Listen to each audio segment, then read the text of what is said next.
Hi. Sorry, I realized that the mic wasn't working right away. I did not think I was gonna go live this early.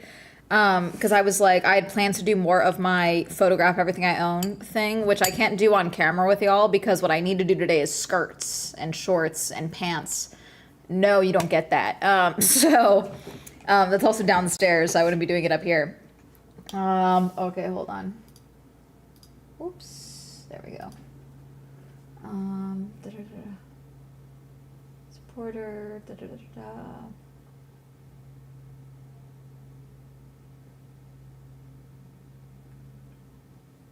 Okay, I gotta sign this later. Hi. But yeah, I was gonna go. I had therapy, and so I was gonna do that. And then my therapist, like 2 minutes before we're supposed to do therapy, was like, "Hey, so she's gotta help her mom with something. She didn't realize the time, so we were just rescheduling to next week. We could have done tomorrow, but like frankly, I have nothing to talk to her about other than the fact that I'm worked up about this cruise ship hantavirus situation. Have you guys heard about this? A lot of it's fear mongering, but I also don't blame anyone for being scared because a lot of people who don't have short attention spans remember. Okay, that didn't clean my glasses at all. Who don't have short attention spans remember COVID, obviously. And the start of COVID, for those who don't remember, in January, there was a cruise ship that had what they, weren't sure if it was COVID or not at the time. Obviously, it ended up being it, but there was an outbreak and people got very sick on a cruise ship and they were allowed to disembark. And 23 of the people that were on that cruise ship ended up dying of COVID, okay? Now, that's early days of COVID in 2020. Now, a lot of people know of the cruise ships that were kept. I believe even that cruise ship, the crew was made to stay on board and were isolated for weeks at a time. There were other cruise ships as well that, disembarked and, were caused a lot of talk. But basically what's going on, there is a long cruise ship. It looks like an expedition type of cruise ship where they were going around all over like the Atlantic Ocean. They disembarked like April 1st, okay, and they're still on the cruise, okay? And they were supposed to disembark, I believe, at the end of April. It was supposed to be like a month-long trip. Low-key, one of my dream cruises. But they started having a few people with respiratory distress. One person was left in Johannesburg, who is still there and is being treated in hospital. And 3 people have died, 2 of whom were a couple that were sharing a cabin. And they were, I think they've been referred to as an elderly couple, but I don't know we've not had any ages disclosed. And then 1 other person has also passed. I believe one thing that they're concerned about is that these people seemingly had no link to each other than the fact that they were all on this cruise ship. There is apparently another 4 people that have symptoms. Only 1 is like critically ill on board. And someone just started developing fever and symptoms and has like within the last couple of days. Okay.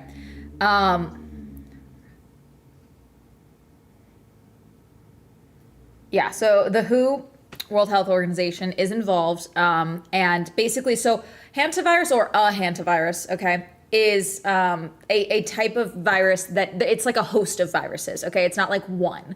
It can be, transmitted from rodent bites. It can be transmitted from aerosolized particles from feces and, rat droppings, etc. Okay, and it is that's one of the ways that you can be infected. So you don't have to touch the feces, you don't have to touch the fecal matter or anything like that, or any pee, urine, anything, bites. You don't have to be bitten.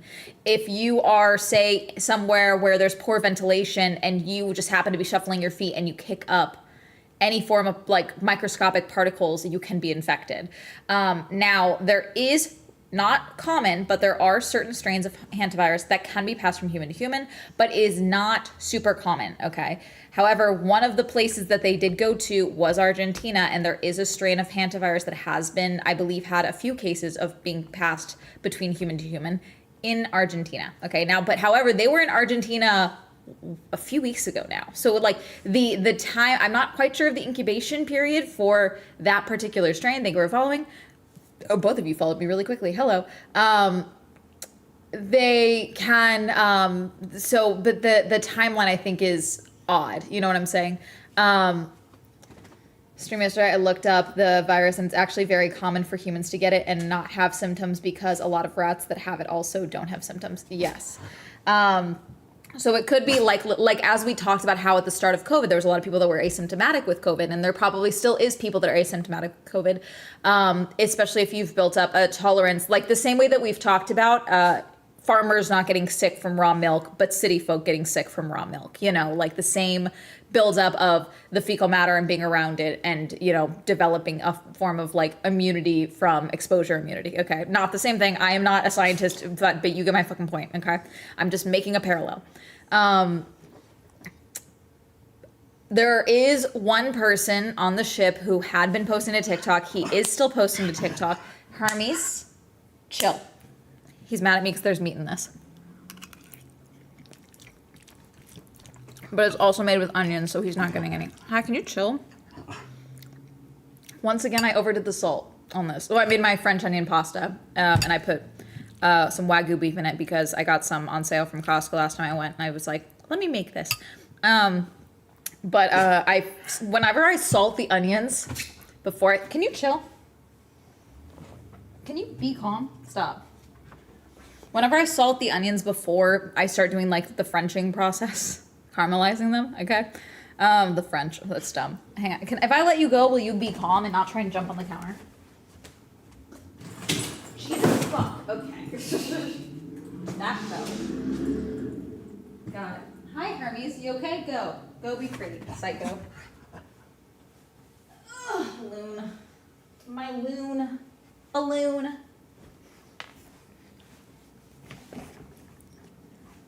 I'm Dutch. Reporting that Dutch couple that died was 69 years old. Okay. So again, we don't, obviously 69 years old, we don't know what type of immunity they had. We don't know what type of, you know, if they're immunocompromised, which potentially, but again, it's a respiratory thing, and that's also the concern.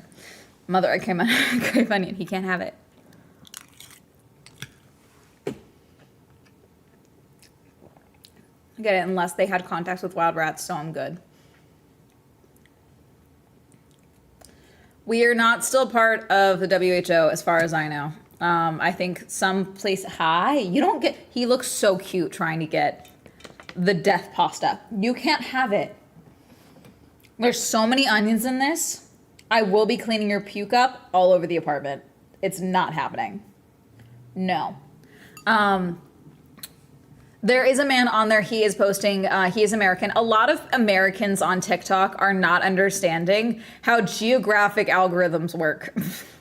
Why is no one posting from the cruise ship? Why do we have nothing from the cruise ship? Because the people that died even were not Americans, and it's all Americans that are like, what are they keeping from us? Who fucking knows why you're not seeing those videos? I've seen the one video from the one guy, you know? And he was saying, I am not sick. Please let us go home and be with our families. I'm so fucking sorry, bro. Stay on that fucking boat. You are staying on that boat. I'm so sorry. I understand. I know you're scared. It's great. You're healthy. Fantastic. You are staying on that ship though. Until we know more. I believe they're being allowed to dock in the Canary Islands. Frankly, I think that's a mistake. This is a plague ship at this point. We need to treat it accordingly. It's international law. Let's be smart. Let's be smart. Yeah, and then I believe the other person that died was German. No, British. I believe it's a fairly international trip, and these longer trips like this are often much more diverse from which countries they feel from. Especially look at the economy of the United States, you know.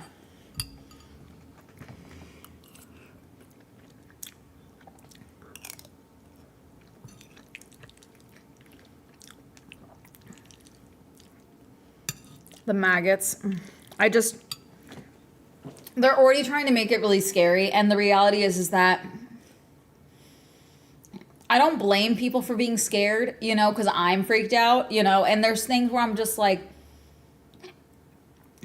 if I got sick tomorrow, okay, and there have been times where I've left an event because I started feeling ill. There are times where I have canceled going something because I'm like, hey, I can't risk it. I'm so sorry, you know, because I have a responsibility as someone that goes to so many large events oftentimes we're going into con season, okay? If you see me at an event in the next 3 months, I'm gonna have a mask on because that is my responsibility as someone that goes to so many large events. I need to be on top of to make sure I'm not a super spreader, okay? If I got sick tomorrow, I live alone, I'm isolating at home. Hermes would also be isolating with me, okay? Like that is a responsibility that I take. And I understand that's a lot to put onto a random person on a boat, but like, does no one give a fuck about not killing off a population of people, you know, which we obviously know. Clicks, thank you for subscribing. You won the Swell Grand Prix. The amount of people we obviously saw, because we were looking at the North Sentinel Island yesterday, chat, for any of you that weren't here for stream, we were learning.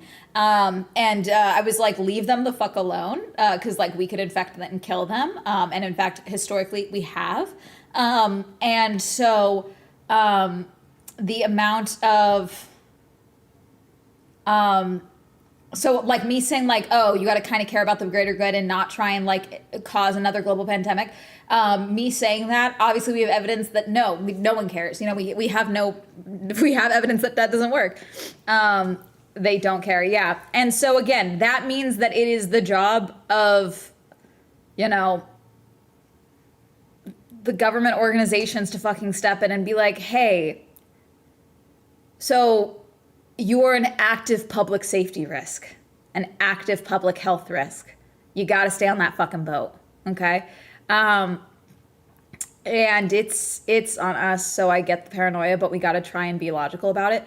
We're being logical about it. The logical thing is stay on the fucking boat. That's the logical thing. The logical thing is you got to stay there. That's the reality. And I don't know what the answer is here from all of this. I don't know if the answer is, you know, bring medical professionals in proper hazmat gear on that ship to help, because I believe, so they have someone in Johannesburg who is, I believe, getting care. Okay, I don't know what their state is currently. I don't at the last reporting, but they have the people on the cruise ship are like, hey, we are asking to send our ill to land to get proper medical care because we cannot actually provide the care that they need. They're getting so severely ill. That scares the shit out of me.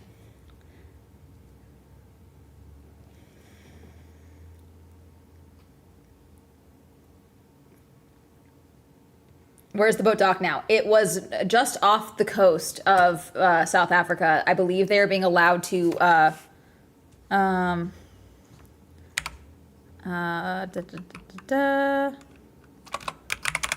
believe they are being allowed to dock in the Canary Islands after being denied docking for several.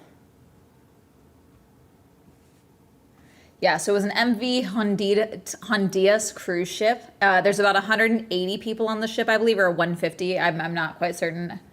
Human-to-human transmission is suspected, which is why they are handling this so carefully, okay? Yeah, who is saying hantavirus may have spread between passengers on cruise ship. So what some of the speculation is, because they did dock in several places, and were in contact with several animals. Now, animals attract animals, so they are suspecting that what may have happened is that while on land excursions off the cruise ship, they may have come in contact with rodent feces that had become aerosolized, and that's how the initial infection had started. Is one of the suspicions, but nothing is confirmed because that's all just suspicions until they start doing the actual like interviewing and contact tracing and like trying to sort out, okay, when did these symptoms start? Obviously now we have people that have passed, so it's going to be secondary information from people that were around them and were aware of their symptoms. And okay, who was on that excursion with these people? Were any of these people all on the same excursion that are infected? You know, was everyone on the same excursion? You know, because there can be a variety of things that happen on a cruise ship. This is like an expedition cruise ship, which is why it was one of the longer ones, which means there's a high likelihood that all expeditions, most people, if they were able-bodied enough to handle it, were doing it. So there's... Wonder why they think that. I wonder if they can tell what strain people have.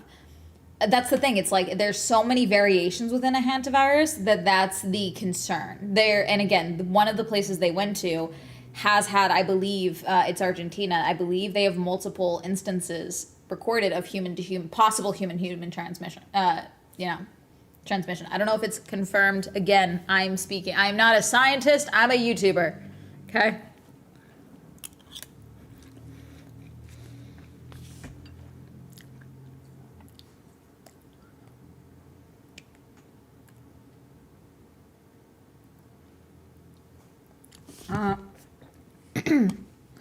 Okay, this one's from 4 hours ago. This is from the BBC.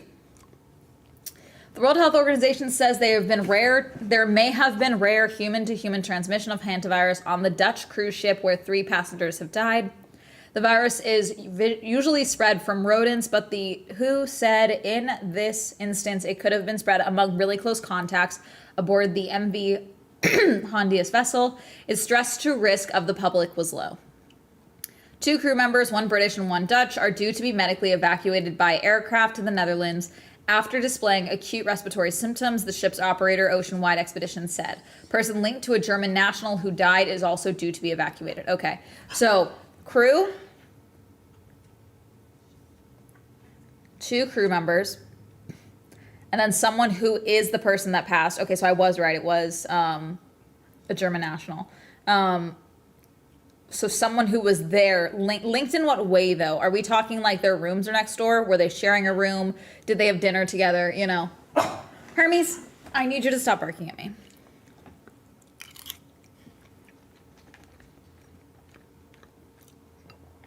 People wouldn't take another pandemic seriously. No, people are freaking out on TikTok. People are saying like, hey, I don't care if I'm a bad person. Keep those people on that fucking boat. I'm not doing this again. People are bringing up the Princess cruise ship that had the outbreak in January of 2020 that led to, like I said, 23 people, I believe, on that ship ended up dying of COVID. They weren't quite, I believe at the time they weren't quite sure what it was, but it was suspected of COVID and they allowed them to disembark anyway. And then people ended up passing, obviously. And obviously that was not the catalyst of COVID spreading the way that it was, but it didn't help things, you know, because those people scattered. Cruise ships are international trips and international companies. So a lot of guests, you can have guests from every corner of the world on a cruise ship, and they are a petri dish.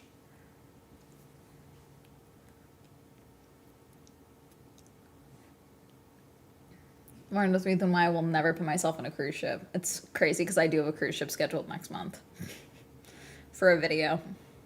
No, I'm not going into detail. I might cancel, we'll see.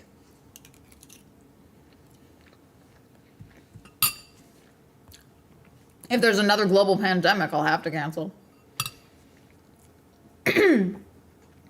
Medical teams from Cape Verde, supported by the WHO, have boarded the ship to help with the suspected cases. Spokesperson Tariq Vasarevic told the BBC. Testing is taking place for other passengers and crew members who are displaying symptoms. Images taken from on board the cruise ship show workers in hazmat suits in smaller vessels alongside. Some 149 people from 23 countries remain on board. Strict precautionary measures, Oceanwide said. Aside from the crew members due to be evacuated, there are 22 other British nationals on board. We do believe that there may be some human-to-human transmission that is happening among, again, this is the BBC, that's why they're emphasizing, this is happening among the really close contacts. She added that the WHO suspected the first person to fall ill could have contracted the virus before boarding the ship.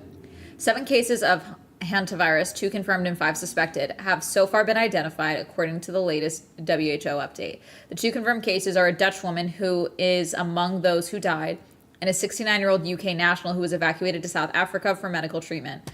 The woman's husband also died, but he is not a confirmed case, nor is the German national who passed away on the 2nd of May.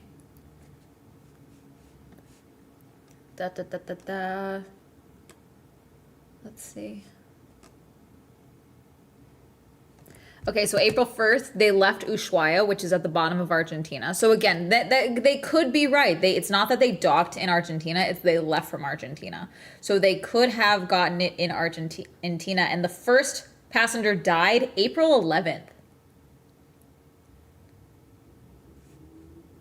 So April 1st to April 11th. Then wife of deceased passenger flown from St. Helena to Johannesburg. That's 24th of April. Was he on board the ship the whole time then? Because they were at sea. And then 24th, April 26th, the woman dies in Johannesburg.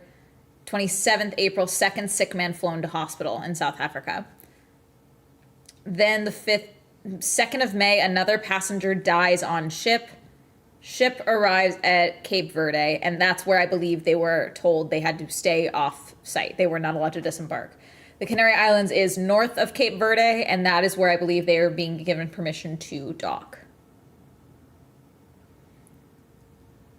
That long, 24 days now. Yeah, so this is one of those expedition cruises. These are becoming much more popular. They're cruises that I've looked at. They're usually very expensive, but they are longer, and often have longer times at sea.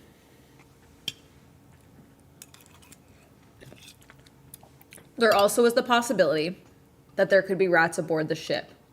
But I feel like if that were the case, we would have more reports of more illness. So we'll see how this plays out.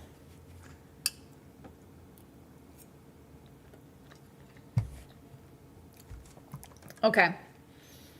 The WHO has said Spain has granted permission for the vessel to dock in the Canary Islands, where a risk assessment and further medical monitoring could take place. This is the thing. People don't realize, what is the option that you would prefer? To stay in the cabin that you have been staying in, okay? You are on a cruise ship, but you are fed, you have a bed, you have a room that you can close. Or are you in a potential camp that is set up for quarantining? Because that's the option. It's not that you get to fly home once you get to the Canary Islands. They're not letting you on another vessel for a foreseeable future. They have your passport information because it's a cruise ship. So I would stay on the boat. I'm sorry. Like, I understand people are getting antsy and freaked out, but the alternative is you're on a cot in a mass quarantine setup. It could also be mice. We don't know. That's the thing. We don't know. I'm slipping back to my rats because most of the cases of hantavirus that I have heard historically are in connection to rats.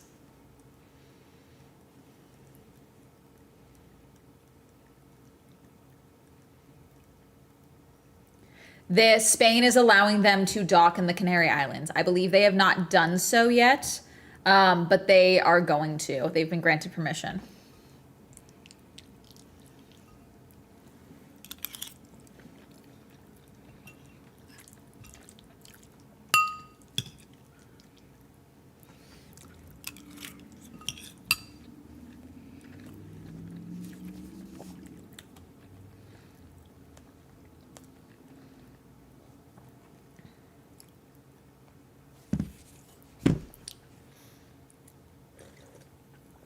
Yeah, I did just spill soda all over my leg. I'm amazing. I'm a genius. It said, but Spain's health ministry has played down speculation that it will take the ship. Oh, are they lying? Wait. They're allowing them to dock. I don't think they're allowing them to disembark. Hold on. Wait, this makes sense. Okay. But Spain's health ministry has played down speculation that it will take in the ship. It said in a statement, depending on epidemiological data gathered from the boat, as it travels past Cape Verde, the most appropriate next stop for it will be decided. Until then, the health ministry will not take a decision, as we have explained to the WHO. So they have not agreed to take the ship. A spokesperson for Spain's health ministry told the BBC it has not yet received a request for the boat to make a stop at the Canaries. However, Spanish authorities are prepared to take charge of the situation should that change, the spokespersons added. That would include providing medical attention, analysis, and disinfection. They would not say whether passengers would be allowed to disembark. Okay, so yeah, now this is again from 4 hours ago, so this is one of the more recent updates.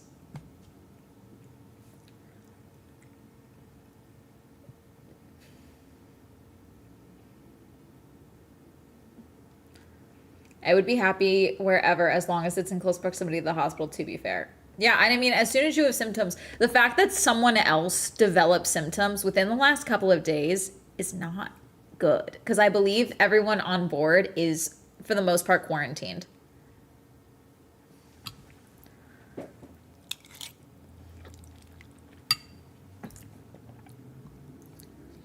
Hopefully the other patients on board will be tested soon, and then we'll know what's going on.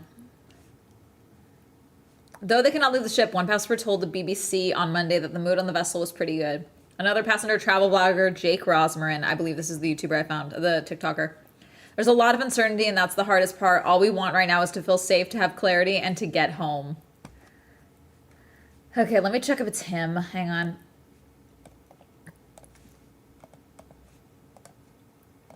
And again, I don't judge them for being scared. Yeah, Boston influencer among those trapped on cruise ship.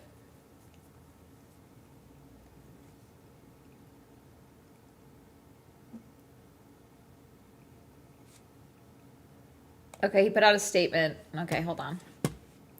This is from 2 days ago. This is from yesterday. I saw this on a different platform. I'll replay it. Hang on, don't worry.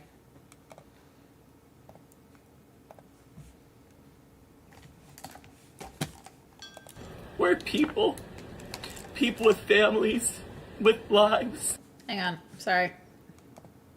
I normally wouldn't make a video like this, but I feel like I need to say something, so I wrote a few things down. I am currently on board the MV Hondias, and what's happening right now is very real for all of us here. We're not just a story. We're not just headlines. We're people with families, with lives, with people waiting for us at home. There's a lot of uncertainty, and that's the hardest part. All we want right now is to feel safe, to have clarity, and to get home. So if you're seeing coverage about this, just remember that there are real people behind it, and that this isn't something happening somewhere far away. We know. It's happening to us. We know. Right now. I'll share more when I can, but for now, I just ask for your kindness and understanding. Thank you. I want to make it very clear. I'm not being flippant, and I'm not discrediting or dismissing the people aboard this ship. When I say keep that boat at sea, I am referencing actual international law, okay? This is classified as a plague ship now. There is reason to believe an outbreak, okay? We have reason to suspect, based off the WHO, that there is human-to-human transmission. Now, I understand to be scared. I understand to be like, we have families. I totally get that. But the World Health Organization and these countries that you are surrounding, that you were expecting to be docking in and then fly home to, the amount of exposure that you may feel fine. You may feel perfectly fine. The entire crew on board have been handling the situation to the best of their ability, and I'm grateful for their efforts throughout. It is not easy to talk about it, but I am doing it. Okay. This is another one. Tomorrow the sun will rise again. Trying to hold on to a bit of light right now. This is from a day ago. It's taken some time to settle my emotions, and I don't mean to worry anyone. Right now, the priority is making sure those who are sick receive the care they need, as well as getting to a place where we can safely disembark and access medical support. Everyone on board is doing okay, and the focus continued to be on keeping everyone safe and informed. I also want to recognize the ocean-wide expeditions and the entire crew have been handling a very difficult situation with care, and I am very grateful. There's still some uncertainty, but it's reassuring to know there is a plan in place, and I hope to be able to share more options soon. Thank you all. I think they told them they get to land in the islands, and I don't think that's allowed. So he's a creator. Let me see what's his TikTok at. I'm sure his follower count jumped, frankly. Oh, he has the EF Ultimate Break discount code. That's funny. I see. This makes more sense. Guys, I think he got this cruise for free. I'm not laughing. But he does have a discount code available if they message him for ocean-wide expeditions. Which, because I thought the tone of the message was, because frankly, in this situation, influencer or not, and I get it, I'm a bitch, okay? My priority in this information would be, hello, I am safe, but let me detail what's going on, okay? Not everyone is like that. I get it. Oceanwide's doing an amazing job, like, you don't have to do that. Don't have to do that.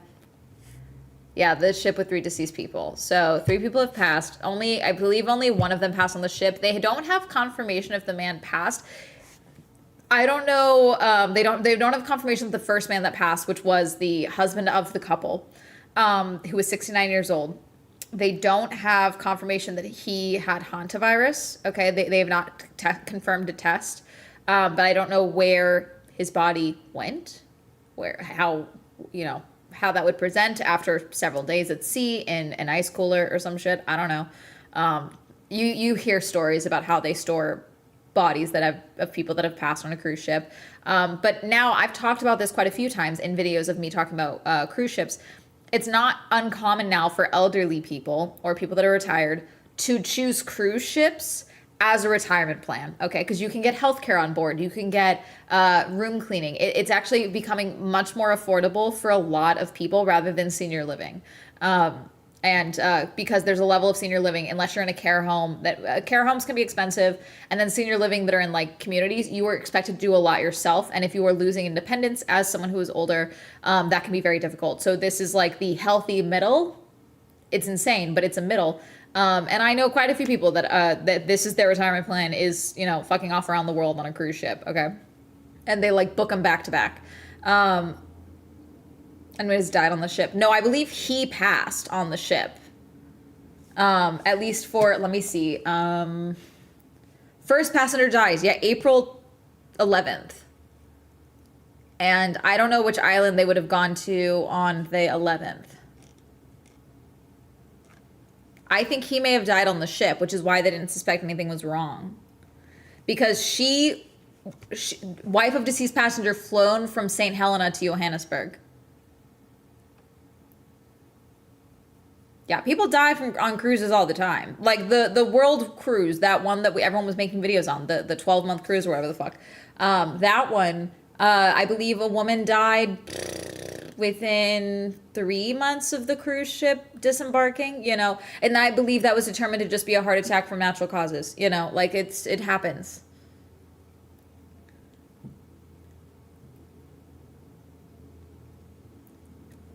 And again, I'm not denying, I want to make it very clear, I'm not denying that he is scared, okay? And that's why the secondary post is what I was like, this feels weird and over placating of Oceanwide. And then I saw that discount code and it all made sense. I see what this is, okay? Because again, it would be one thing if he was arguing in the comment sections of like, no, the cruise ship people are treating us very lovely, we're doing our best. Clearly felt the need to make a dedicated post explaining more about the cruise company. And again, seemingly that video as well is already like, oh yeah, this is clearly someone being upset because they saw videos of people being like, hey, keep that cruise ship at sea, okay? And again, I'm not denying these are human beings. I don't want any of these people to get sick or die, okay? But the reality is that there is evidence to support human-to-human contact has led to, whether close human contact or otherwise, had led to a spread of the hantavirus, and multiple people are infected, okay? They need to behave. There is a protocol. There's things they need to do. And again, we saw with COVID how quickly things could change and evolve. They need to be certain about how this was spread, how any of you got it, and what could have possibly happened. Now, again, there is reason to believe that maybe the couple had it before they got on the ship, or other people did.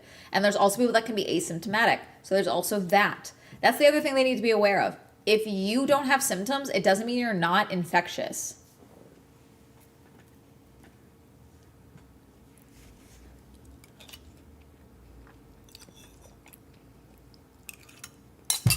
Definitely too much salt. I'm looking for the TikTok. Here we go.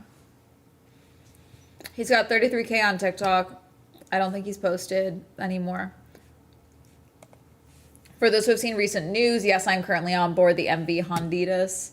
Out of respect for those involved in the situation, I won't be making any public comments at this time. I kindly ask the media inquiries are directed elsewhere for now. Thank you for understanding. Someone said this didn't age well, seems fake. What? Please don't say it's over. We need to see you and others posting about this to humanize the situation. What do you mean humanize? I'm so sorry.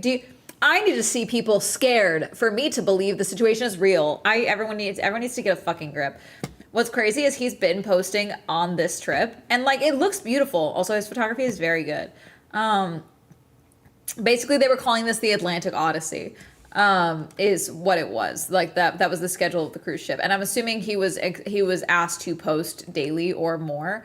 Because these are great videos. Yeah, I'm about to spend the next 35 days sailing across the Atlantic and posted like a cabin tour and a room tour.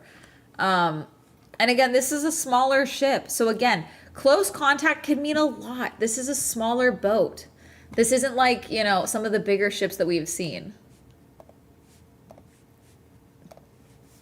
I'm going to refresh this. Let's see if there's more. Oh, it's Teacher Appreciation Day. Sorry, I just saw the Google thing. Teacher Day.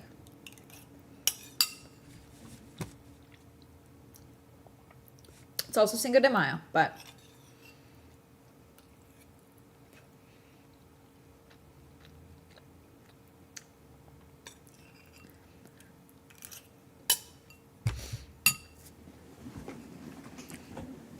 yeah. Oh no, America would not cooperate with another pandemic.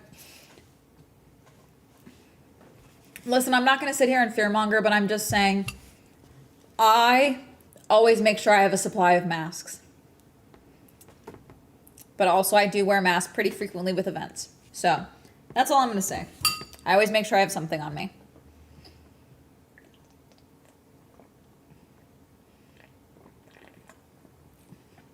Wash your hands, be smart.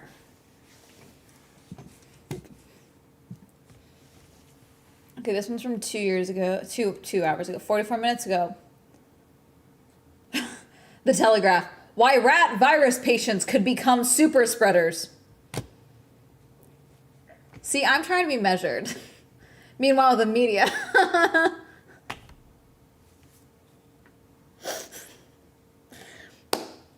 I'm trying to be like serious and calm and acknowledge that I'm not an expert. Like, yeah, it's the Telegraph. Oh, meanwhile, dead bird in East Bay tests positive for West Nile virus. We don't have fucking time for this. Fear sells.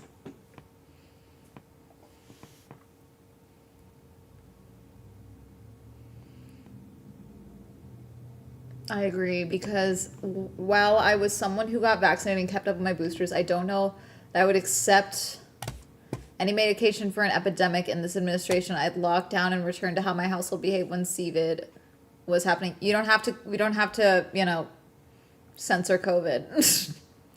You can call it COVID. You're only changing one word. It's not even changing the one letter. It's not even changing the word. I also allowed the word genocide in chat. So I, you know, let's see. Do you guys want to see some interactive diagrams of a virus? Do we have the hantavirus? Wait. This one looks scary. Oh, never mind. It's made using generative AI. Get fucked. Okay, hang on.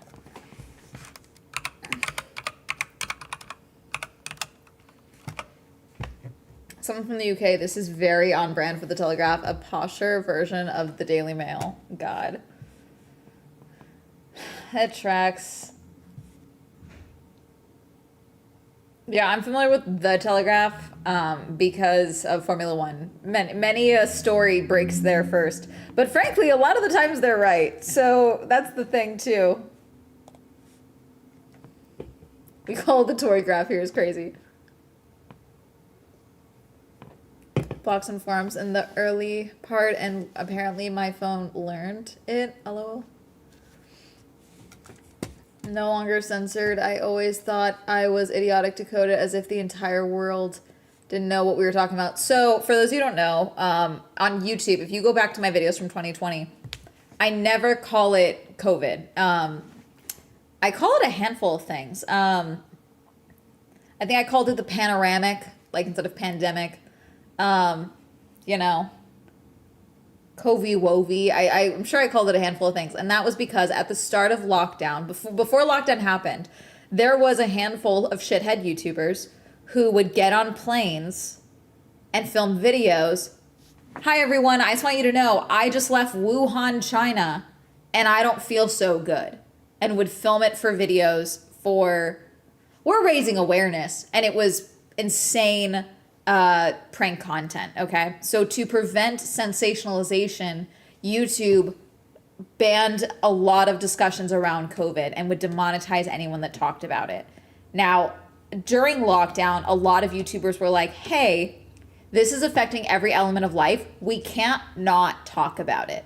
So we need to roll this back. It took months for them to roll it back, but there was an element of, you know, self-censorship so that you could still talk about things that were relevant at the time. They what? Yeah. Conspiracy theories. I mean, I went to in February of 2020, I went to an alien convention. It was like one of the first videos that I did after, it's where I was when my video went viral and my channel took off. And COVID was a topic of conversation. Not in a logical way. It was one person did a presentation about how to not be worried about the people that have died from COVID because COVID is not real. Aliens are coming to take them as sex slaves to their planet. And I was like, that's worse. I do. All of this is bad, you know.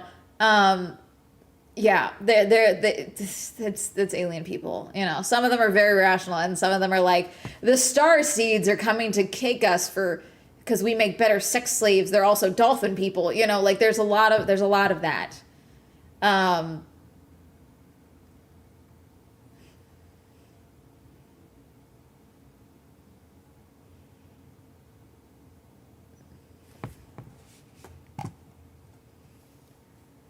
Welcome back to the States. Sorry, because leaving Japan was probably the worst. I know. I've been back for a while. I've been back for, God, almost oh God, no. I've been back for 2.5 weeks now. And yeah, I came back and immediately had the worst fucking time of my life. Let's see.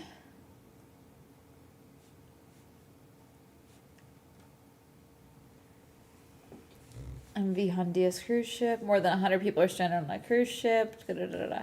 There's no new updates, like I mentioned. Okay, they have contacted.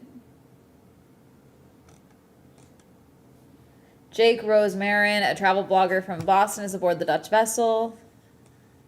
On Tuesday, Rosemarin shared an updated statement with Fox News Digital.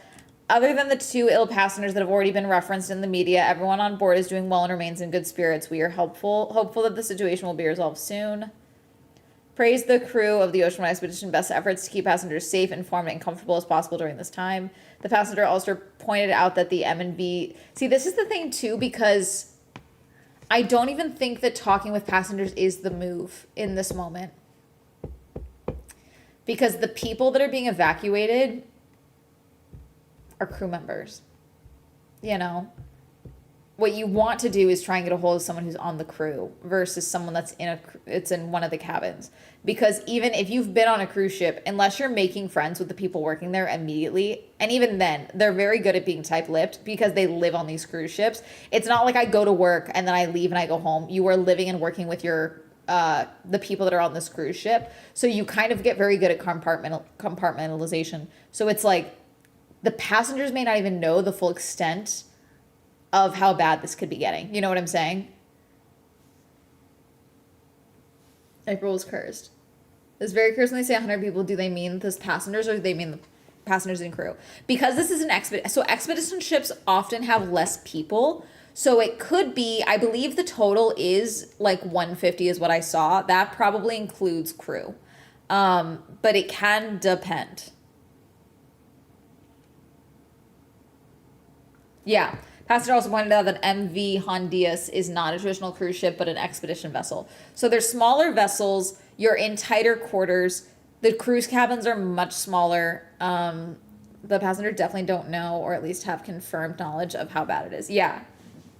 These ships operate with strict protocols and a strong emphasis on cleanliness. I will say an expedition crew... See, this is why I don't think it's rats on board. That's the thing. This is why I don't believe that it's rats or mice or anything on board. Because these are expedition cruises and because they are often going, Tatsu, thank you so much for the gifted subs.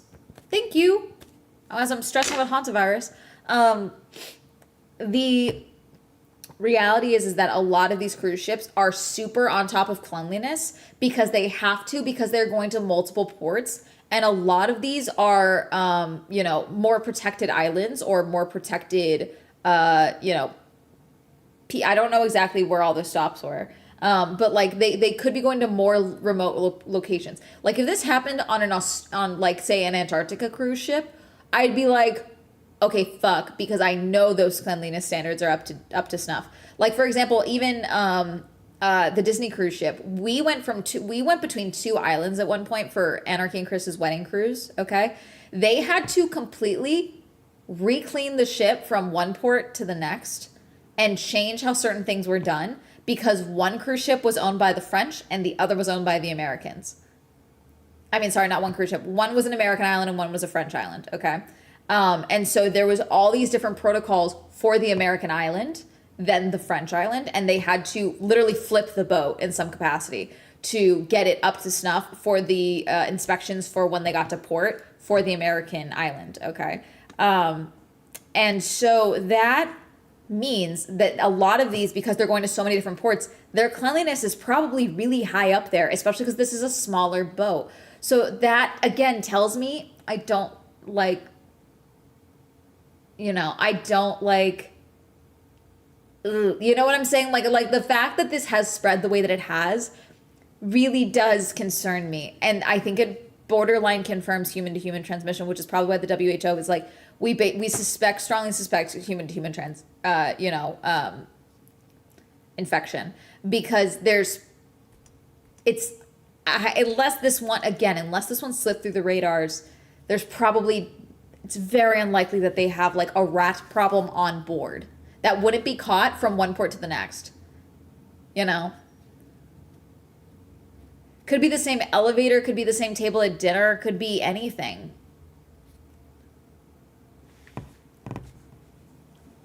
The vessel is maintained in a very high standards, and suggesting that it is unclean are not accurate. Also, I'm so sorry, we can't talk to him like this because we also have to be aware of the fact that, hey, you are in some capacity working with this cruise company. Now, again, he could have made that himself, but that needs to be disclosed in this article because he could be getting some form of money or continuing to want to work with the cruise company. That needs to be disclosed.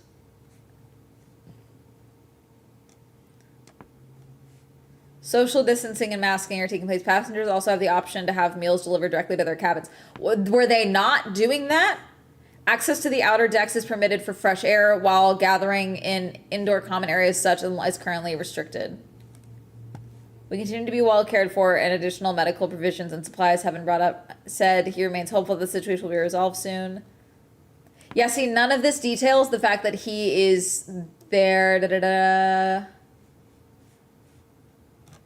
Has he even disclosed if he got this discounted?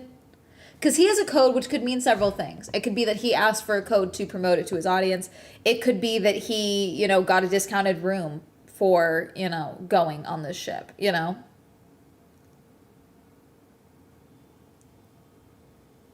Yeah, dude, it's not uncommon for shifts to be like rotating so that there's constantly cleanliness happening, especially for smaller boats.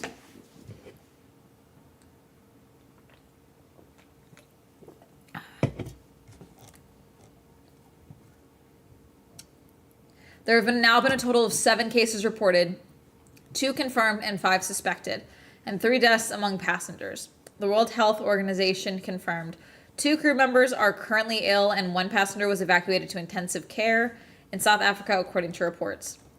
Do we have anything? I'm assuming no, we won't, because he's in a hospital, so I don't know if we're gonna get any more information about that one guy.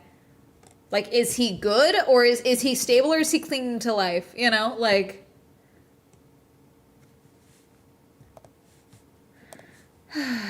Stressing me out, my back.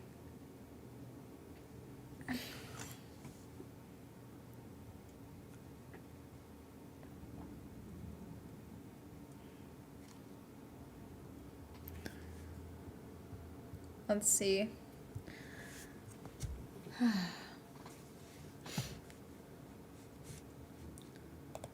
It's very funny when I see my own face pointing back at me. Did the journal factory explode?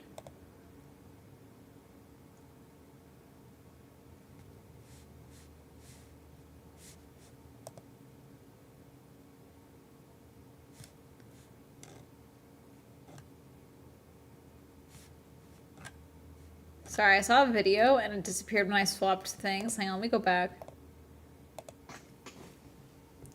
Some cruise ships were giant floating porta-johns. No, a lot of them are very clean. I've definitely been on cleaner ones.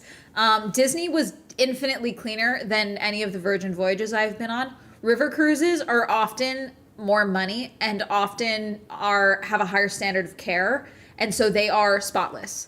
When I did the Gone Girl cruise in 2022, we had like a half capacity ship because a lot of people did not go on it.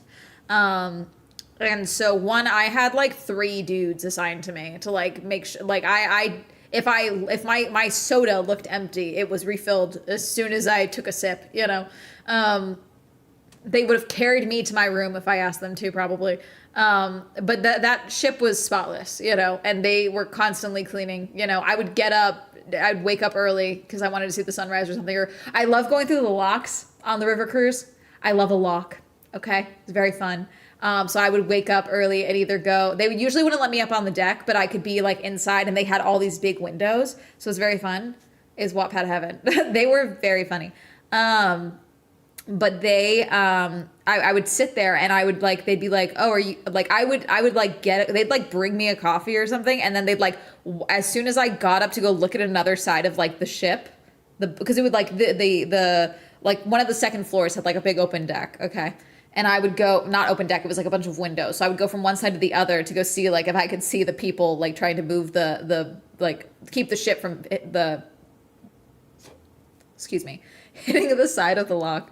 And they would, as I was standing up, they would take my cup, clean it, and bring me another coffee before I came back. It's like, oh, I got you a fresh cup. It's like, thank you. You see something you want to click on further and it refreshes and poof. Yeah, because on Swell Shenanigans, I don't watch a ton of content here, okay? And so I get a lot of random videos recommended, but what it was is I saw a video with a thumbnail that was a guy looking at the camera that just said, I am innocent, and it disappeared, and I need to see what that meant. Because now I'm nosy and I'm curious.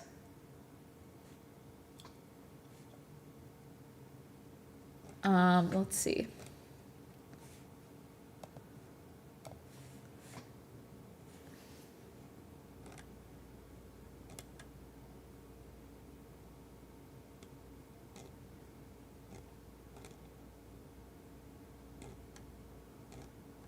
I think it's fully gone. Devastated. Okay, going back. Maybe it'll pop up again. But yeah, a lot of cruise ships are very clean. I'm doing a whole new cruise line next month for the video that I'm doing. So I will let you guys know my thoughts on that. But yeah.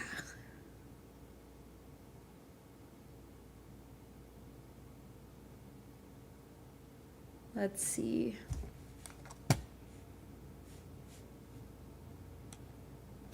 Don't book this cruise unless you want to suffer. And this is from 5 months ago. This is not this cruise ship. The cruise influencers are so funny to me because some of them drive me up the wall and they are insane. Some of them irritate the fuck out of me. Anarchy and Chris watch this one guy because he goes on a lot of ships that they want to go on. And this is not I don't know this dude, but like the way he films, there's a level of pretentiousness to it that drives me up the fucking wall. And I'm like, I don't know how you watch this. I kind of want to beat him up. You know, like I feel like he's an asshole to everyone else on that ship, you know? Let's see.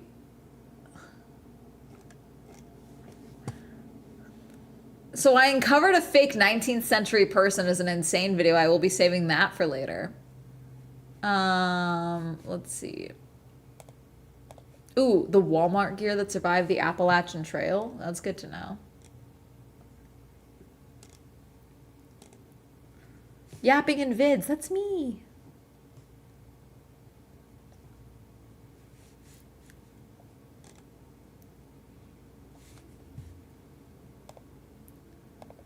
Let's see.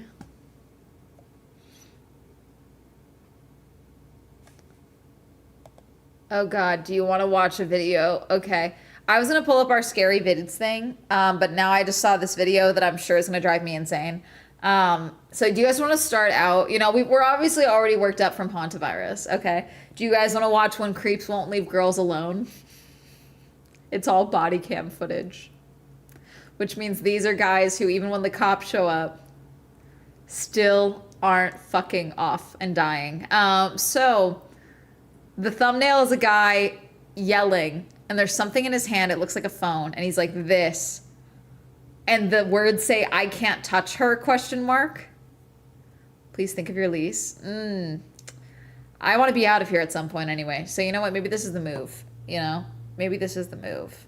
Just get yelled at. Did everyone watch today's video, by the way? Or are you guys all in chat and not having watched today's video? I always worry about going live too early because I worry I take you guys away from the video.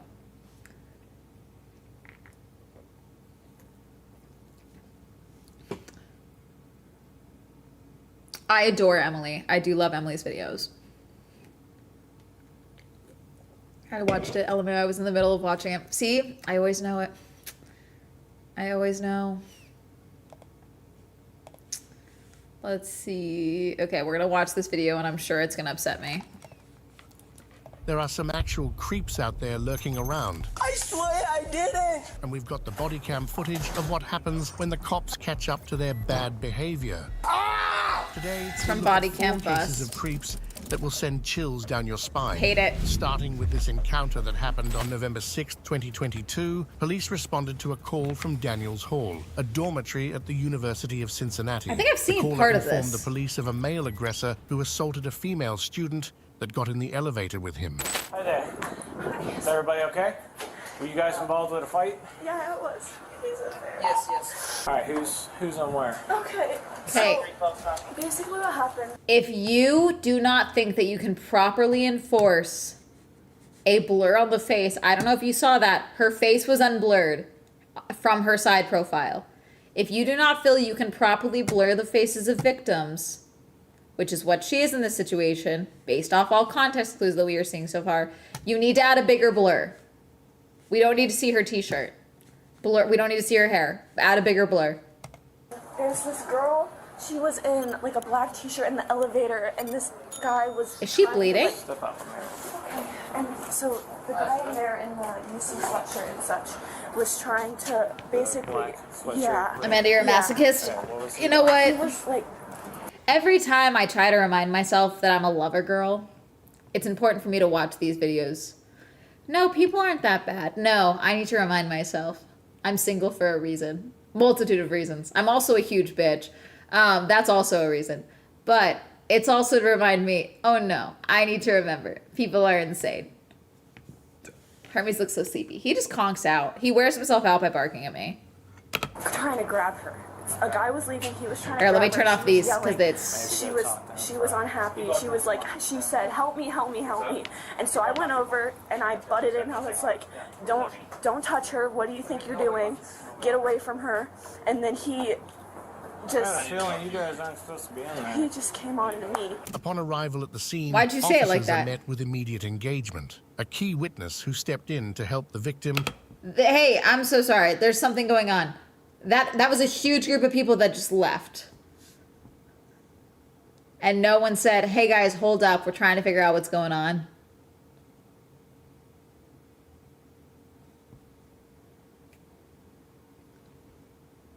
Like, I have a feeling you guys aren't supposed to be in there. What the fuck does that mean? Okay. But also, there's something going on right now. recounts intervening in an assault where a suspect, identified by his sweatshirt, was caught aggressively restraining a woman in an elevator. Hit me. He was hitting me. Took me to the ground.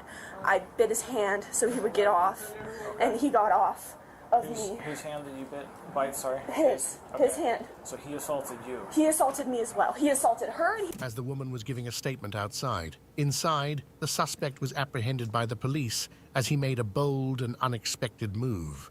You want to tell me what happened? You want to tell me what happened? The way he just sized up that cop actually just stressed me out a little bit.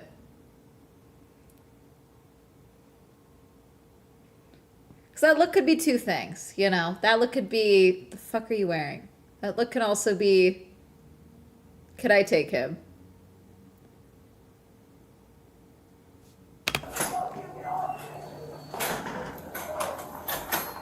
You gonna talk?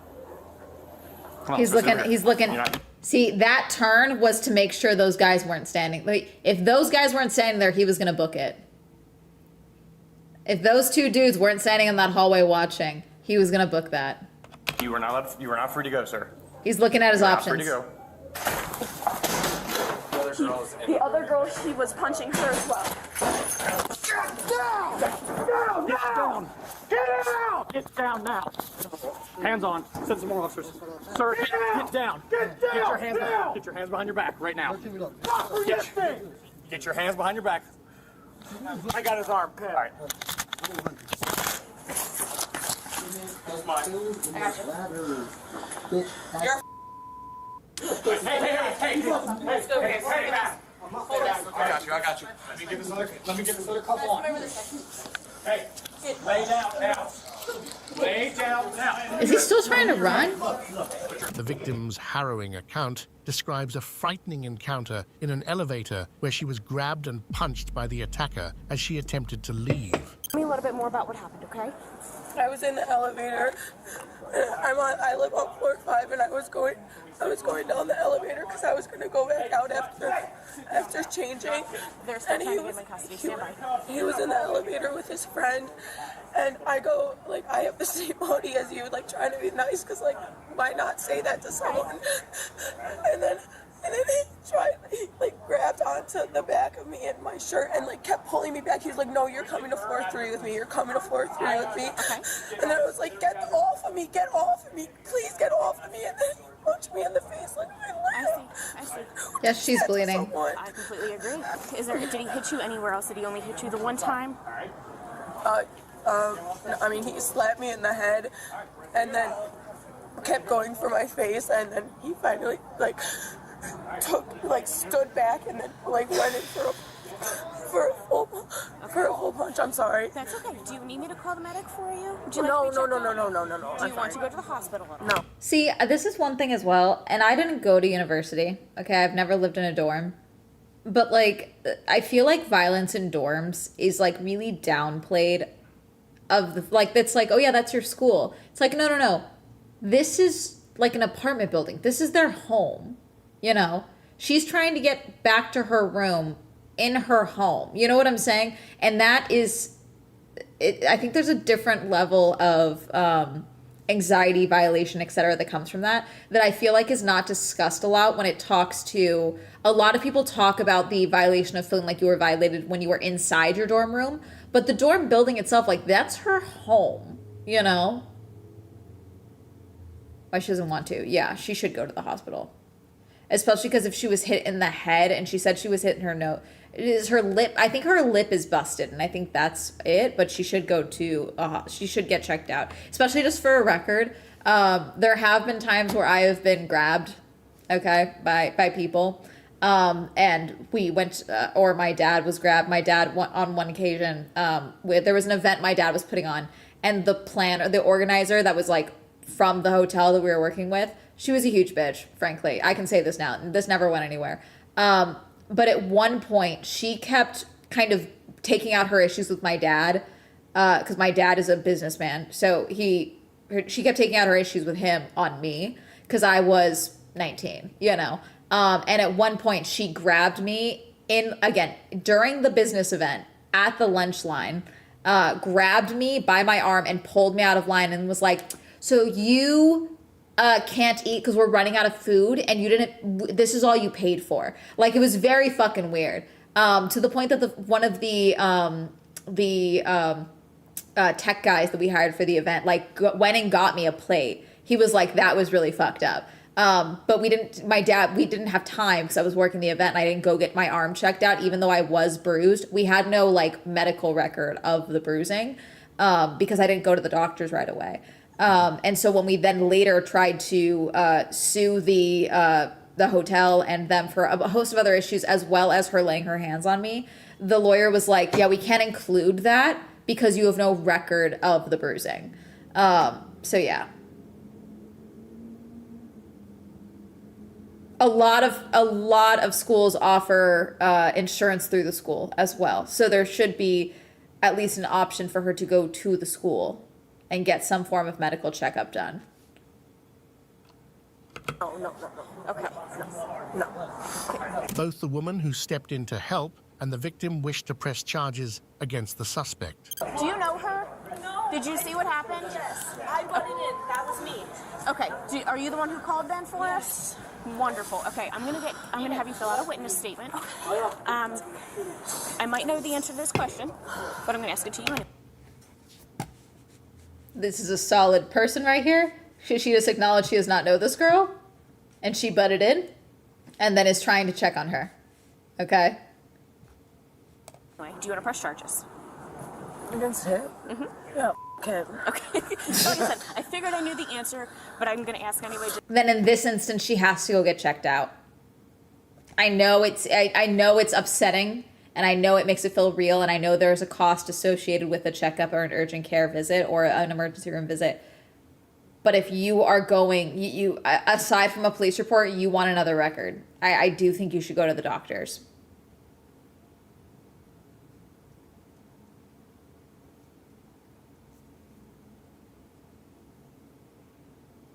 Yeah.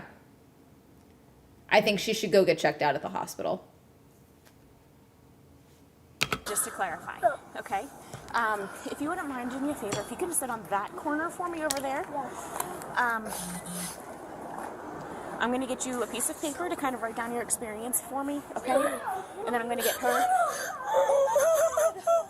Oh my God! Are you okay? In the elevator? Why are you... But we're not blurring her face? I mean, a lot of faces have not been blurred in this, but still. Okay, and who are you? I'm her. Oh, she's my roommate. She's my friend. The victim And who are continues you? to Yeah. recount how the man attacked her and how the other lady came to her aid. So was it just you and this other young lady that were in the elevator? No, she wasn't in the elevator. It was him and his friend that were in the elevator. Yeah, where's this And then friend? I got in there alone with them. So I wasn't with anyone. And then we got to the ground floor, and that's when she saw me and him like pulling me back, and she was like, "Get off of her, get off of her." The suspect, identified as 18-year-old Christopher Campbell, was arrested and would be transported to jail. While he was inside the police car, the suspect acted erratically and even tried to bite an officer. Is the window? Oh, they'll give you the fucking hood for that. They'll put the spit hood on you. Have you guys seen the spit hood? It's really disorienting, apparently, inside of those things. Usually they do it if you're spitting. But it is also, I think that it helps with preventing biting as well. You try to bite me again, I'm gonna add charges. You're gonna go away for a long ass time. Get in the car. Watch your leg. No. Do it. Yeah, so he's on something. Hey, stop. Now. No. Stop. Stop. No. Get off. Knock it. Yeah. Despite still being unnerved from what just happened, the woman who helped the victim did her best to provide the police with a detailed account of what happened. And from when you first walked in the door. When I first walked in the door, I saw this one guy. There were two guys at the elevator, and there was the girl with the tie-dye shirt, with the black shirt in there. And there was yelling, and then the Hi, first Sparkly. guy Hi, Sparkly. I'm questioning humanity again and getting myself upset. left, walked out, and then she was in there, and this guy was like grabbing her, pulling on her, and she was yelling. She was like, no. She looked at me, and she went, help me. And he pushed her into the elevator, and he started hitting her, like punching her, like literally. You saw him punch her? Yes, I saw him punch How her. many times did you see him hit her? Like two or three. Like there was one in the lip, there was one in the head, like grabbing, trying Yeah, to see, hit her, like. she also noticed that she got hit in the head as well, and she said he like slapped me in the head. So again, she needs to go to a doctor. She could have severe trauma to her brain that she doesn't even notice it yet. Especially if, as someone in chat may have guessed, maybe she was drinking. We don't have a way of knowing, obviously, and that's not relevant here to what happened in the elevator. But it can be relevant to her care and to her health. You know. Find more games like Observation Duty, LOL, 8 a.m. hit my radar recently, for example. That's not juvie, he's 18. To quit. They're in college as well. And then I was like, to quote, I was like, don't touch her, get the off of her, what the do you think you're doing? And he looked towards me and he went like, what the do you think you're gonna do about it? And he started walking towards me, and that's when he hit me in the head. He hit you as well? He hit me multiple times as well. Okay. He hit me in the head, I got it like an elbow or something, he grabbed me, I tried hitting, just elbowing, hitting, he got me to the ground, he was grabbing my face, and at that point I bit his hand. Like, you bit his hand? I Okay. bit his hand. Do you know if he broke skin by any chance? I think, yes, because there was blood in my mouth. And he said, okay, stop. And so... Good on her as well. Biting, not enough people in I feel like self-defense, you can fight dirty if you do feel like your life is being threatened. Biting is proof that you were there. Biting is hard to explain away. Yeah. Bite, go for the eyes, go for the throat, no one ever goes for the throat, especially if you're like me, I'm 5'2". Go for the throat as well, because it's extremely disorienting for someone. And it's very hard to punch someone that is bigger than you and knock the wind out of their chest and slow them down. Punching them in the throat, though, is very disorienting. It often takes someone a second to regain like composure if they've never had it happen to them before. And it's easier for us because we're shorter. Yeah, you can't trip and get a bite mark, you know? And a human bite mark and an animal bite mark are two very different things. And that's something that you can check as well.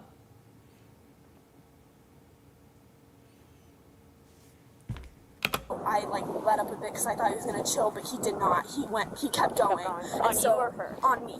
Okay. At this point, she had went up. The So elevator you're had not closed. just a witness to this, you're actually the victim in this as well. Okay. Yes. He's still screaming. That's him. At this point, the elevator had closed. See, you can see, she was crying earlier, but you can see her voice, she's getting more and more, even after she said yes, you can tell it's really setting in what actually happened to her. So whereas we saw the other girl in shock, she could go into shock, potentially, or start hyperventilating at any point, okay? So, gosh, this is one of those situations, because sometimes you don't realize the situation you were just in until you're out of it, or you're recounting it to someone else. And she was going. She was not in the scene after that. I was yelling for the RA. The RA took a couple minutes to come around, and then he was off of me just standing. Sorry. You're okay. It's okay. That's okay. Take a deep breath. Yeah, see, You're all right. she's Sorry, shaking. I say just chill, but No, I just understand. take I a deep breath. You're all understand. right. Take your Yeah. time. Yes. And he was just standing there. Also, it's kind of that realization that a lot of people, like, it's the real world, unfortunately. But when you really are in that moment and you realize, because she said, I thought he was going to let up, I thought he was going to stop. And you realize that that's not what they did, and they were in fact still going after you. The realization that you easily could have been seriously injured or killed is very jarring if you've never experienced that before. Yeah. Oh my God, what almost happened? Exactly. And you see it setting in. Like, this is blurred. Her face is turning red. You can see it through the blur. He started to try to fight the RA as well for a bit, but the RA was able to like get him to calm down. And at this point, there were probably like 3 guys around. The one kid in the long sleeve shirt, he had the door. I don't know when he got here, but he might be a witness. Okay. And I got. You're okay. Just take a deep breath, sweetie. You're okay. Take your time. Would you feel more comfortable sitting? We can sit over on this brick wall over here. In the police car, the suspect's wild behavior just kept on getting worse, and he even started rapping as the I wish police I could get her tried to some water. restrain him. Yeah. Hey, stop that shit! He's still trying to bite them. Stop now! Yeah, I think they're gonna... My prediction is this ends with them putting the spit hood on him just to keep him from biting people. Adrenaline after something like that is crazy too, yeah. Yeah, 3 guys and we saw some dip through. But again, the reality, there was another guy in the elevator with him. Where the fuck is he? What was he doing while his friend was attacking 2 girls, you know? Like, this is every woman has experienced or witnessed something like this, where a guy is attacking girls and other women are the ones that get involved. Or you realize, like, oh, none of these dudes came to help me in this moment. I'm surrounded by people and no one came to help me. Stop now! Stop now! Knock it off! Sir? Shoot me. Shoot me, nigga. No, we are not doing that. Do that shit. Do not undo your seatbelt. Nigga. Oh, he's reaching for the gun. No, that's not his gun. It's reaching for the body cam. Shoot me. It's the body cam. It's the radio.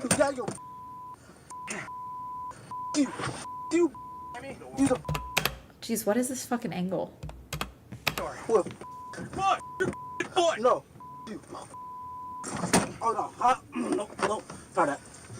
Try that. They may have wanted her to move to get her away from the other witness, the other victim. Not for any negative reason, but just like, hey, let's get you calmed down, because if she's calmed down, hearing this might work her up again. I don't know the protocol, okay? But it literally could be, let's take a step over here so you can talk to me, so she's not surrounded by people. Because there are a lot of students milling around. So it could be trying to give, the perception of privacy, even though there's not going to be a lot on a campus like this. It also could be, let's just take a second and breathe and step away for a second and have this conversation, so that her account does not conflict with the account of the other girl, okay? It could be several things. Oh, shit. Try that. Come on. Work with me. Don't grab my body cam. Find my body cam. Come here. You a oh God, you always been. You always been. Ah. Oh. Back in. Push him over. No. Are you pulling him out? No. No, I'm pushing him in. He's hooking his foot. He's grabbing. Stay in there. How are y'all, I'm so sorry, can I be honest? How are y'all this bad at restraining him? He's definitely on something, but this is absurd. This is absurd at this point.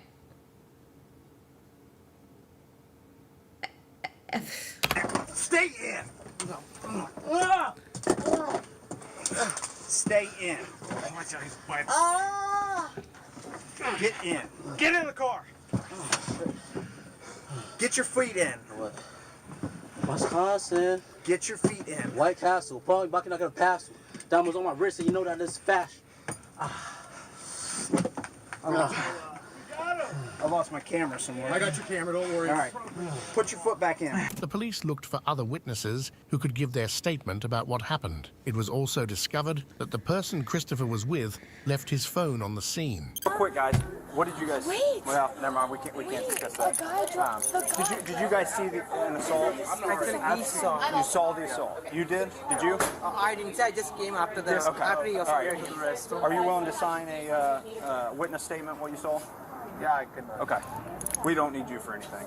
Did you see an assault? I just saw him breaking it up at the end. Okay, so you didn't see the No, not the girls. Okay, I don't think we'll need you. There's probably another timestamp, like property of blank police academy or something like that here. That's why there's this blur here. It's a permanent evidence label that would be on this footage. That's what this blur is here for. It's on most of these body cams. Some footage, some AI software is good at removing it, some is not.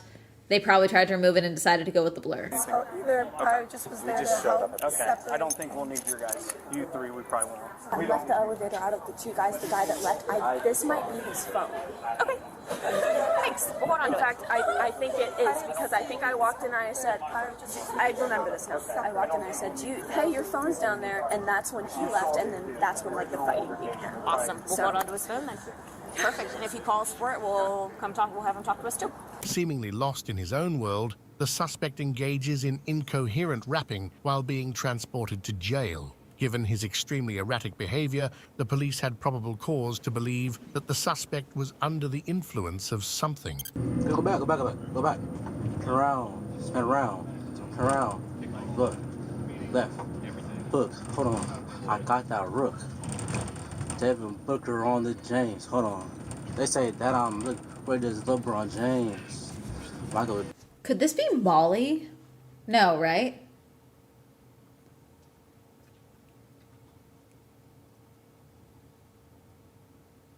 This isn't weed.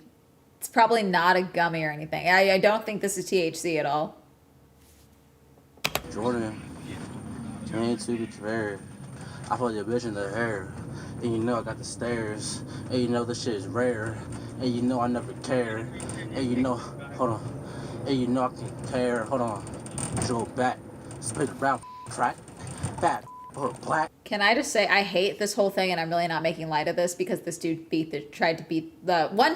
Seemingly, I really don't like that it sounds like this started a different way, and that's kind of being glossed over because he was trying to force that first girl to go back to his dorm room floor, is what it sounded like. Whether there was a party or him with his buddy running, I don't like that.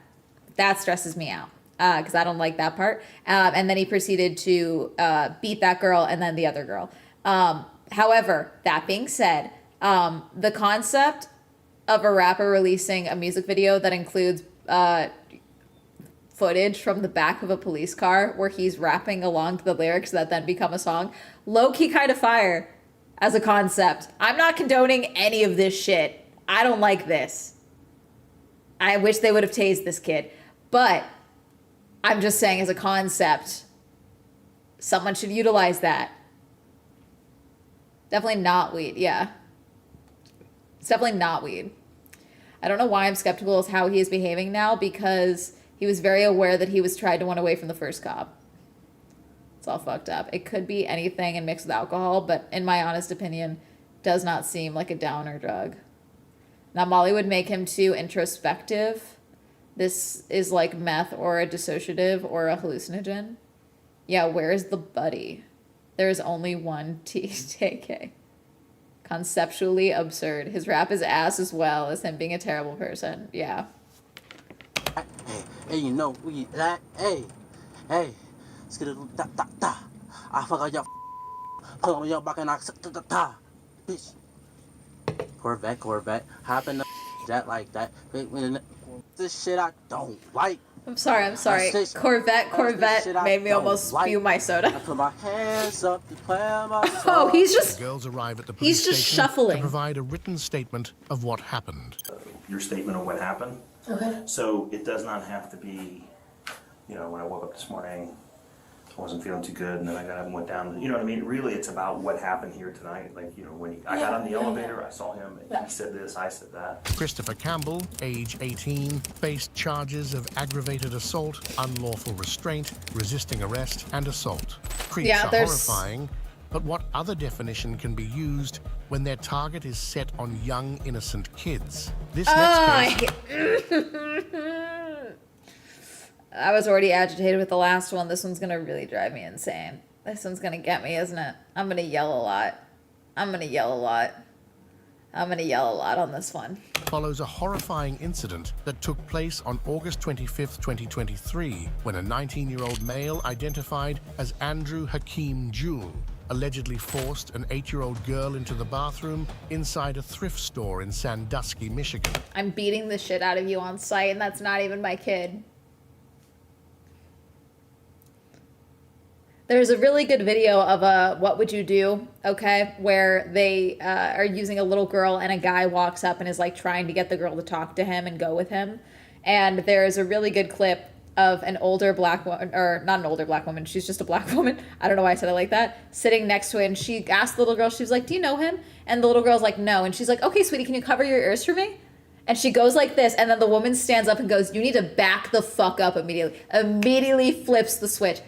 She doesn't know you. Get away from her immediately. And I am the same fucking way. Do you know her? No? Cool. Get the fuck away. I will claw your eyeballs out. I don't care that that's not my kid. I will go to jail for another child. You're not traumatizing a child in front of me. Absolutely the fuck not.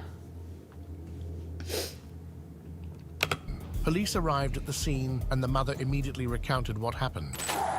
My daughter was apparently attempted to be pulled into the bathroom by a young man here. I'm holding judgment. Hold on. I said a young man. Oh, I'm sorry. Okay. I was right around the corner of the racks where the clothes were. My son came over and told me someone was trying to grab her and take her into the bathroom. Okay. I obviously went over there, and he was inside with her trying to get out of the bathroom, crying.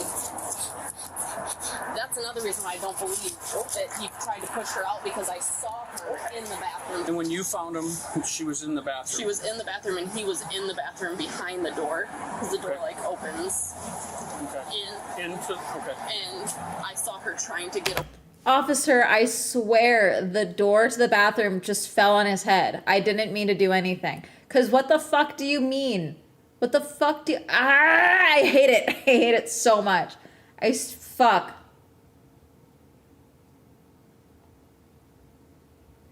I don't... The reason I paused earlier is I don't like the use of the word apparently. I really don't like the use of the word apparently. You are... You're the mother in this situation. You are not on trial right now. You can say the words, a man tried to force my daughter into the bathroom. I saw her physically in the bathroom. You know, we don't have to use qualifying words when talking to the police when something just happened to your minor child, okay? We don't need to use qualifier words. Hey, there's a guy in there who tried to force my daughter alone into the bathroom. My son witnessed it as well, and he was scared enough to come and tell me. Away and like crying. Okay, did he have a hand on her, or just she was trying to? I couldn't see because the door, I could see like half of her. Okay. You know she's scared. Right. The daughter. I've got everything I need from you guys. Okay. Why don't you guys go ahead? Just take off. We'll get back with you guys when we have more information. Okay. What happened? Yep. What? Somebody. Kid that works there trying to... Oh, even her brother is crying. Some kid tried to pull her into the bathroom is what the son said. He was crying too.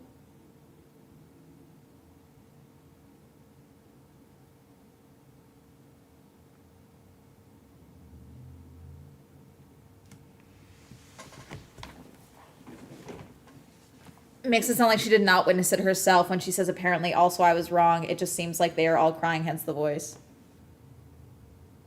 And got mom. Yes. And then she said she saw, he tried to say, oh, I was pushing her out of the bathroom, but he was at the door and her daughter was inside the bathroom trying to get out. And she saw her crying. That's what the mom just said. So door, okay, door. Let's say it's open, and he is trying to close the door or something, and the daughter is inside the bathroom. And she is crying. So she did see her daughter inside the bathroom, and he later said, no, I was trying to keep her out of the bathroom. She was trying to come in after me. She didn't realize I was in there, whatever the fuck he's about to say, okay? But he was in front of her, which the daughter was crying, trying to get out. And he was blocking her from getting out. Pull her into the bathroom. Now she's crying. Hey, is he in there? Stay here. Oh, look, we found the Amanda. No. My dad is the same way. I had a conversation with my dad yesterday because the girl who was murdered on the cruise ship by her stepbrother, her father's not going to go to the trial. He said it's too painful. And it got me so worked up. I called my father and I said, listen, if God forbid anything ever happens to me and you skip my murder trial, I'm haunting your ass. Okay? And I told my dad, I was like, I want you to be the guy at Larry Nassar's trial that told the judge, I just need 5 minutes if everyone clears out the courtroom. That's all I need. He was the father of 2 of the girls that had been assaulted. And they restrained him to stop him from lunging at Larry Nassar. My dad was like, don't worry, I wouldn't announce what I was going to do before it happened, you know. Hi, Bubba's. Would you attack for me? Would you go to a trial for me? You're going to trial for me. Mom can now start falling apart, yeah. No. Is he in there? I'm going to go deal with that in a moment, okay? Did you pull him into the... After talking to the mother, a man who appeared to be in charge of the store told the officer that Andrew already had previous charges for the same thing. Oh, sorry. Marmalade, Z, you won the Swell Grand Prix, wah, wah, wah, wah. They were subscribing. Sorry, we're dealing with heavy videos and I'm getting worked up.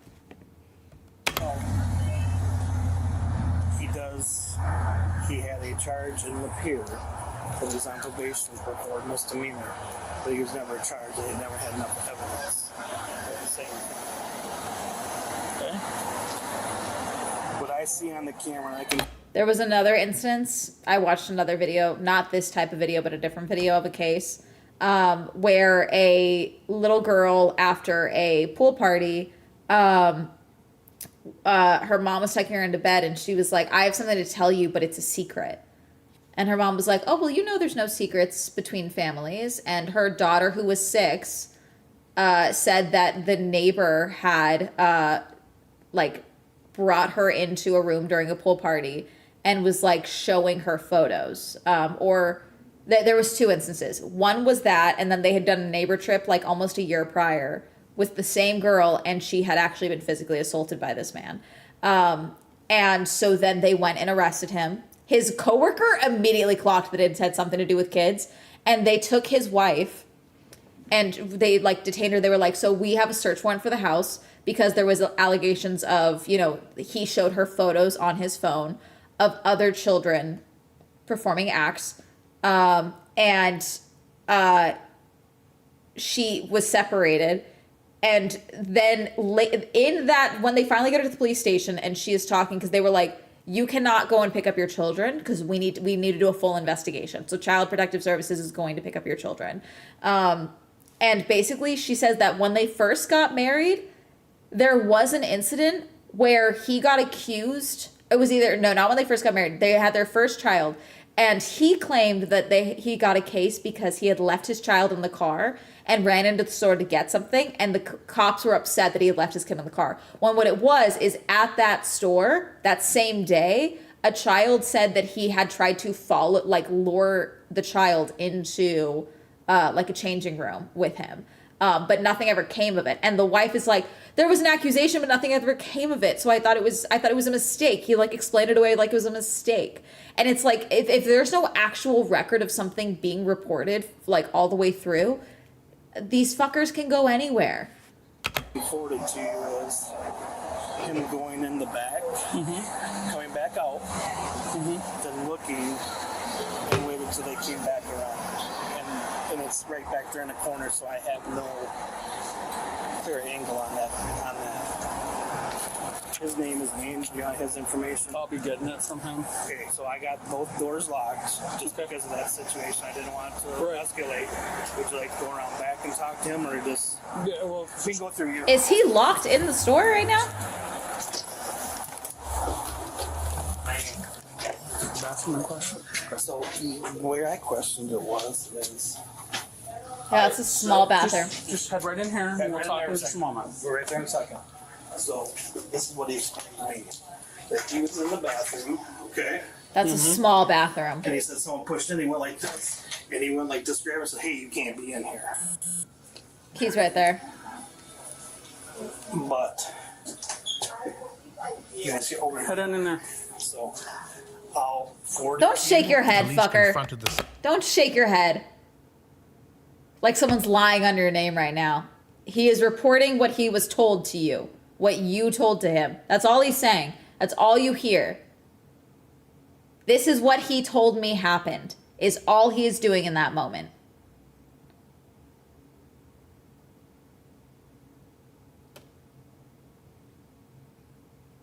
Jesus fucking Christ. Suspect, who immediately stated that he's going to jail. The suspect gave his account of the events and told the officer that it was the little girl that walked up to him halfway in the doorway, which caused him to freak out. You got ID on you?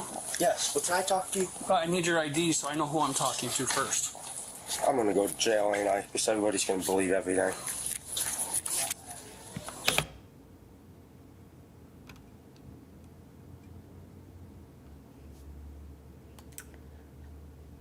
I'm finding it. Hold on.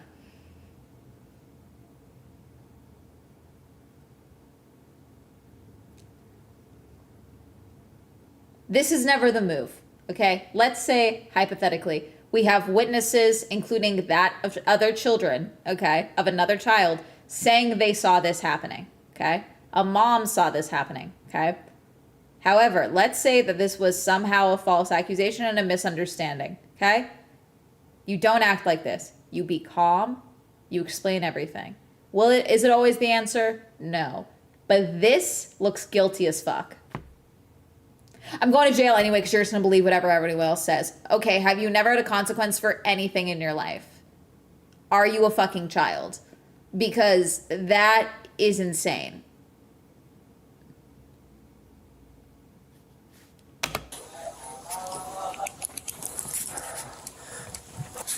Like this is a tape. That's what he's doing. Can I talk, please? Yeah, go ahead. I was in the bathroom. Before I shut Thank the you door, for I following. told her, because they pick a free toy, you can ask them up there. I told them that you guys can get a What's free that toy. in his hand? His So when wallet? they're looking Oh, at his toys, wallet. I shut the door. When I was using the bathroom, the little girl walked in on me, and she made it halfway in the doorway. I freaked out and tried to slam the door, and it hit her. That's why she was crying. I can't go to jail, dude. I'm on probation. What are you on probation for? A misdemeanor assault. I can't. Misdemeanor assault for what? I don't know. Where do you live at? The rescue mission. Please, I can't go to jail. His account does not answer the two responses from a mom and a son. Okay? Now, I don't know the age of the boy, okay?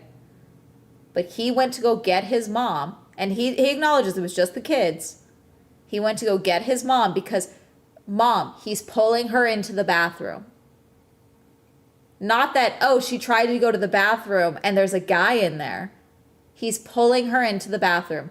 Then, when mom comes around the corner, she sees her daughter inside the bathroom crying. And this guy is in front of her, is what the reports we have so far. Now, yes, this does go against those reports. But even the shop owner seemingly said, now he said this, but he doesn't believe it. Doesn't make sense. For what? I don't know. How old was the person he assaulted? Should be the next question. Yeah. I'm so screwed. I don't feel bad for you. What's going on? Just wanted to give you guys some privacy. No problem. Also, I'm so sorry. This back room, I'm assuming the shop owner would know if there was anything that was like within reach. But there's too many things back here. You know? Like for someone to grab if this turned a different way. This guy hit her. This guy made her cry. Yeah. Tom. I can't go to jail. What? Okay. Again. I'm screwed. I want to make sure I'm going up your name now.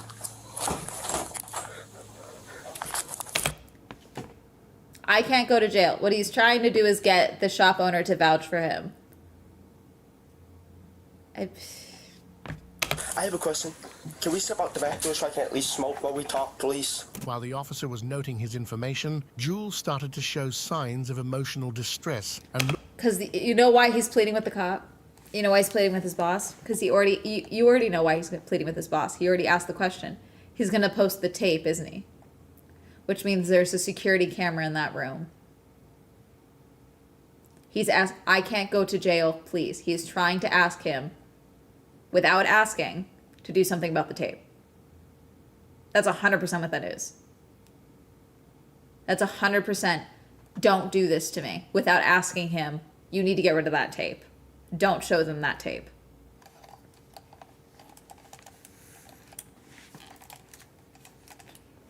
looked as if he was about to cry. Yeah, I'm so sorry. People that fuck with kids are all fucking whiny crybabies. Every single one of them. They're fucking weirdos. Okay? And they all blubber like fucking babies when they're caught.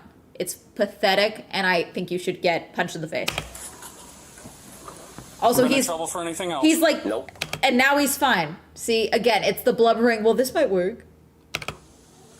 Okay.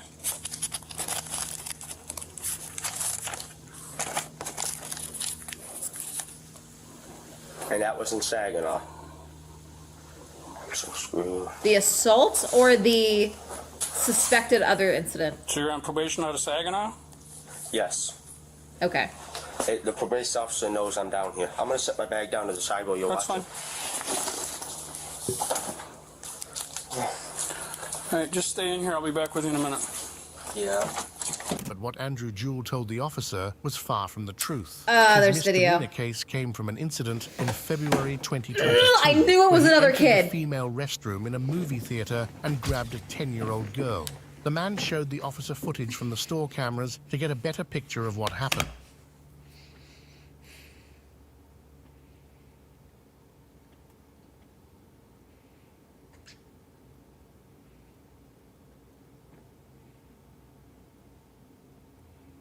I don't have patience for this. I really don't. I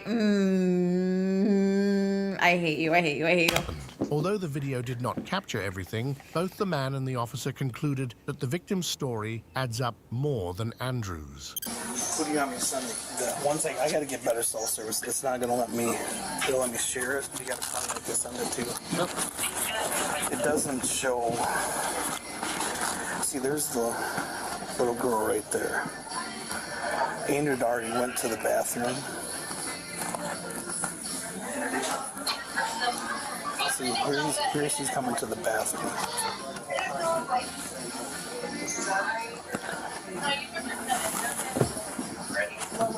The little boy found, but the little girl never goes on that side. Then, let me speed it up a little bit.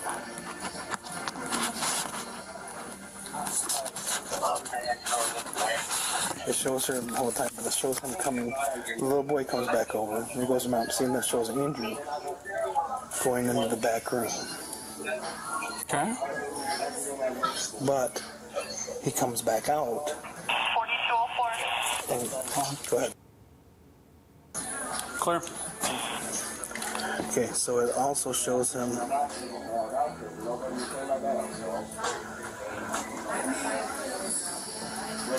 See, now this is farther down, and it'll show him coming back out into the bathroom. They technically don't have a warrant for this. So basically, body cam footage and security cam footage of a private business, which is what this is, even if a crime has been committed, they don't have a warrant for this. They don't have a warrant for the security camera footage. The shop owner is showing this as a courtesy, is what this is classified as. He is willingly handing this over. But unless he offers to send it, it's like a different thing, okay? So that's why, and again, also, the blur that you are seeing is for the protection of the children that are in the video, okay, on that security cam footage.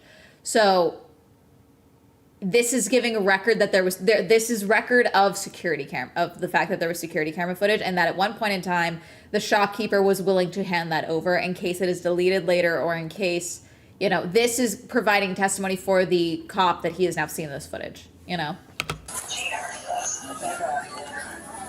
Come on.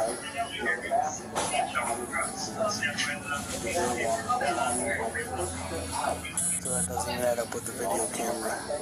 But he's saying, see, that's where he comes out again in there. But he doesn't go to the bathroom, see? He comes around here and started looking for us to see what we were at. I'm in the office, Heather's right there, Crystal's right there, and see, he's looking for the little girl right now. He just saw the little girl walk back over there, and there's a little boy, see? Now he's walking that way. So her story adds up more than his. You got that. So I will, when I get, I'll get that. And that's all the video we have, because no one else moved in that period of time until he comes running up screaming at me saying, hey, they're calling the cops on me. So you still want it, or? Yeah, we need it. Okay. In the December Okay, 2020... so it looks like it was a different angle, so it doesn't show the bathroom, but it shows the movement, and it shows him on camera going to look to make sure his coworkers are not where he wants to go grab the girl from, and then the little boy running out, basically. So they don't have footage of the room, but they have it proof that what he is telling them is not correct. It's like a Ring security camera is what it sounds like. Like, it's very similar to that. 23 preliminary examination, the 8-year-old girl recounted being grabbed by her shoulders and dragged back into the bathroom. She said that the door was half open while Andrew attempted to pull her inside. After seeing her sister in distress, her 6-year-old brother alerted their mother, and that's when she saw her daughter struggling to get... Her little brother went to help her. I thought it was a big brother. It was the little brother. ...away from Andrew. Andrew had given the officer his account of what happened at the thrift store and kept the same explanation in court. Please, can I talk to you first? I already talked to you. Okay, hold up. Your story doesn't add up. I'm telling you, I swear to God, I was in the bathroom. The reason why she was crying, she hit her head. I swear to God, I wouldn't lie, please. Well, I swear to God. I got a problem with your statement because I got the little girl saying you grabbed her by the shoulder. I got the brother who said you grabbed her by the shoulder, and the mom says she was trying to get out of the bathroom and had to pull away from somebody to get out. Because can I explain? Can I walk you to the bathroom and show you what we were just there. No, but can I show you? Can I show you when walk to the bathroom? Dad, stay on the phone, please. All right. So I'm sitting on the toilet. Open the door real quick. Just open it. Is there not a lock on the door? She walks right. She opens the door and walks right there. I hurry up and get up and try to pull my pants up, and I grab her shoulder. Like I said, then the little boy... You never said you grabbed her shoulder. And when I tried to push her out, the door got stuck with my foot. It kept pushing, so I'm trying to pull my pants up and push her out. And that's when she hit her head right there. That's when she started crying. And the little boy saw me put my hands on her shoulder. She never said, if she had ever hit her head, my head hurts. You know, I hit my head. He hit my head. Not even that. Not even that. Because I put my hands on her shoulder to stop her from coming in fully, and that's when I pushed her out. That's what I'm trying to tell you. I swear to God, please. Go ahead and get off the phone.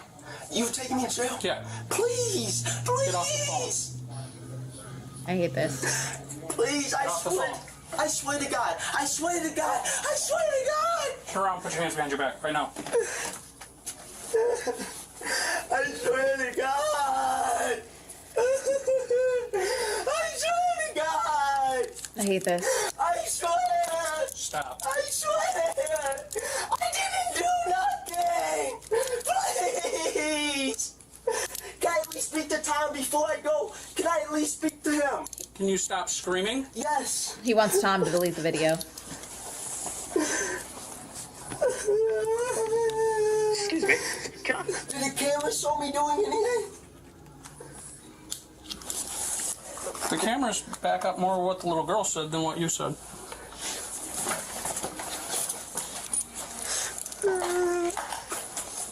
Tom! Tom! I swear I didn't! No, Tom! Just before this incident, Jewel had recently relocated to Sandusky. Are those even tears? And he's not even crying. He can't even lie convincingly. You guys can't see because I'm blocking it. But there's no... His face is dry. His face is bone dry.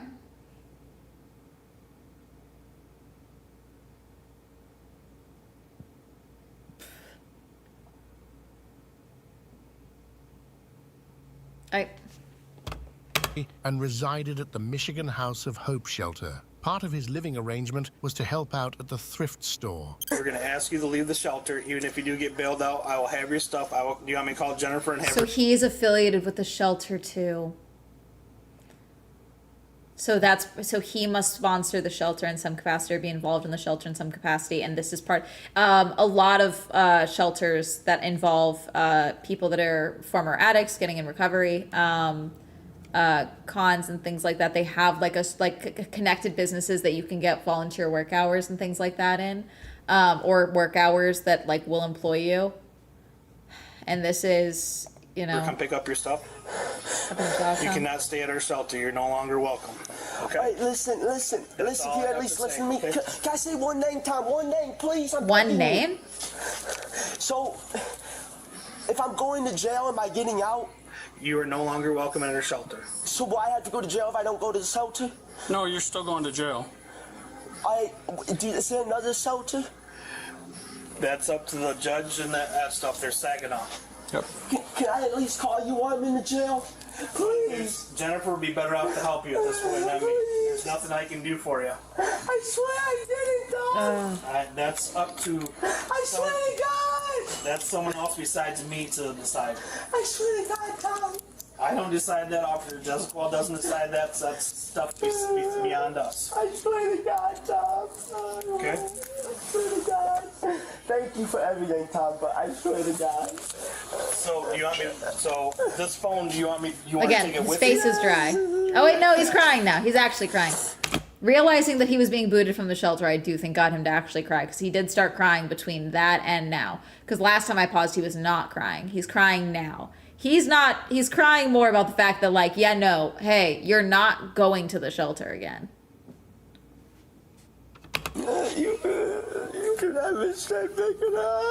All right, I will call Jennifer. Okay. Here, put this in the backpack, because he can't have those. Yep, you got a lighter in there? Yeah.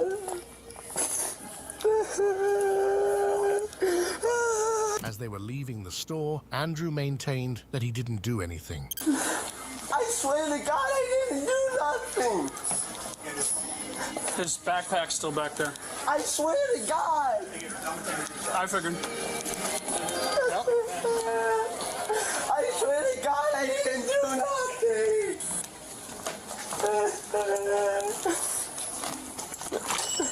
Can you at least not hold my arm so tight? No, the girl is gone. The girl is gone. So in case you guys missed it earlier, the girl and her family were outside and they said, hey, we have everything we need from you.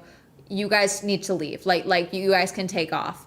And also it looks like the dad came up and the dad was like, is he in there? And was ready to go beat the shit out of him. So sending the family home was the best move in this case, because they did get everything they need from the children and the mom. And again, in that moment, you don't want to further traumatize the child. So she's gone already. The family probably took her home. Let's assume that there's been at least 45 minutes since the jump. I wasn't keeping a track of the counter on the body cam footage, but that would be a way for us to check the timestamps. Transport, Andrew once again pressed the officers on whether the camera caught him doing anything. Did the cameras even saw me doing it? 'Cause I swear to God, I didn't. Did the cameras even saw me do it? I swear to God, I didn't.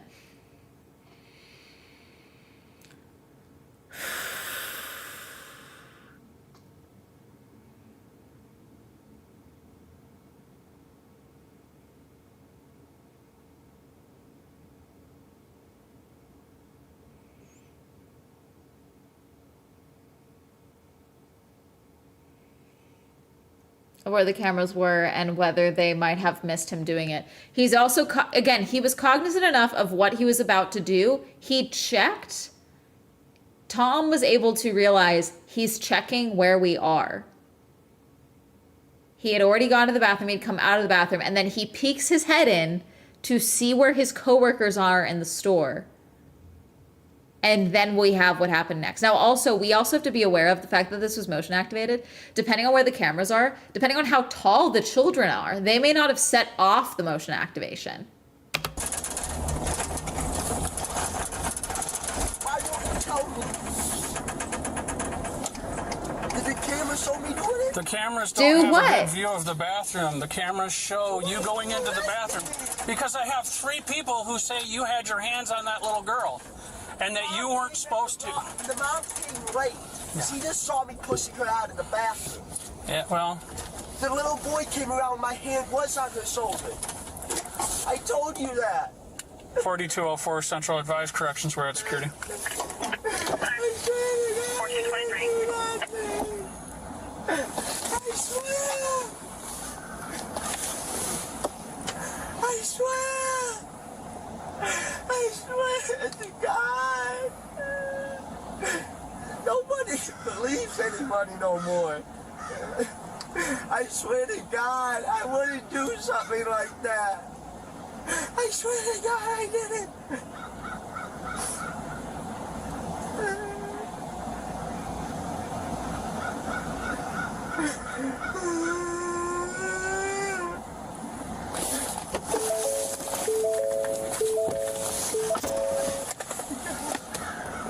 Yeah, I don't know if they Mirandized him. I swear to God, I didn't do it. Please, sir. I was thirsty. I was Andrew pushing her charged out. with misdemeanor assault and battery, 2 felony charges, including the amended charge of kidnapping, child enticement, and an original charge of attempted unlawful imprisonment. As of the Yeah. latest update, a 2-day jury trial is set to begin in May 2024. While Andrew awaits trial, This is he from 2 remains years in the ago. Sanilac County Jail under a $50,000 cash bond. Our next case took place on November 19th, 2022 in Florida. Officers responded to a call at a pled Walmart guilty. about a man reported to be inappropriately touching himself around other shoppers. Upon attempting to make contact, the man immediately ran away from the officer, which led to an intense chase. God, I used to love, this has never happened to me since I've been an adult, but like there have been times where like, and again, I shouldn't say it's never happened.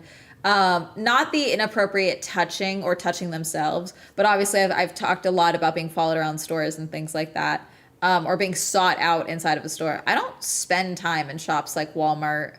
I don't go to Target anymore, but like I try to get in, get what I need to get and get out, because these are just too big of stores. You know, there's too many people, you know, and unfortunately shitheads love a Walmart, unfortunately, because there are so many people, and a lot of their stands are very tall and can obfuscate like identity, you know. Even in modern day, certain stores, there's so many cameras, but sometimes if some people think they can get away with it in these places. Get his ass. Show me another card at Walmart. Got one right there. Taser!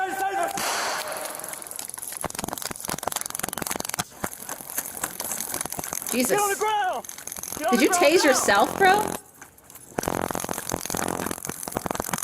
Did he get him? I can't even tell.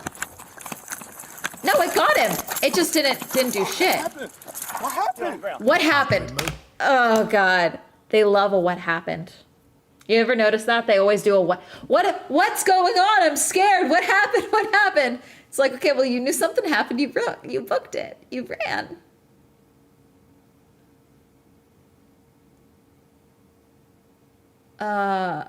So why the chase?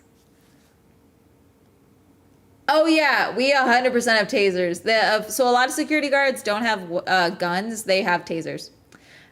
Certain stores allow it. Certain stores don't.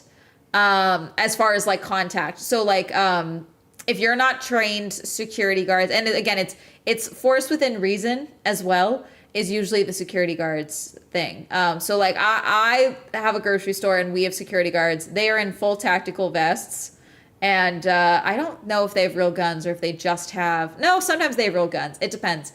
It often depends on the area. Sometimes they have tasers, sometimes they have guns for security. It depends. It also depends on, I believe, how much money comes through that location. So depending on what area this is in and how much money they bring in on the regular, they could be allowed to have various weapons for safety and protection of customers, the business itself, things like that.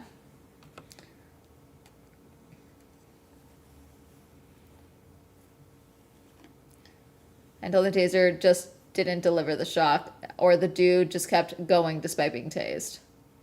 It's going for a jog, bro. Mobilizing the man, assistants arrived and they successfully detained the suspect. So when I worked at baby and kids clothes store, we had a lot of shoplifting. I was never allowed to engage with the shoplifters. I could not chase anyone outside the store. I could not lay my hands on anyone. So I went for the passive aggressive route. Would you like me to ring up the items you put in your bag as well? It's usually what I would do because I'm a cunt. And they would dock our hours if someone shoplifted. So unfortunately it was something that I did have to make a priority because they were taking it out on employees, the fact that people would steal.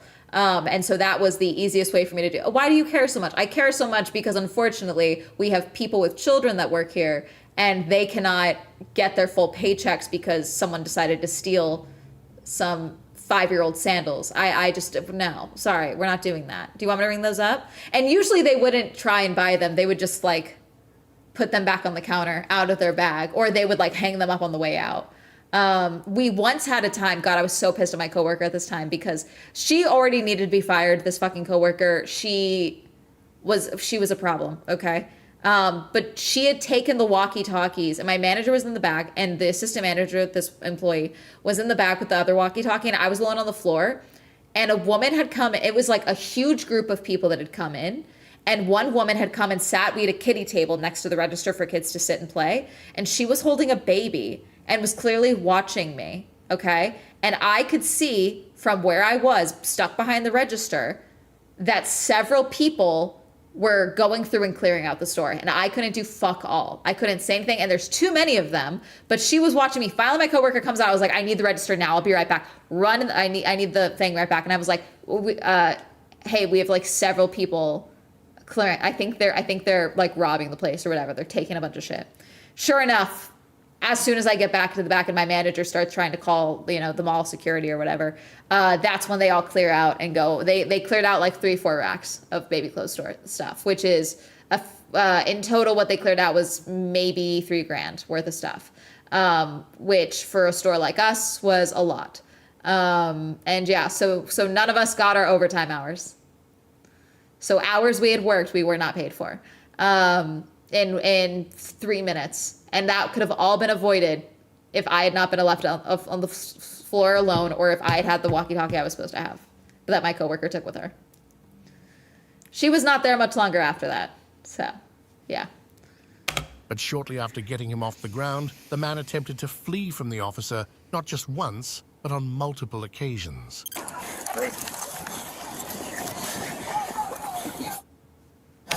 No, we actually can't. You can't lock the doors because then it's detainment. And it's so because it was a baby clothes store as well, we had a lot of children inside, in and out. There's also California fire laws. We actually can't lock those doors. Convenience stores have the ability to do that, like a liquor store or a gas station, because of the nature of those businesses. A retail store, most of the time, cannot lock the doors because that's unlawful detainment. And they would sue my ass. Which is why I would do the, hi, do you want me to bring that up for you? That's at the front. Do you want me to do that for you?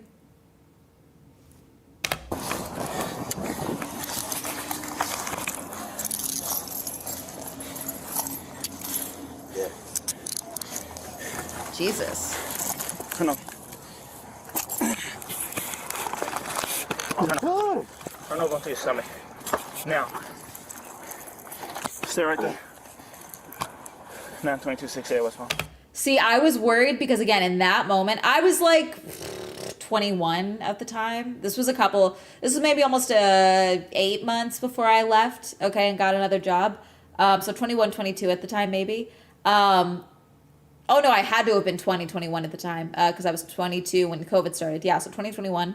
And there was, I kid you not, 5 or 6 of them, and most of them were men. So my concern was, as a small, 20, 21-year-old, if I make it clear that they're on camera and that I've called security, what are they going to do? Was the concern. Because I couldn't see all of them as well. So it's a catch-22 situation. We wouldn't have been able to do much in that moment. But the deterrent would be we have multiple employees in that moment. Hey, can I get your help on the floor? And then immediately that alone would have gotten them to walk out without grabbing as much as they did. It was the fact that I was left on the floor alone for like too long that they were able to grab as much as they were. Because I also had other customers as well. Because you also don't want to alarm the other customers that are in the store. It's a catch-22. One detained. It's a black male. I'm gonna be down by the grocery entrance. Dude. And you start a supervisor for a tasing. What is wrong with you? Kevin, stop. Relax. That's all you. I know you. You know me?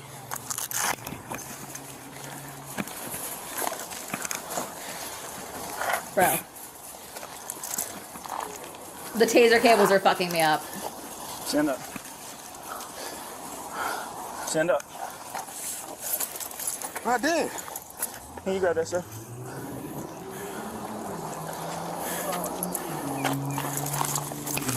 Stop. Is he still trying to run? God.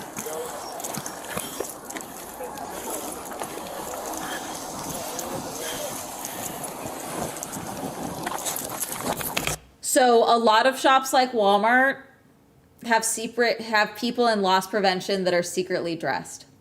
So probably that person works for Walmart in loss prevention, which means that it looks like a regular customer, but they're trying to make sure people aren't stealing.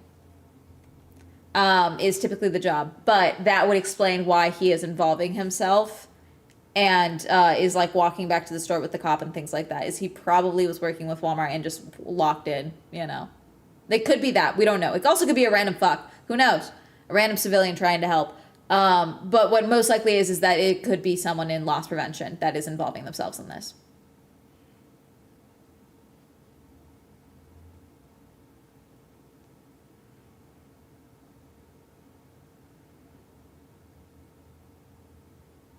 Yeah, today's the day is way too much. Yeah, especially, again, I've got other coworkers in the store.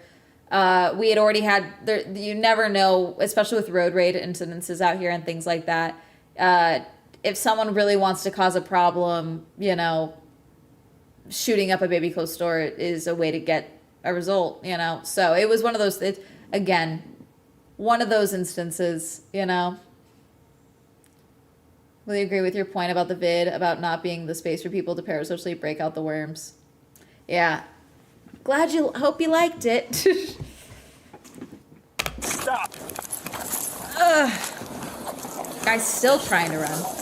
The suspect will be temporarily held in custody inside a Walmart in-store police station. Yeah, they have in-store police stations. So does Disneyland. Disneyland is a jail.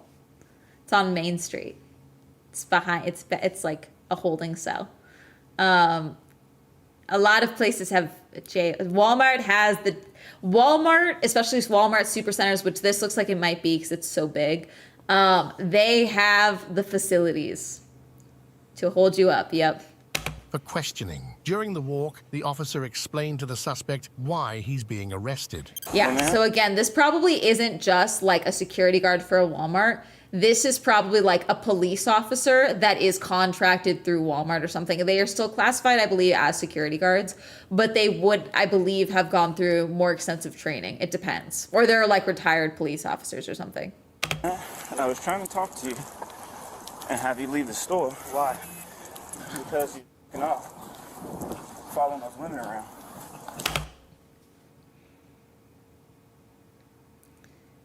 If you jerk off at me in a store, I'm shoving a card into your penis and pulling it away really fucking quickly, okay? Just for the record. I'm maiming your shit. Okay? Just so we're clear. But now, you're going to jail. For what? Resisting arrest, fleeing, lewd and lascivious behavior. I was leaving.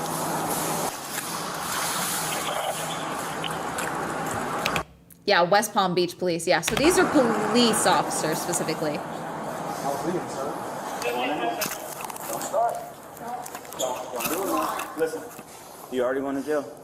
Okay? Just give me a ticket. You already went to jail? No, we're not going to give you a ticket. Don't make us have to dump you in here. All right? Can I get some water first, please? You'll get some water. Please. We're going to go in this office. You're going to sit down. My phone's fell. Okay, we'll get it. Go in here. My phone's fell, please. We'll get it. No, you're not. Somebody go pick it up my phone. Let's go. Get my phone, man. We're gonna get your phone. Get inside. Step out. Have a seat. Can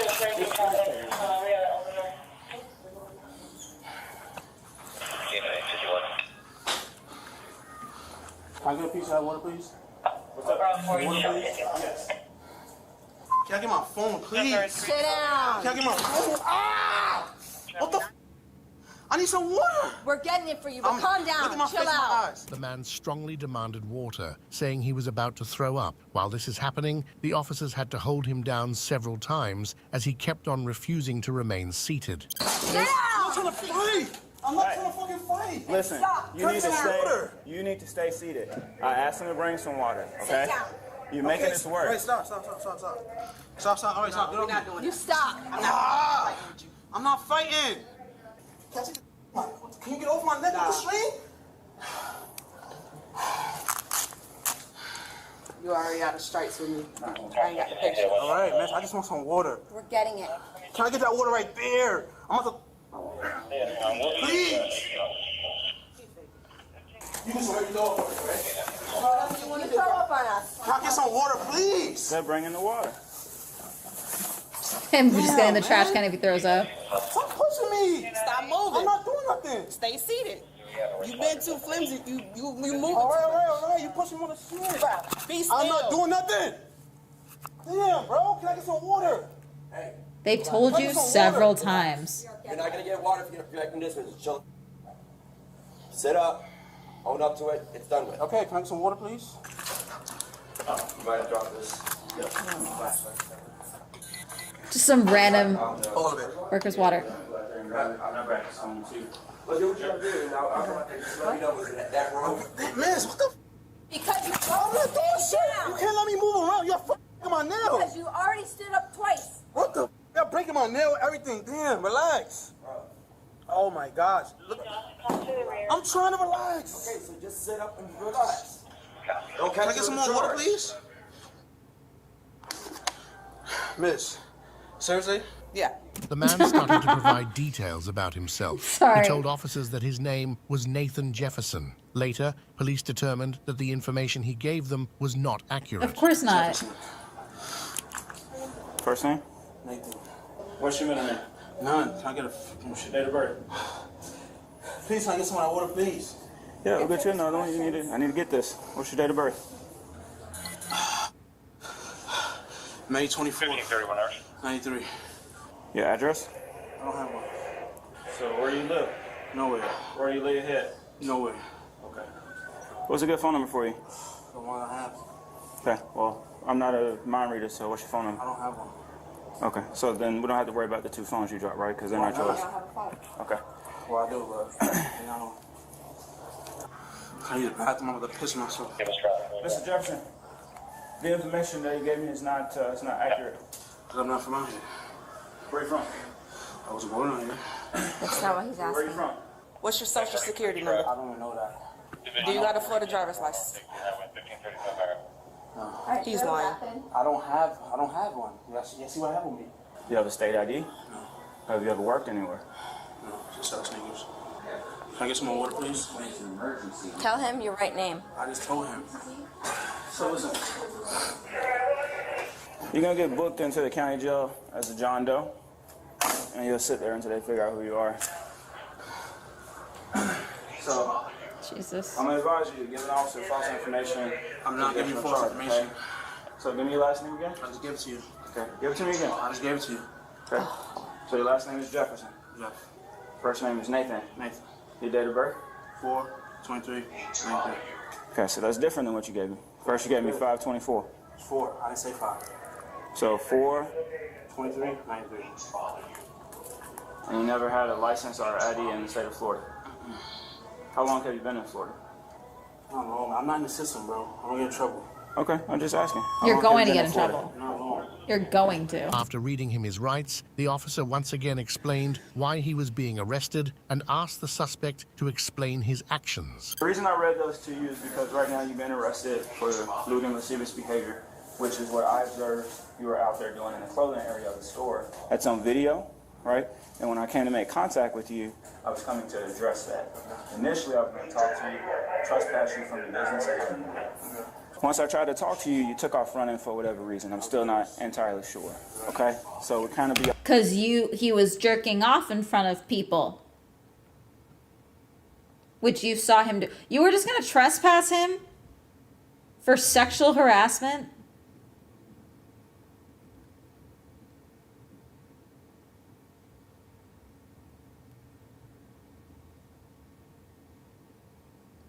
You know that line where it's like, oh, when you see misogyny creeping into all corners of life and you can't ignore it anymore, and it's like the girl smiling uncomfortably?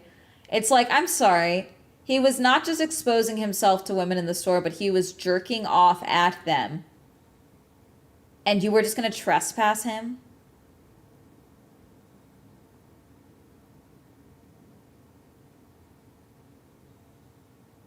Again, this is one of those things where it's like, oh, well, he didn't touch you. It's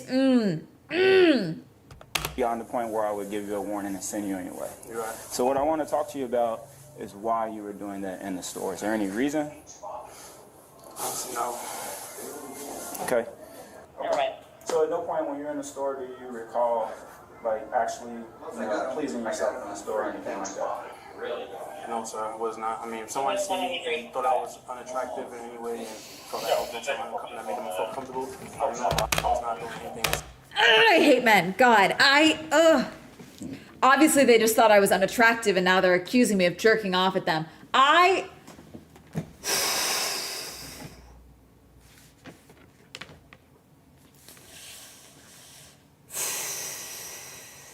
hate men. Oh God.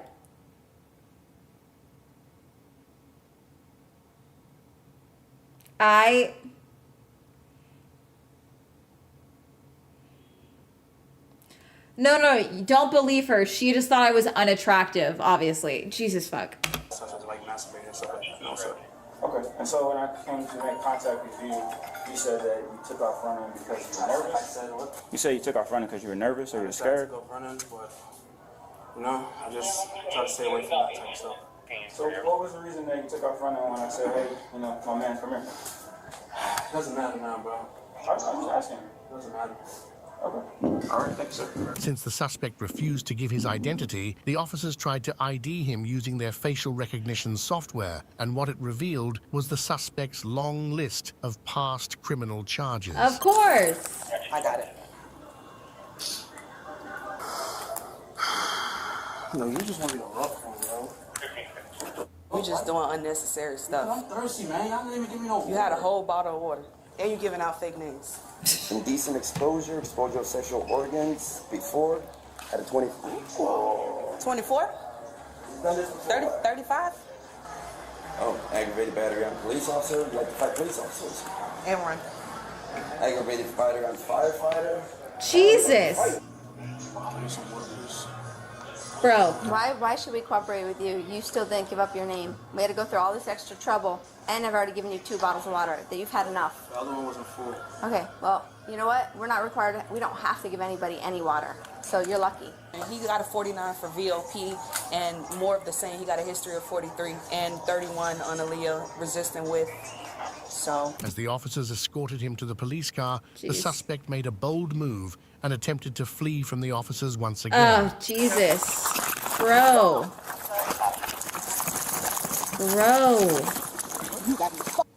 I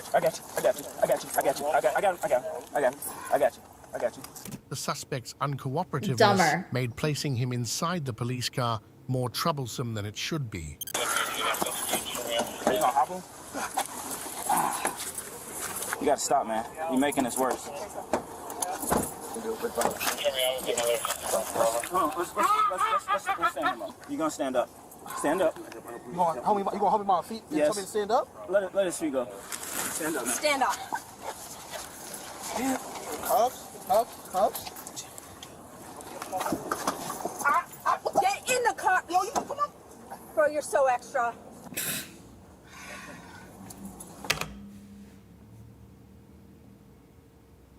I'm sorry that took me out. I'm really sorry. This is serious. This is serious.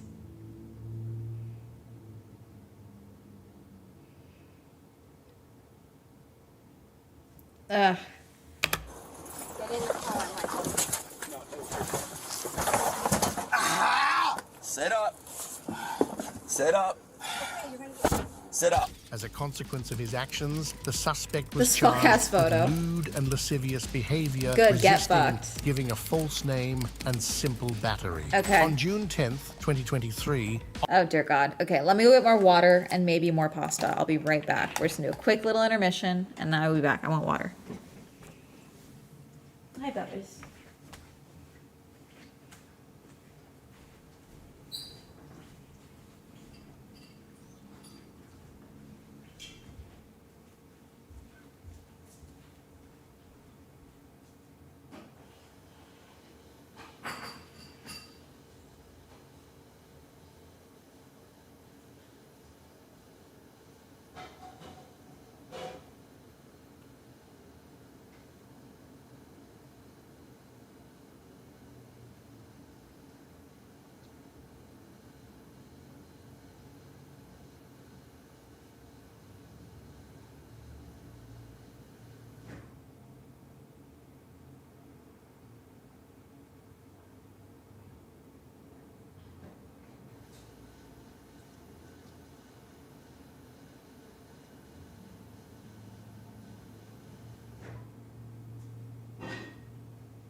Okie dokie.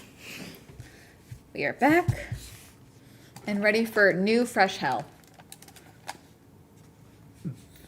Officers received 2 reports about a man who allegedly groped people, including an underage girl, while in line for the Raptor roller coaster at an amusement park.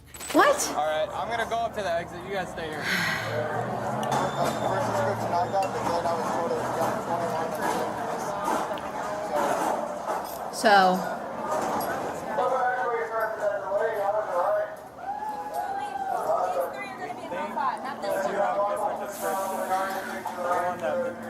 Is in the train on the left right now. Okay.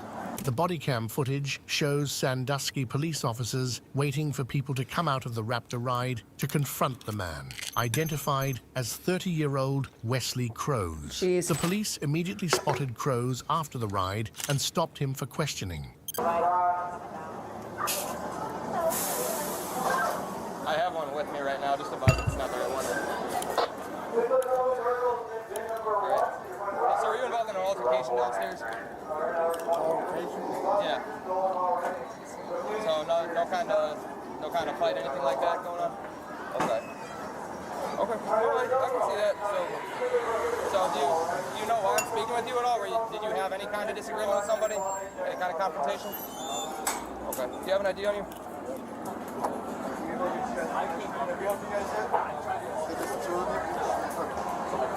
Appreciate it. You said you were not involved in any kind of altercation downstairs? No? Okay. Okay. Okay.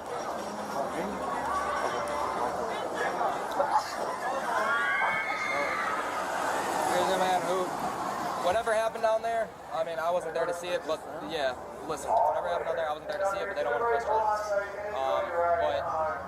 But if Richland County doesn't want you, you're going to have to speak to these gentlemen for security. They might ask you to leave the park for the day. Okay? According to the report, a man at the park claimed that Crows invaded his personal space and caressed his torso and hips. When the man confronted Crows, the suspect allegedly punched him in the nose. Jesus. Additionally, the man's girlfriend also reported that Crows pressed and rubbed his buttocks up against hers. All right, so go ahead and place your hands behind your back for me, okay?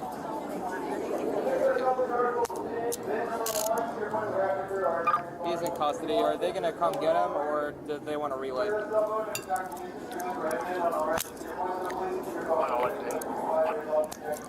him to the jail. They'll come pick him up. Clear.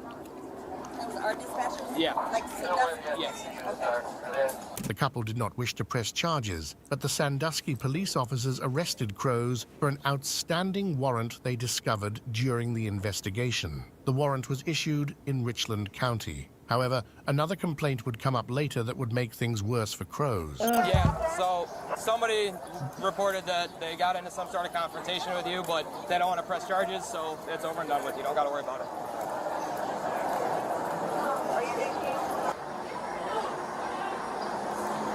It's failure to appear, sentencing on dangerous drugs. The warrant from Richland County was revealed to be a drug-related charge where Crows failed to appear for sentencing. You gotta go speak to the judge. For real? Huh. Warrant's a warrant, dude. I don't work for Richland County. That's made up right there. A possible drunk? No, it said it's the warrant is failure to appear for dangerous drugs. So did you skip a court date? No, I'm on papers. Okay, then you can go tell the judge about it. I don't know, man. I'm not from around there. While the police waited for transport, Crows was questioned about his warrant. Who else did you count with? My buddy, my cousin. Did you drive or did they drive? No, they drove. They drove? So they have a way home and everything. Is he going to county or? You're gonna go to Erie County, and Richland County's gonna come get you tomorrow. Because we're not driving you all the way down there, so Richland County's gonna come pick you up. So I'll speak to the lieutenant when she gets back here with the car, and we'll see what we want to do with that. But if at a bare minimum, you'll be able to call somebody when you get to the county. Well, Okay? I mean, I shouldn't have to go to a county. Dude, you got a warrant. You're going to the county. Period. That's how it works. In a turn of events, police later charged Crows with sexual imposition when they Jim. received a second complaint. this time coming from a 16-year-old victim who filed the charge. Damn. The 16-year-old and her mother reported that Crows came up from behind the girl and placed his hand between her legs and touched her private region outside her clothes while she was in line for the raptor. The police report indicated that the girl had taken a photo of Crows when he was in line. Crows, who was initially arrested for an outstanding warrant, was charged with sexual imposition. Yeah, fuck him. Okay. Let's see. I'm looking for our channel.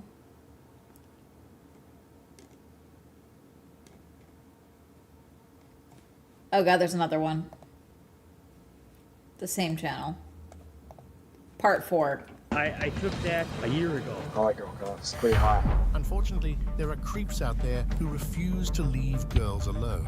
Oh, these ones. What have I done wrong? You say, let me in the room with this girl. This series of videos showcases various This one's gonna upset me more, isn't it? revealing how brave police officers confronted these suspicious individuals.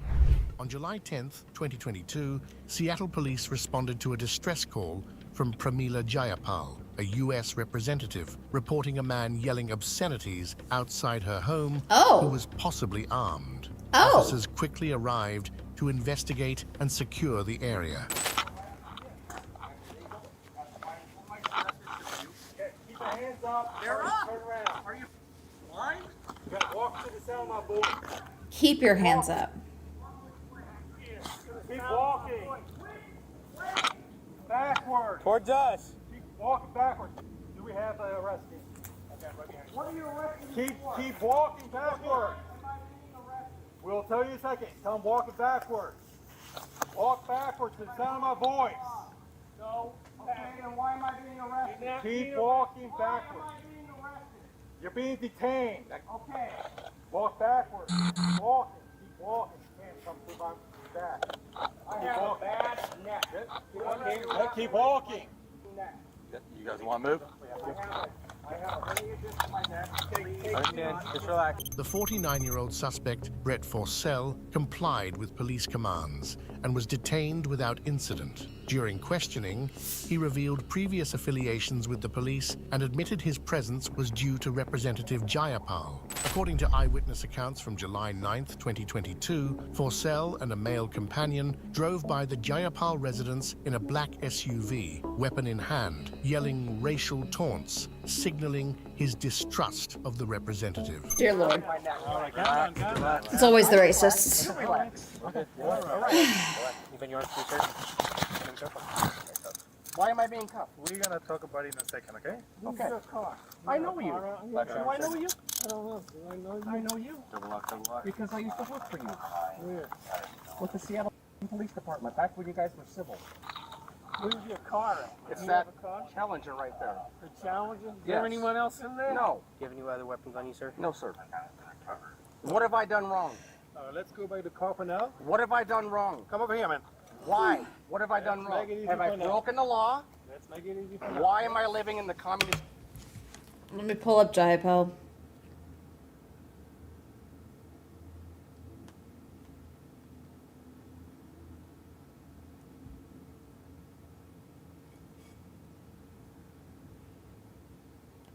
Pramila Jayapal, United States Representative. American politician serving as the U.S. Representative for Washington's 7th Congressional District since 2017. A member of the Democratic Party. She represents most of Seattle as well as some suburban areas of King County. Jayapal represented the 37th Legislative District in the Washington State Senate from 2015 to 2017. She is the first Indian American woman to serve in the U.S. House of Representatives, the district's first female member of Congress. She is also the first Asian American to represent Washington at the federal level. She has been out of office since to last January is when she is out of office, I believe. States of America. I'm sorry. I know that Pramila you all lives here. That's why I'm doing this. Do you have anything on you that's gonna poke me or stick me? No. Okay. Can you just relax your arms? Just want to double check. Do what? Can you just relax your arms so I can just Don't scoop you relax. back? Okay. I do have a hernia disc in my neck. Please don't hurt me. Okay. The gun is the only thing on me. That's why I told you that. Okay. I'm legal. I have a concealed carry permit. I'm shocked you guys have this quick of a response for nothing. Oh, I'd like a dip, please. You like a dip? Yeah. All right, just give me a second. Let me make sure you're clear, okay? Because if you take me to jail, I'm going to sue the out of you. Well, we're not there yet, all right? Let's just figure out We what's better going on not first. get there. Oh, we'll figure out what's going on first. Figure it all out. I probably know more about it than you do. right? To start, you have to chill, all right? Chill? Yeah. Calm down. Okay. I gotta read something to you. During his routine body search, the suspect persistently questioned the motives for his arrest and mockingly recited his Miranda rights in front of the officers. He also admitted to camping outside the representative's house, claiming it was his right. I'll tell you what. End of quote. Repeat the line. I gotta read something. No. Yeah, I have the right to remain silent. Anything I say can and will be held against me. I have the right to all that. It doesn't even matter anymore because we live in a communist country. You have the right to remain Yeah, silent. Anything you say can be used against you in the court of law. You have the right at this time to talk to a lawyer. Can I tell you something? Have him present. I'm skipping ahead. Why? Brent Allen Forsell was charged with felony stalking by the King County Superior Court and sentenced to 364 days in jail, including electronic home monitoring. Additionally, he was barred from owning a gun for 8 years and Damn. underwent mandatory treatment for his vices. Representative Pramila Jayapal expressed her gratitude to the law enforcers who responded to her call. I am grateful to the King County Prosecutor's Office for holding this man accountable for his dangerous actions, to the victim's advocate for her assistance throughout the process, and to the Seattle Police Department, U.S. Capitol Police, and the House Sergeant at Arms for continuing to keep my family, me, and my staff safe. On March 10th, 2023, Lake County police officers were dispatched to a property following a report of a... It's probably drug treatment. It's probably, like, that's very common if you have any drug-related offenses. I assume there was a drug-related offense, but I just couldn't listen to him talk anymore, so I skipped ahead. trespassing male. Upon arrival, the suspect claimed he resided there and asserted his right to remain on the premises. You don't live here. Yes, I do. No, you don't. You don't live here because you called me for a well-being check last week. I did make it. Why didn't you call me back? Because she's already spoken to you. 2104, you want to expedite? I'm out of here. All right, you're being trespassed. If you come back, you'll be taken to jail. The suspect, later identified as Taylor, had multiple previous encounters with the officers and repeatedly refused to leave, insisting on his right to be there despite attempts at a peaceful resolution. What? Thank you, sir. I'm a carpenter, bro. Okay, kick rocks. Started my own company. Kick rocks. No one cares. Custom carpentry. No one cares. He's highly irate. I believe he's going to be taking a tonight here now. Trying to find my keys. You're fine. Find your keys. Come on. The faster you get out of here, the faster I don't have to deal with it anymore. Come on. I don't have my keys. Okay, then walk. You're being trespassed. I'm not trying to hurt you, dude. I just want to ask her to marry me. Okay, she doesn't want to marry you. I hate this.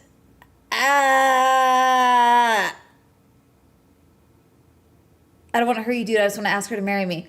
That's a threat. Thank you for following. That's a threat. Because she wants you trespassed. I may look Expedite. excited, man. Trying to give her her stuff, dude. Just relax, okay? I'm not doing anything wrong. 54, he's not aggressive. That's all He's just I'm trying to do, agitated all right? extremely. I'm moving out. I don't want to live with her anymore. I don't want to be married anymore, okay? Okay. You're not married. That's it. So don't screw me or anything shit like that. Don't plan on keeping you unless you do something really, really stupid. Why are you grabbing your mirror like that? Why? Because you're extremely agitated. All I asked you to do was leave. I'm happy. I just got a new job. Fantastic. Well, let's go be happy somewhere else other than here. I found a gun. It's a Richard. I was going to give it to my son. In spite of arrest warnings for trespassing, he alarmed officers by mentioning a nail gun and his son, raising concerns about his mental state. My bachelor party, dude. Okay. Where's Are your you going to look keys? for your keys or are you going to walk? Which one? Thanks, Steve. Don't walk up on me. Walk away. What? Walk away. Why? You're being trespassed. Why? All my moments here. You don't got live trespassed. here.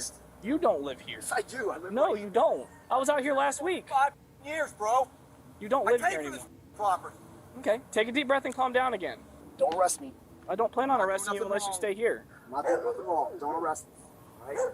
I just got to put my son's stuff there. All So is her stuff. Joining the fucking army? No problems. Now you're joining the Fantastic. army. No problems, officers. I don't want any problems. She's the problem, not me. Volusia County won't hear about this. Okay. Half of this is Volusia County. This is Lake County. But down there's Volusia County. Down there's Lake Doesn't County. matter too. what down there is. There's Volusia County. You got to go about 10 miles down 44. Start pushing me then. I'm not pushing shit. You can get out or you can go to jail. What? You can leave or you can go to jail. Those are your options. How am I gonna leave? You got 2 feet that work just fine. You've been walking around here the entire time. You can call a tow truck for your property. Don't pull that gun. I'm not pulling my gun. My hands are on my chest. You're fine. She smacked me in my house the other day. Did you hear about that? Where was that at? Pearson. Did you call the police? Yes. Okay, did they file a report? No, because she said I made it up. I don't work for Pearson Police. Saying I'm making shit up for her. What are you yelling at me for? Because she's lying to you, dude. Listen, Okay. dude, I haven't even talked to her. I came out and did your well-being check last week. I know you don't live here. You've already lied to me and said you do live here. So I'm going to give you 2 options now. And option one is to leave. Option 2 is to go to jail. Oh. All right, don't do it. Try my shit. Get out of here. Like, give me the channel. Tensions Everyone's dumb. escalated when the suspect threatened officers with a nail gun, leading them to intensify their tactics to defuse the situation and secure the suspect. Ryan, he just tried to jump out of the truck and run at me for a second. I had him at taser point. He's jumping back in the truck, moving around. Stop dumping all your shit on my property. We can trash that later. Just all my sons, dude. You need to get out of here, like now. Ryan, he just grabbed a nail gun. Show me your fucking hands! Show me your fucking hands! Keep your hands out the door! After a tense standoff with the police, Taylor finally complied and allowed them to arrest him. Jesus. With your right hand, roll the window all the way down. Roll the window all the way down. The random shit is inside the car. Roll the window down.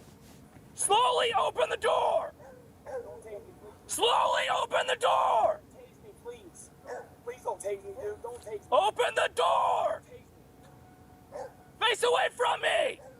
Let me see your hands. Face away from me. Step out of the vehicle. Step out of the vehicle. Don't tase me, please. Step Bro. out of the vehicle. I'm really scared. Don't tase me. Step out of the car. Don't tase me, please, dude. Don't tase me. Don't tase me. Please, please, please, please, please. Then stop it. Please don't. I'll leave. I'm leaving right now. Step out of the car. I'm sorry. Step out of the car. Last warning to step out of the car. Face away from me. Don't tase me, please. Don't tase me. Face away from me. Taylor, you need to step out of the car and face away from me. Now. Don't tase me, please. Please don't tase me, please, please, please, please don't. Place your hands behind your back. What I do? Place your hands behind your back. Do not move. Do you understand? Do you understand? Yes, sir. Like he's detained, you can clear it. Don't tense up. Sorry, sir. Stand up. Sorry. Stand up. While detained, he denied the charges and claimed he only wanted to give gifts to his son. He accused the police of ignoring his mental and emotional state and exacerbating the situation. I'm sorry. I'm just trying to get my This son is some stuff, that's insane. all. Stand up. It's his birthday. We're gonna walk over here now. It's his birthday, dude. That's all I'm trying to do. Okay, well you done f***ed up now. Why?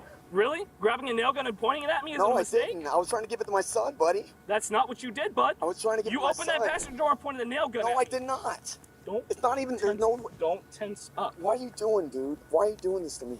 Because you pointed a nail gun I did at not, me. buddy. You did. I did not. I watched you do it. I did not. You're a liar. I'm not lying. You're lying. I watched you do it. You're lying. All you had to do was leave. That's it. That's all I'm doing is leaving. You weren't leaving. You were pushing stuff out of the car after several times I told you to leave. I just wanted to give my son his birthday gifts. That's all. Just trying to say bye to my son. I was gonna go join the army. There's a nail gun in the passenger seat. He It's my started son's dumping nail stuff. gun. It's for my son, dude. He It's started for his dumping stuff. mother. Shut up. He started. Quiet. Hey, relax. He started dumping For my stuff. son. Relax. Relax. He started dumping stuff out the passenger seat. When I came around the corner with my taser, he pointed that nail gun at me. During the body search, he vocally expressed his grievances and blamed his partner for his distress. He also expressed relief at being arrested, believing it would... Again, is that his partner or is he delusional? Because he also changed. I just want her to ask her to marry me. I want nothing. I don't want to be married anymore. I don't want to live with her anymore. I've lived here 5 years. No, you don't live here. Stop dumping shit on the front of my yard. She walked up at one point. Were they ever together or what's happening here? would free him from his horrible partner. Hey, did I tell you to get up off the desk? I'm sorry. She freaks me out, dude. She always takes my son and makes me freak out. I don't know why she keeps doing this to me. You got anything that's gonna poke me, cut me, stick me, stab me? No, dude, I don't do drugs. You got any razor blades, knives, anything like that? No, man. I don't think so. Roll over onto your right side. Sit up. I'm getting ready to stand up. told her she does this every time. She makes me freak out and she takes my son. You guys take me to jail every time. Random scandal. See it clear? I'm perfectly fine, dude. Thank you, double lock it, please. That's what I'm trying to do. Unclasp your hand for me so I can do it. Sorry. Yep, you're good. Thank you. Oh, God. All right, there you go. Thank God. I'm finally, have a seat. I'm finally free from her, dude. She's such a horrible Get inside person. the vehicle. She's such a horrible person. Inside the squad car, Taylor lamented his personal circumstances and his plans to reconcile with his partner. Meanwhile, officers discussed his legal situation with his partner while inspecting his vehicle. She takes my little boy away all the time. There's no reasoning for it, dude. Is that even his kid? Did you guys see? You see what these do to people? I didn't do anything wrong, but was just asking my son's mother to marry me. That's it. Were they together? That's all I asked. None of this makes sense. He's changed the story He 6 walked times. away and put away the key. I did nothing wrong to anyone. Okay. I'm a preacher. What? I was gonna marry her and her new girlfriend. Sorry? The well-being check, What? she said this isn't the first time. When I did the well-being check, she said it wasn't the first time. What does that mean? So I'll photograph this. I'll go as far as even getting a statement from her real quick. Bro. See if she wants to tell it. We'll walk down here a little bit in the shade. I like the shade a little bit more. I had my adrenaline going. Me too. Not every day I get a nail gun pointed at me. He revealed plans to marry and accused the police of sabotaging them. He also announced intentions to sue the Lake County Sheriff's Office. No, I really was gonna ask her to marry me, but apparently that didn't go over so well. You also said you I'm were gonna be suing married. These guys anyways, so I'll be pretty rich. His partner described his mental snaps. As he was transported to the detention facility, Taylor informed Deputy Clark he would sue over his treatment. Everything was fine. It was great. And then he just has this mental snap. And I don't know what triggers it. I remember you said that last time that he has mental snaps. It's all about balance, people. You gotta balance yourselves. You don't need to use drugs. You don't need to do anything. You don't need to get a card or anything. This is one of those guys that gets out of jail and is like, you know what I need to do? Start a podcast. Like that. Like, smoke some cigarettes and have a beer every once in a while. You don't need to smoke drugs. 31, 28. Every time that she does that, I get calmer and calmer. He's talking to the cameras because he knows there's cameras. Calmer. Every time. This is the last time I'll ever come over here. What's your name, officer? Deputy Clark. Deputy Clark, you are now officially being sued. I want to press charges on him right now. I know my acts, I know the Baker Act rights, I know everything. According to University of Florida Health, the Baker Act is a Florida law that enables families and loved ones to provide emergency mental health services and temporary detention for people who are impaired because of their mental illness and who are unable to determine their needs for treatment. Why? Aggravated assault on law enforcement. I didn't touch you. Aggravated assault, not aggravated battery. It's all in your body cam, dude. You don't have a case. Your attorney should have a field day then. What's that? I said your attorney should have a field day. Oh, he's gonna have a great time. Because I think you're pretty rich. Aren't you Chitwood's son or something? Are you Chitwood's son? Oh wait, I'm Chitwood's son, that's right. I'm a Volusia County Sheriff, bro. I was just going down there to sign up. Call Ron Skipper. You're not going to jail? Yeah, you are.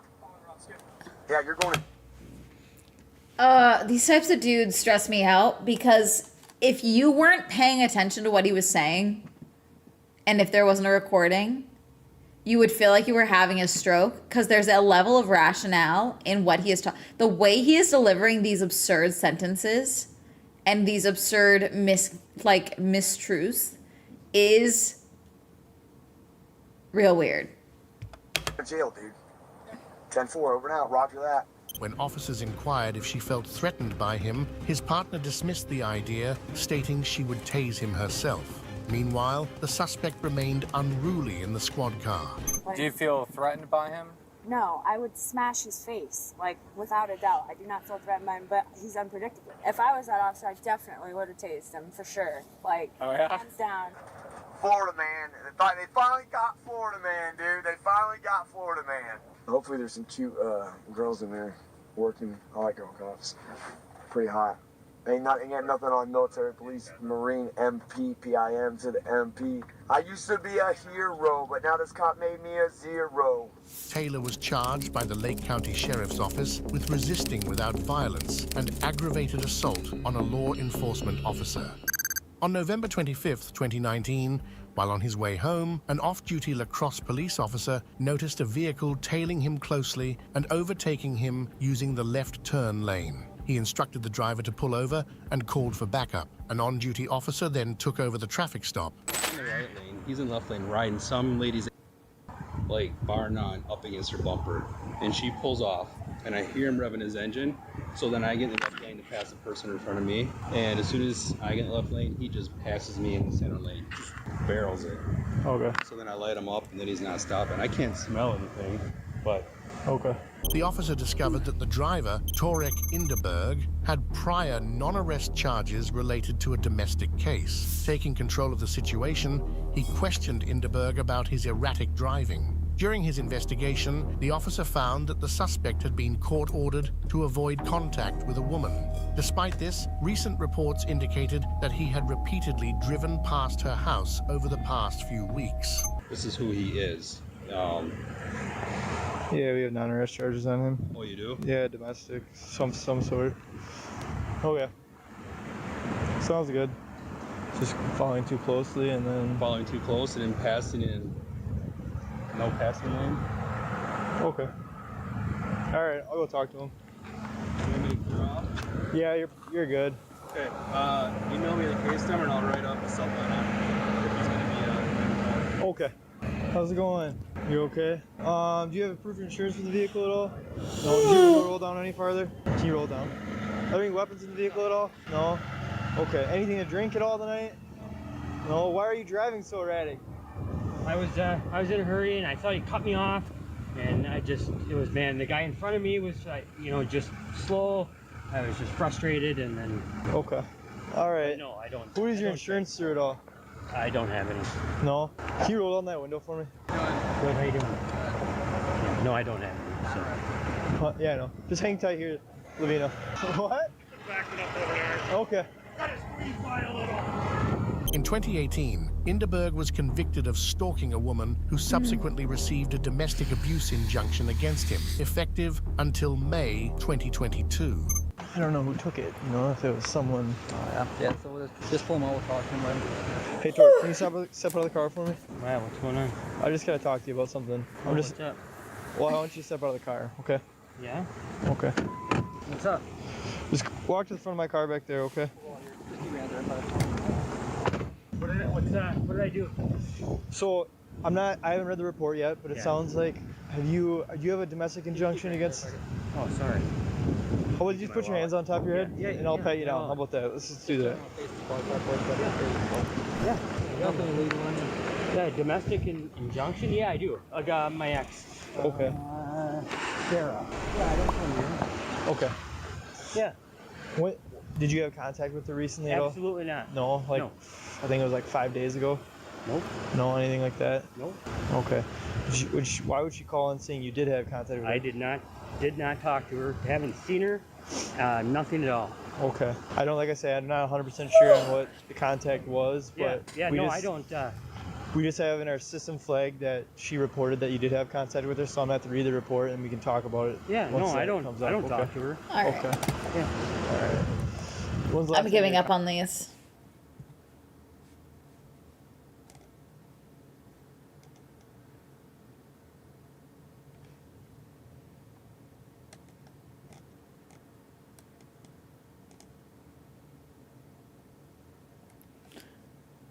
Oh god, for a second, chat, I thought I saw Mr. Broken and I was like, holy fuck, is Mr. Beast really fucking losing his fucking mind?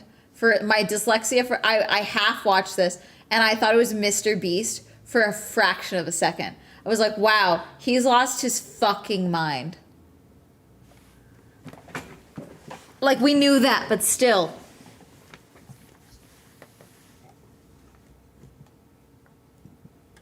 Let's see.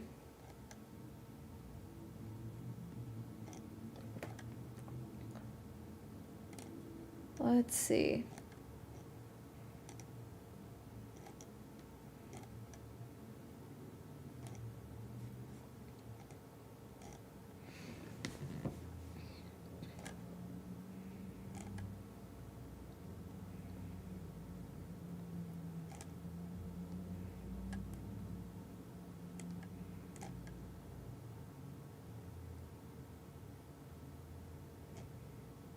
Mm-hmm.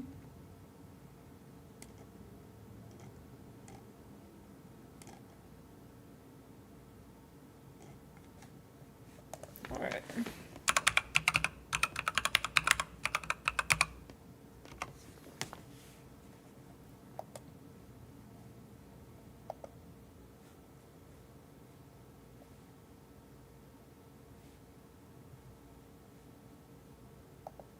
On November 20th, a video went viral out of a church Oh. in St. Louis. I've seen this one. This was on TikTok.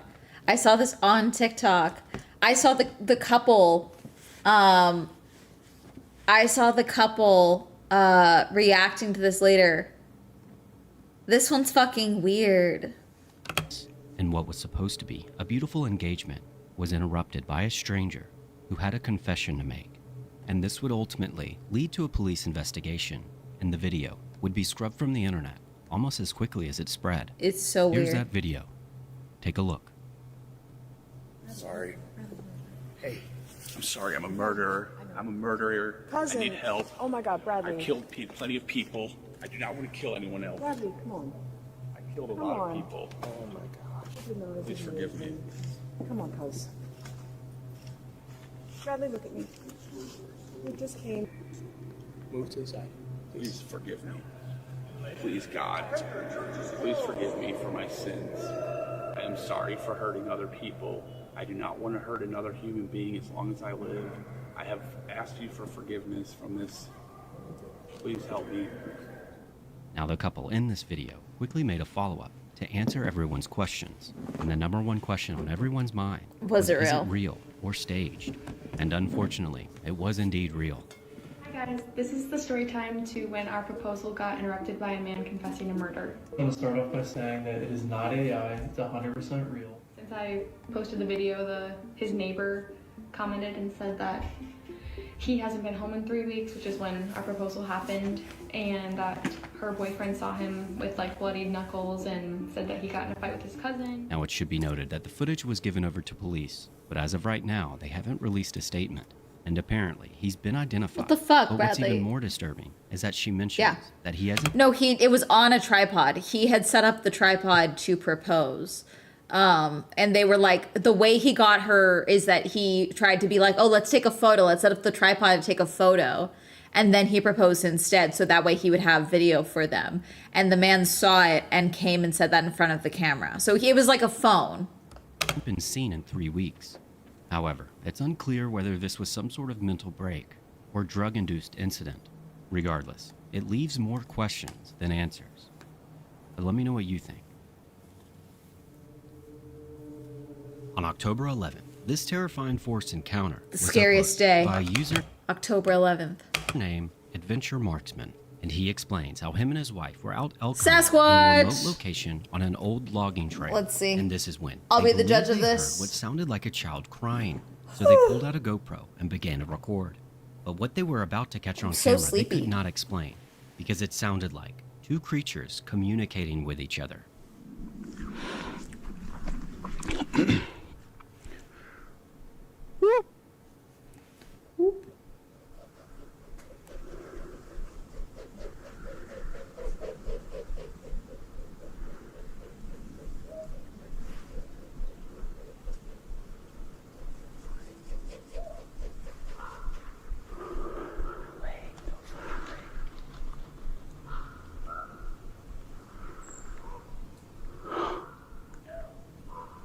Holy shit.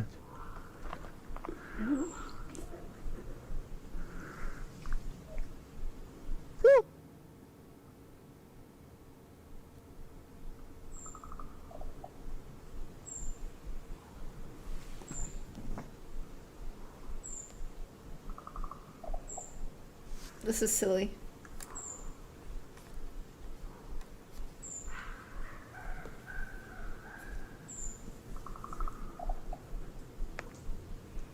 Nothing. This is nothing. Whoop. Whoop. Okay, imagine they were whooping into the woods, and then you just hear someone go, "Hey, can you shut the fuck up?"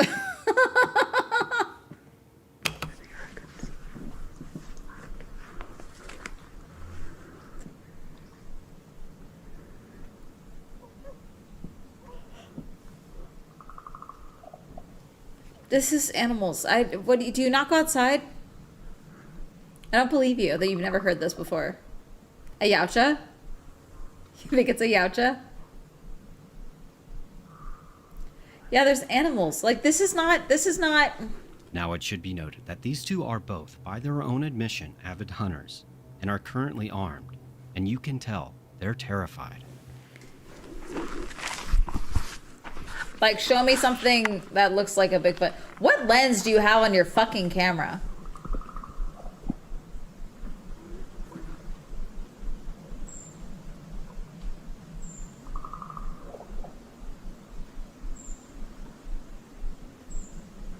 I'm gonna take a nap. I'm so bored.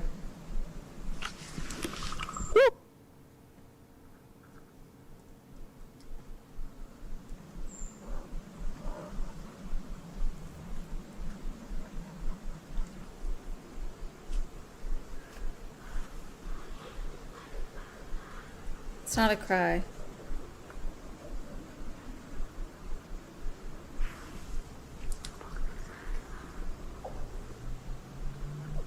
I don't know.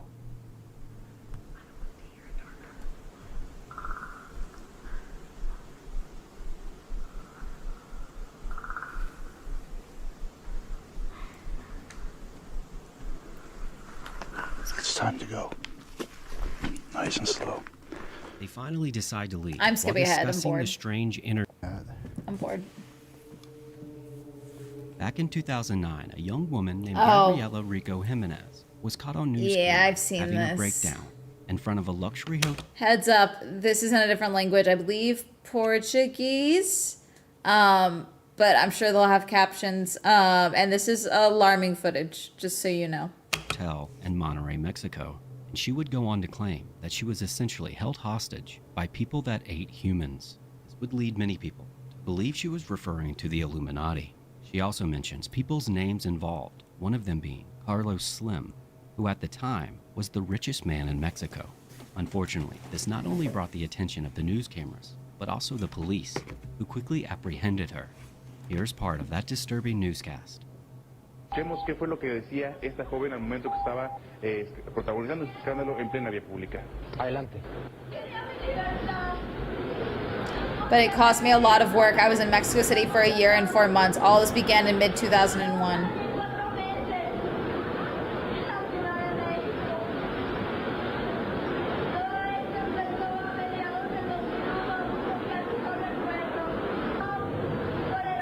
I barely remember. They were young and powerful and they killed them. I've been knocking on doors. What I wanted was my freedom. I want my freedom.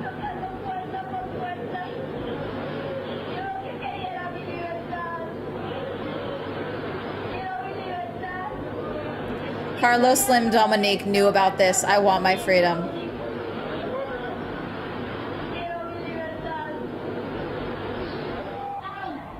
What? Nothing is gonna come here. The people where you come from are crazy. They killed a lot of people. Death to that kind of human. Go away.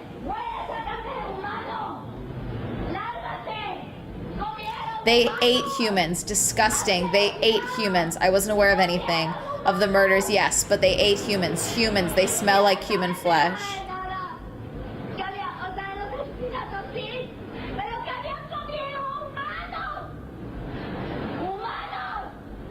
It's Spanish? Okay. I think you are not going to take me until this is clarified. You already look me here. There. Let me go.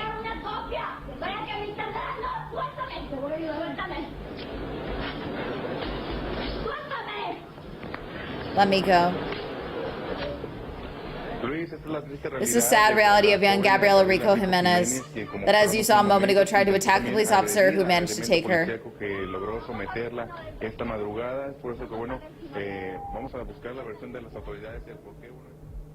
As mentioned before, she was quickly apprehended by police, and ever since this news broadcast, she drops out of public record, with no interviews or no official updates.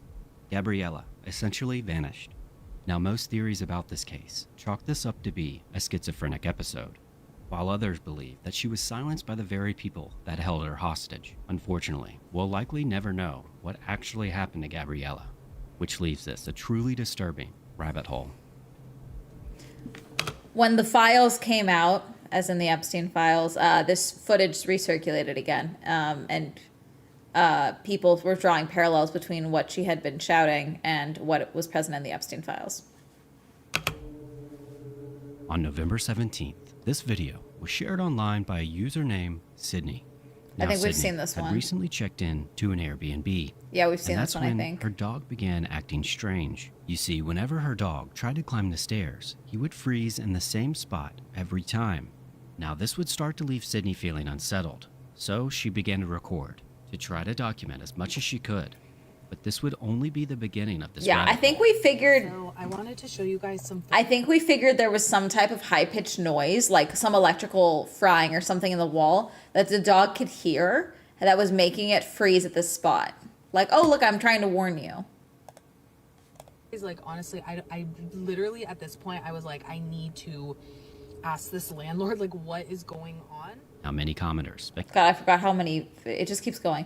Oh yeah, so this she tries to shove her phone under the door because this is an Airbnb. She tries to shove her phone under the door to film, and it gets yanked back from. Oh, I'll play this clip. Just watch. So the light's on. She pulls her phone back. She knocks. Puts her phone back. Something grabs it. Wait for it.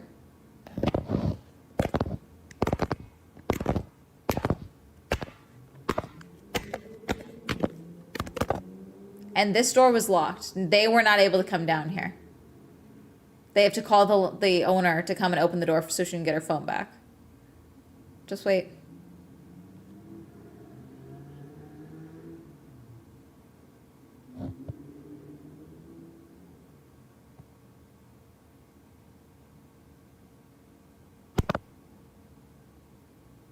On the following day, the Airbnb host came and unlocked the door so she could get her phone. Yeah. And you can see just how far it was dragged.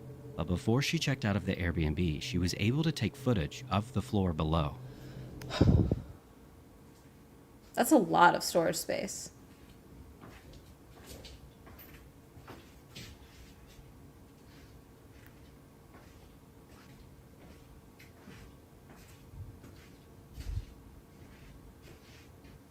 I mean, that is a door there.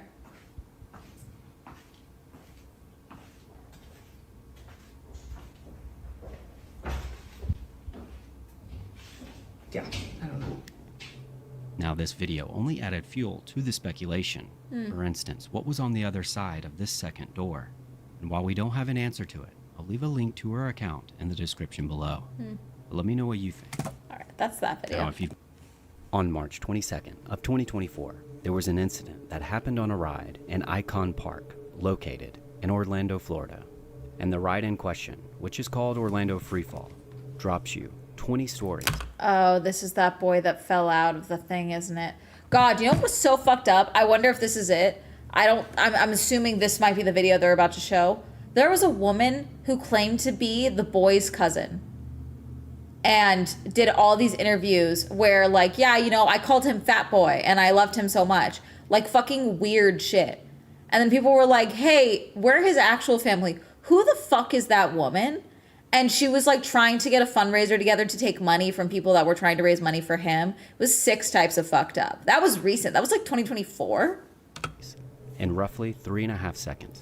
And on this night, Tyree Sampson Yeah, wanted this to is the try it out case. with his friends. This is the and case. He was a promising young football player. And at 14 years old, he was 6 foot tall. He was only and 14. 380 pounds. It's really and horrifying. Even though this ride had a weight limit of 285 pounds, he was led on by a staff member who reportedly had only been working for 3 days.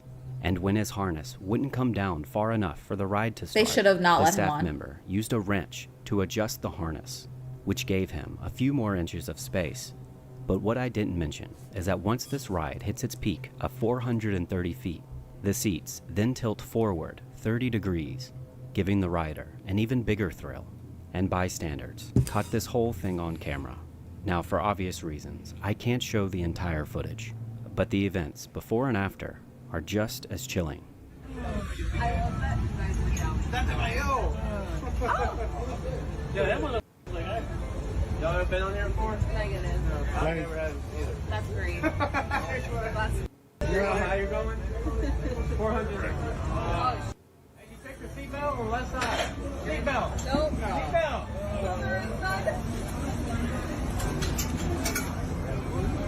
Yeah. Starts turning.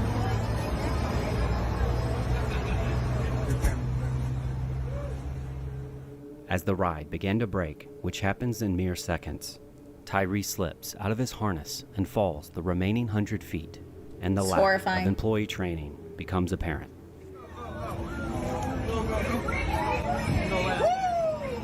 Did you check it? Yeah, the thing I like the door. You guys are sure you checked it? Yeah. I don't like that you're standing there, This actually. was the last picture taken of Tyree, and to me, it looks clear that his harness is It's not not fastened, properly and secured. that this incident could have easily been avoided with proper training. The ride itself was quickly shut down and never reopened, and the Sampsons sued the company that built the ride. And the hearing only lasted a day, since the company never even showed up to court. In the end, the family was awarded $310 million, and while the park itself is still open, the ride has since been demolished. Good. In March of this year, a video was uploaded to TikTok, and it was filmed at Hotel del Coronado I really want to stay here at some point. I find it so beautiful. in San Diego by two paranormal investigators that go by Whispers Tales of Gore. And this hotel is not a stranger to paranormal activity, because since opening in 1888, it's hosted the likes of Thomas Edison. The thought that, hey, a harness isn't working, and so the answer is to get a wrench to adjust the harness is psychotic. So I'm glad the family got money. That's fucking insane. Marilyn Monroe, and even Charlie Chapman. And they even have a resident ghost when in 1892, Kate Morgan was found on property with a gunshot wound under suspicious circumstances.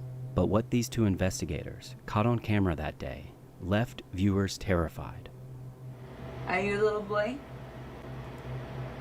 Oh, the shadow. We've seen this. It's the shadow. It's okay. Come here. It's okay. Because they're a duo and he's filming behind her. I don't know if my eyes are playing tricks on me, but it looks like it's going like back and forth.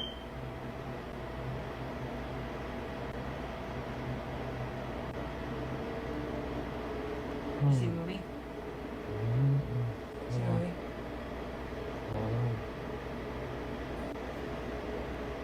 Wow. It's okay. No, wait. Come back. Where? No, you come back. Go straight. Look straight towards me. No. Turn towards me like you were earlier. Put your back towards me. I forgot about that You part. can see as some sort of childlike figure walks past the door, leaving them stunned. Now it should be noted that they even had an employee from This is a hotel thing. This is not them. This is not their home. the hotel comment about seeing something very similar, while others tried to debunk it, with many saying that someone was walking on the balcony. But the thing is, there's no balconies for the rooms at this hotel, and they were adamant that this was indeed real. We had this footage for over a year. We filmed it at Hotel del Coronado. And we have so much more footage So much. that makes that footage look like a joke. You can go follow them through the links in the description. But tell me, what do you think this is? In recent years, TikTok Still wanna has go to that pushed hotel. online shopping to its user base. Yeah, I hate it. Mostly due to just how much money it generates. I hate it. These days, they've integrated live streams to increase Oh, sales. is this the woman that This is passed where out? Anyone can join the live and learn more about the products.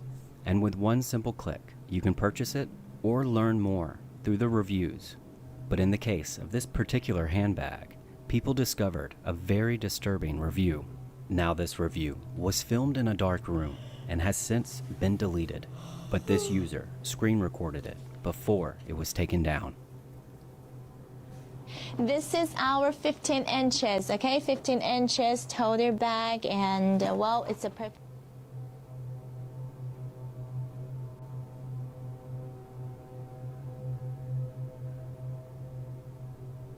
Weird. Includes visuals? Oh god, what the fuck are you gonna show me?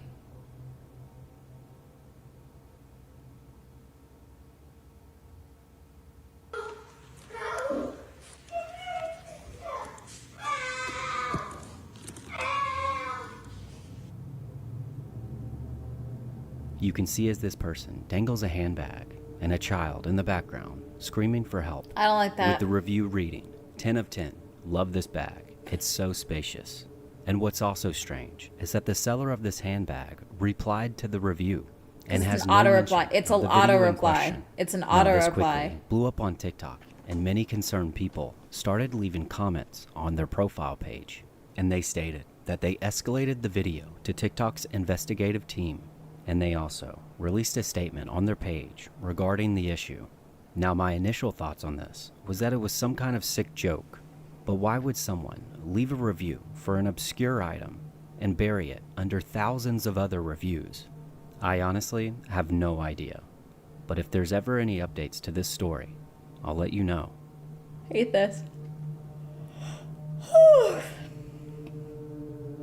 This user that goes by the name Granny CC recently posted this video captured entirely by their Ring camera, and in it her son begins talking to someone on the porch that they can't see. I don't like and that. It's not until he says dad that they realize he's speaking to his recently deceased father.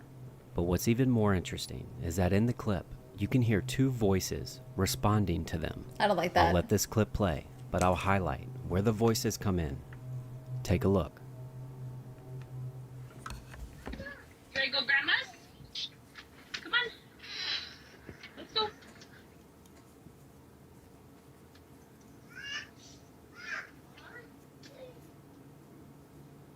I want you. She's got to go. Yeah. Dada! I'm just hanging me. Daddy hanging me.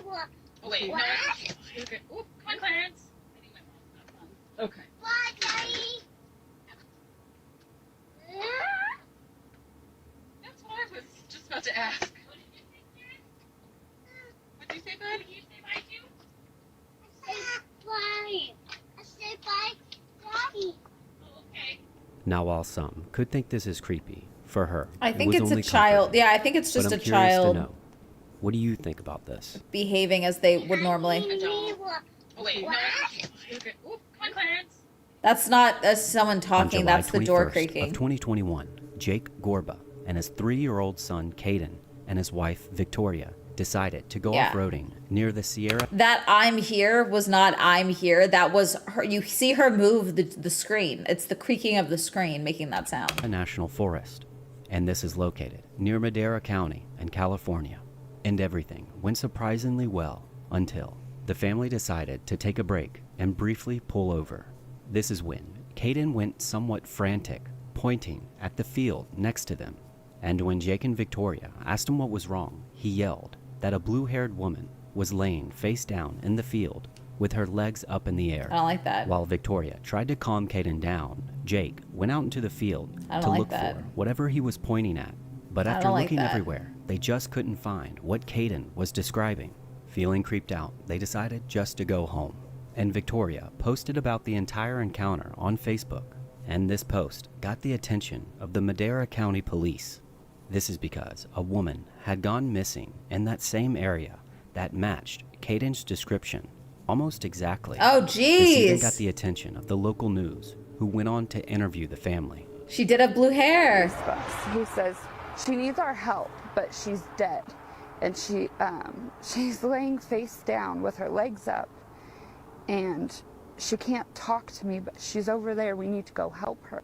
Now, Sandra Hughes was an avid outdoorsman, but after planning a camping trip near the Sierra National Forest, they found her car crashed off a ravine. Jeez. But it gets even more disturbing because Sandra didn't seem to go looking for help, but instead just walked into the woods with little to no supplies. In addition, there had been sightings of her when local hunters spotted her in the area, but they didn't know she was missing, and she didn't call out for help. And she wouldn't be seen again. That is, unless you believe what Caden saw in the field that day.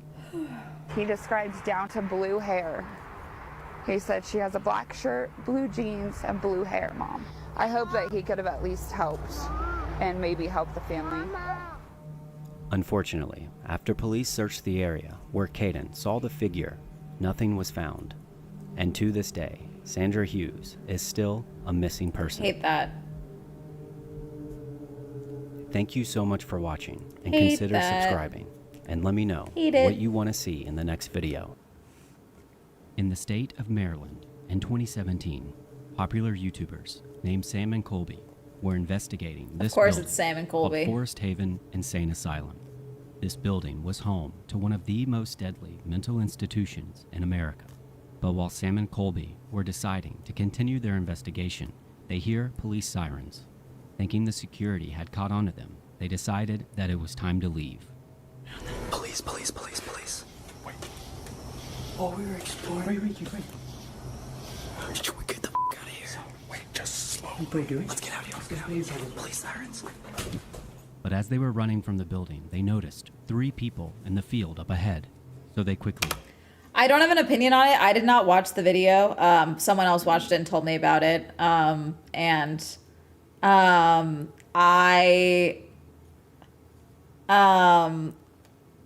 The thumbnail even that they used. So basically, my understanding of where my thumbnail is used is in a section of, all commentary people talked about the Glasgow Willy Wonka experience.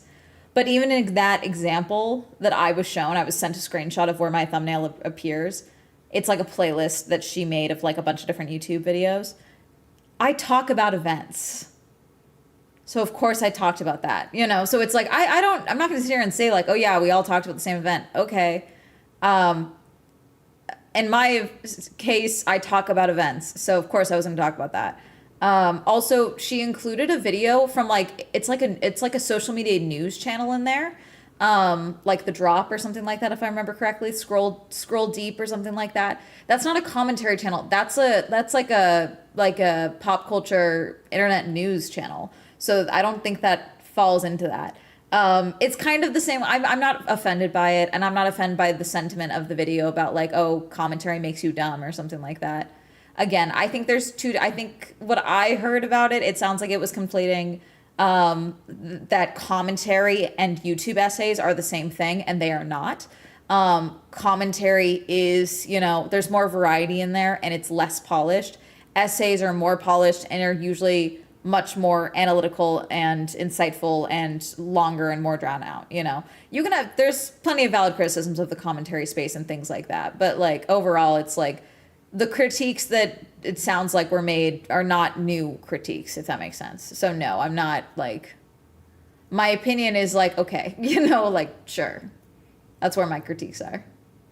Did you see about the dude getting arrested? No. What dude? I thought I had a good premise at first, but ultimately it ended up being the kind of shallow, like what she was critiquing. FD Signifier's take on it was pretty good. Isn't the video a commentary video? Yeah. From what you're describing, isn't that video a commentary video? Yes, it is a commentary video. Yeah, I recently saw someone jump a Reddit reader's shit and say, you aren't other Reddit reader. Stop pretending, trying to be them. It feels like cropping lately. The other thing that someone brought up to me, it's like, oh yeah, my friend who doesn't like one of the creators that was like in the video, that was like talked about in the video. So she was like, oh, fuck yeah, I hate that guy, She was like, yeah, she said that it felt like a lot of commentary people end up rewatching each other's stuff, and that's where the sources come from. I talk about this a lot. I'm always if there's a possibility that when I am filming a video, if someone else has made a video, I always declare, I did not watch someone's video. I know they've made one. I will link it down below if you would like to go see it. I actively ignore other people's videos on topics if I'm going to talk about it. I try and go to sources of people that were there, news sources, etc. But the last thing I'm doing is watching another potential commentary person's video on it, especially for myself. I usually put my videos out a little later, or sometimes I'm the first person to talk about something because of the way that I do my research. But because my videos are delayed, it doesn't make sense for me to wait for everyone else to make their video because then my video becomes irrelevant. Like, it's dumb. So again, it's one of those things where it's like, I don't feel like this critique for the most part applies to me, so I'm choosing to ignore it, you know? It seemed like she only played your video because there was a little bit of a red line under your thumbnail. Yeah. And again, it's not a big deal. It's even using my thumbnail. There was someone who made a video. There was like a food science channel that did a video on pink sauce forever ago. And a bunch of people were like, swell, she called you a liar. She called you clickbait. And I went and watched the video. And what it was is that my thumbnail was shown in one part of a video, of a part of a video where it was like, all of these creators that talked about the pink sauce never even ate the pink sauce or tried it. And my video literally is titled, "Don't Eat the Pink Sauce." So of course I didn't eat the pink sauce, nor did I ever claim to try it. So it was just like, you're making you're painting with broad strokes, and it loses the credibility of the argument. Because also then in that instance, the pink sauce was not available for purchase at the time. I ended up buying the pink sauce. It's still in my fucking fridge. I don't eat it, but I have it for internet research purposes. I for the collection of the internet, because I think it's a you know, fact of time. So I wanted to have a copy, a jar of it.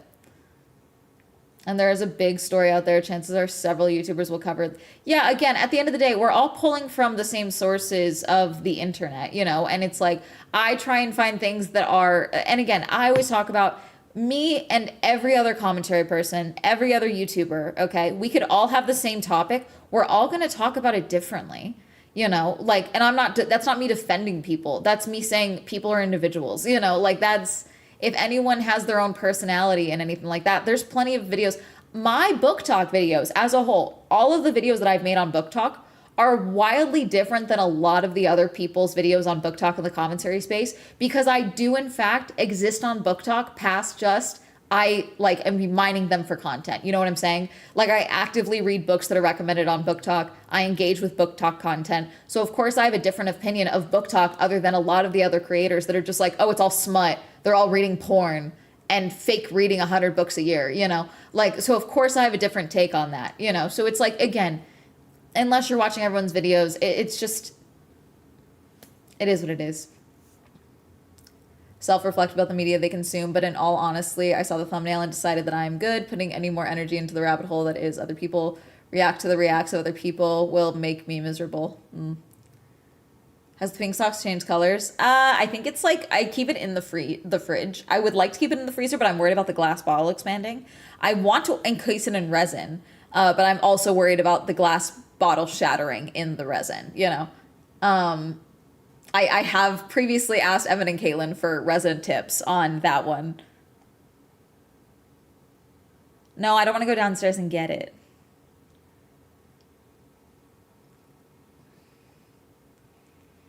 Joe Scott even mentioned sometimes science YouTubers have videos they are making and finding out other science YouTubers on the same topic. It happens. Yeah. Like, it's also like, this is just a thing that happens. There's jokes that I make where I'm like, oh, I was working on this video, and then fucking, when I go to film, I realized like, oh, this YouTuber already put out his video on it. It's like, okay, well, am I going to cancel it, or am I just not going to watch that video and continue to do the video that I want to make? And again, I don't make a video unless I feel I have something to add that's like truly pertinent, that's like truly actually important to add, and it's not just like further dogpiling, because that's my personal preference. Everyone's different, you know? And again, it's just, I don't think this is like the big rock of it all. This isn't academia. Scooping isn't that nearly as big of a deal. Again, it's like, but as I said, you know, I am going to have a different video like, again, we could have all the same topics and all of us are going to have different videos, you know? Like, there's plenty of you guys where it's like, oh, I watched so-and-so's video on this and then I came to watch yours because I wanted to see what you said, you know? Like, it's not uncommon, you know? How a joke that Spencer Agnew said was just on SNL. And resin is giving the girl the resin sealed the Olivia Rodrigo crumble cookie. I also have done that too. In Glasgow, William Cole was arrested last month for multiple sex crimes. Jesus fuck. Okay.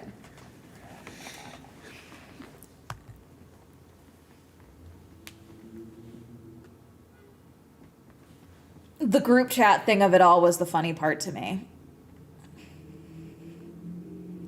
Because the group chat was making it sound like it was like this big secret thing. Do you guys not have group chats with your friends? like a lot of creators are friends. I don't know what to tell you.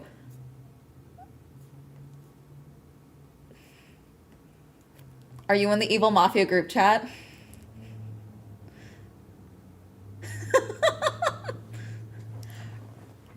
Okay. So for the record, I had no idea there was drama about this video until someone else called me and was like, hey, I want to talk about the drama. And I was like, what drama? Because I was out living life and touching grass, which was what everyone should have done, was touch fucking grass. Okay, this was not a this video was not a problem. And again, it's not like it was made a problem. This whole thing was not a fucking problem. This was the biggest case of Streisand affecting that I've ever seen in the YouTube space, and it was so dumb. No, it's not a commentary group chat one. It's a bunch of creators that are friends, and some of them happen to be commentary people. Like, that's all this is. There's not a secret cabal of a bunch of big, massive creators.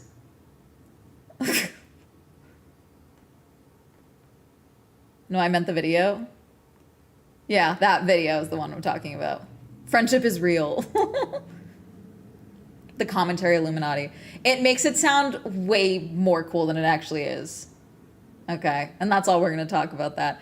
Again, I didn't even know this was all going on, and then someone was like, can you believe, like, you know, people are talking about this in this chat, and I was like, what the fuck are you talking about, you know?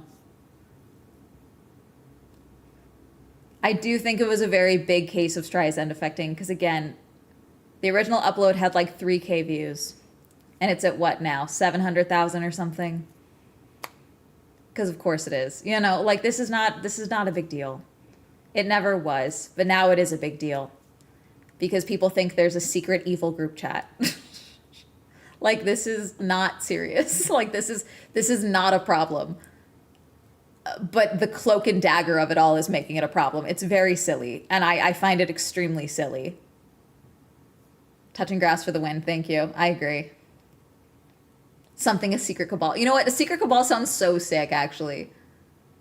You know what? There is totally a secret cabal. It's very fun.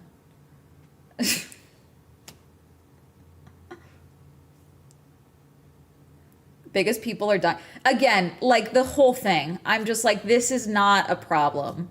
I still have not commented on it in the group chat because I think it's so fucking silly. I'm like, this is not a big deal. Like, and already, when I found out what was going on, like, already the people were already talking about it back and forth, and the person that was in the video that had asked to be taken out of it, then that was the big thing, you know. He did not know what the video was going to be, and so he wanted to be removed from it, which is what, you know, spiraled everything. So it's 852 KVs. Exactly. It's like, this is silly, you know. You know what? You're so right. We're not rigging Polymarket, and that's the real problem. That's why a town in Ireland is going cell phone free for all kids and teens. God, low key. I just want to, there are so many things where I was like, again, this is dumb. The whole thing is dumb. It did not need to become this. This was avoidable by just not being a thing. Fair for him to ask for, like, it's so normal. Yeah, and again, I don't know what else he told her, you know, but, like, obviously the fact that there was a group chat was included in those messages. And that also caused another wave of, like, what do you mean, you know? So someone's gonna get mad at me for talking about this if they find this clip, you know, probably. And I'm just gonna be like, whatever, I'm not doing this, okay? Let's all be fucking adults. This is not a problem. This is not a problem. You know, make another video. Like, go focus on that. I'm dead fucking serious. Read a book. Go for a walk. Log off for a bit, you know? Again, people are going to criticize you on the internet. It's a reality it's a fact of life. I literally said that in today's video. Like, you have every right to be irritated about a video that I've made. okay, or criticize how I make videos or anything like that. But like, your reaction is not also my problem. You know what I'm saying? Like this is not a big deal, okay? I intentionally do not watch this. This content genre is bad videos. Oh, that's fun. According to the Daily Mail, so take it with a grain of salt. Daily Mail US, a former Italian model who was one of the first women to, yeah, I've seen that, unfortunately. That I'm available to join any enterprising new secret cabals. There you go. I'm looking for new, like, so my friend has a degree in chemistry, and I sent her, she lives across the country, and she deleted social media. Fucking brilliant. So I just send her memes and like news stories. Like I screenshot them and send them to her phone whenever I find something chemistry related. And someone on Twitter was like, hey guys, good news. There's new lab jobs for scientists and chem majors. Unfortunately, the employer is a bit sus. And what it was a article about how the cartels are trying to hire and recruit people out of college to work in their labs. And I sent it to her and I was like, thinking of you. And she was like, wait, what do you think the pay is? That made me think of that. I was like, ooh, it's probably decent and you might get to keep your kidney, you know? Kind of off topic, but recently there's been odd posts and videos pushed towards me, people acting weird towards about small businesses. Okay. You're right, that is off topic.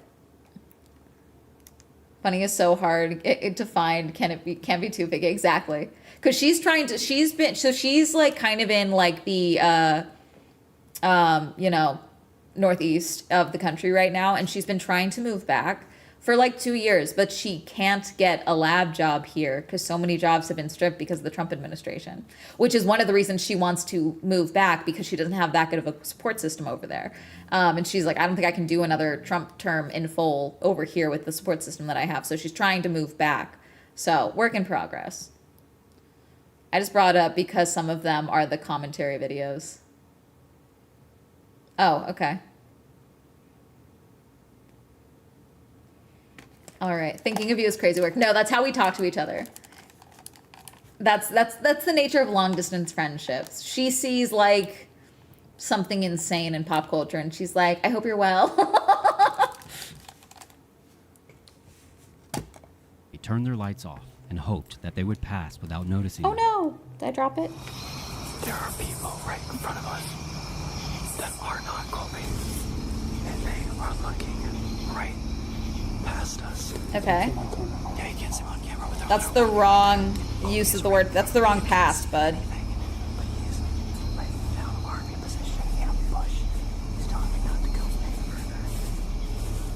There was 3 people. Did you see how close they got to me? They were walking right next to you. Me, Sam, and Nick were on one side, and Colby went ahead. Were they security or were they just people? It was just 3. It was 2 girls and 1 guy. It was just people. Okay, it was just people. So it should be good. This is when the story takes a darker turn, because in the midst of their escape, they begin to hear a woman screaming for help. Jesus. And they were adamant that what they heard was indeed a person. What the? Did you get that? Yeah, I got that. Somebody is screaming. Someone's screaming bloody murder. That's Let's a bird. Get out of here faster. Come on, guys. How is that? Dude, that scares them. That was a bird. That's a person. What the? Call the police. Get out of here. Go. Call the police. Run. There was a girl screaming, help, bloody murder, crying. Like clearly here, like clearly. Right there. Yeah, 100%, like multiple times. Call the Again, police. It was consistent. It wasn't like they were playing a game. She was getting attacked. That girl. Now, to fully understand that video, you need to hear the background of Lauren Wallen and Tyler Tessier. Because Lauren and Tyler were a happy couple, and Lauren even loved her job as a teacher at a local school, and her and Tyler seemingly loved each other as they were expecting to have a baby together. That was until tragedy struck when Lauren didn't show up to school in the following days. This launched a massive investigation to find her, and Tyler, alongside Lauren's family, went on TV to plead for Lauren's safe return. There's so many people that miss you. There's so many people that were out. We haven't slept. We haven't eaten. We're just looking. And we're praying that you're safe. And I'm asking to just let us know that you're safe. Shortly after this interview, Lauren's body was found. Unfortunately, she had been shot in the back of the head, and the police already knew who the attacker was, and they quickly apprehended Tyler because in reality, he was already engaged and took the life of Lauren to ensure his fiance never found out about the baby. Yeah. Unfortunately, Tyler took his own You're life following. the day before he was set for trial. But due to the location of this murder and Sam and Colby's video, where they heard the screams, many people believed Sam and Colby caught the audio of this murder. But the more I looked into this, I found that it was nearly impossible. That is, unless Tyler attacked her near where they were filming and then transported the body to a different location. But honestly, it just raises more questions. Because if it's not Lauren that they heard, what did they hear? And who were those 3 people in the field? Were they near? I'll leave it up to Okay. you to decide. Did you get that? Yeah, I got that. Somebody is screaming. Someone's screaming bloody murder. Yeah, I think these are not related, but that's just me. On September 8th of 2024, a popular TikToker that goes by the name Lauren Gray filmed an encounter with a dog that went viral with over 400 million views. Okay. Because she didn't recognize the signs that this dog gave her, which was a Belgian Malinois. Oh, Now, God. these dogs are extremely intelligent, and many They're also referred to as Malingators. trained to be police dogs. And it's not recommended for your average suburban family to keep them as a pet. This is because of just how much daily attention they require. Progress. And had her, or the owner of the dog, recognize the signs, this entire thing could have been avoided. See, remember how I said touch grass? Crochet. Everyone needs to scroll less. Everyone needs to, you know, slow their immune system down and, like, chill the fuck out a little bit. You know what I'm saying? You understand what I mean? Look at this cute little Malinois puppy. Huh? One day it's going to grow up and it's going to take a chunk out of an intruder's wrist. And you know what? Probably going to deserve it, because look at this little face. This face can do no wrong. Here's that clip. Take a look. Oh, God. Oh, God. I have seen that. Sorry po. Sit. Mabait. Sorry po. Tangin na mabait yan si ma'am. Pero pag wala namang lubog, hindi naman siya wala ragis. Even if it's a cute dog, you don't do that. Okay lang naman sa kanya. Wala yan, ma'am. Hey, down. Sorry. Mabait yan si ma'am. Nangyari sa'yo. I don't know why. Even if you're allowed to pet a dog, I don't know why you would fuck with its face like that. She's so fucking lucky she's not missing a chunk of her cheek or her nose. Like, Now, because this happened so fast, it's hard to read the signs, but this dog told her everything she needed to know, because from the moment she approached him, he was giving her whale eyes, which is when a dog will slightly avert its head and show the whites of his eyes, which is a clear sign of a dog under stress or anxiety. And then when she reaches her hand out, he's clearly in a fight or flight response. But the final straw is when she reaches out her other hand, and he Yeah, you're clearly has controlling no the other head. option to show that he's uncomfortable. I don't know why, Ultimately, again. I think the owner should have known better. And thankfully, she only had a minor scratch. Jesus, and she's she so apologized fucking lucky. Profusely. She's But it's so a good fucking reminder lucky. to understand a dog's body language, because this could have been much worse. she's so fucking lucky. This is Brandon, and in 2024, he began documenting his battle with fatal insomnia, Oh, God. which is considered to be one of the rarest diseases known to man, affecting 1 to 2 people per million worldwide. This disease makes it nearly impossible to sleep without heavy medication, which deteriorates your body and progressively gets worse day by day. This is due to a misfolded prion protein in your brain, and once you get one misfolded protein, you get another and another, and each day your symptoms get progressively worse, and the average lifespan of people with fatal insomnia is 18 months. And when Brandon began documenting this, you can tell it's already taken its toll. Hi, my name's Brandon, and I most likely have something called sporadic fatal insomnia. It's a disease that slowly robs me of my ability to sleep. And if you didn't know what that was, I'm not surprised, because it's not a really well-known thing. I'd like to make a series of videos of my symptoms and document myself as I go through this. And if anyone's interested, let me know. I think it's a random But mutation. what's even more disturbing is that Brandon later explains how he was prescribed medication that made his symptoms worse. In addition, when he was able to fall asleep, the slightest twitch would wake him up, sometimes even going 9 days without sleep at all. When things got really bad last year with my sleep, I was jerking every time I was, like, my body was jerking every single time I was initiating sleep. Like, when I was right on the brink of sleep, like, my shoulder would jerk, my leg would jerk, sometimes my finger would twitch. I've even, like, smiled before, right before I fell asleep, and it woke me up. Unfortunately, this would be the last video that Brandon posted in March of 2024. Jeez. And although he was more dedicated than ever to find his treatment, it's completely unknown whether or not Brandon was able to find his treatment in time. But regardless, I'll leave his account linked in the description if you want to leave an uplifting comment. On June 25th of 2018, near the Niagara River in Buffalo, New York, 2 men were trying to collect a piece of driftwood in the water, apparently for a project they were working on. Oh, So they God. devised a plan where one would hold onto a piece of rope while I the was gonna other say, was dove it not in to driftwood? retrieve it. But I'm But assuming once in it's the water, the rope was too short, so he let go momentarily.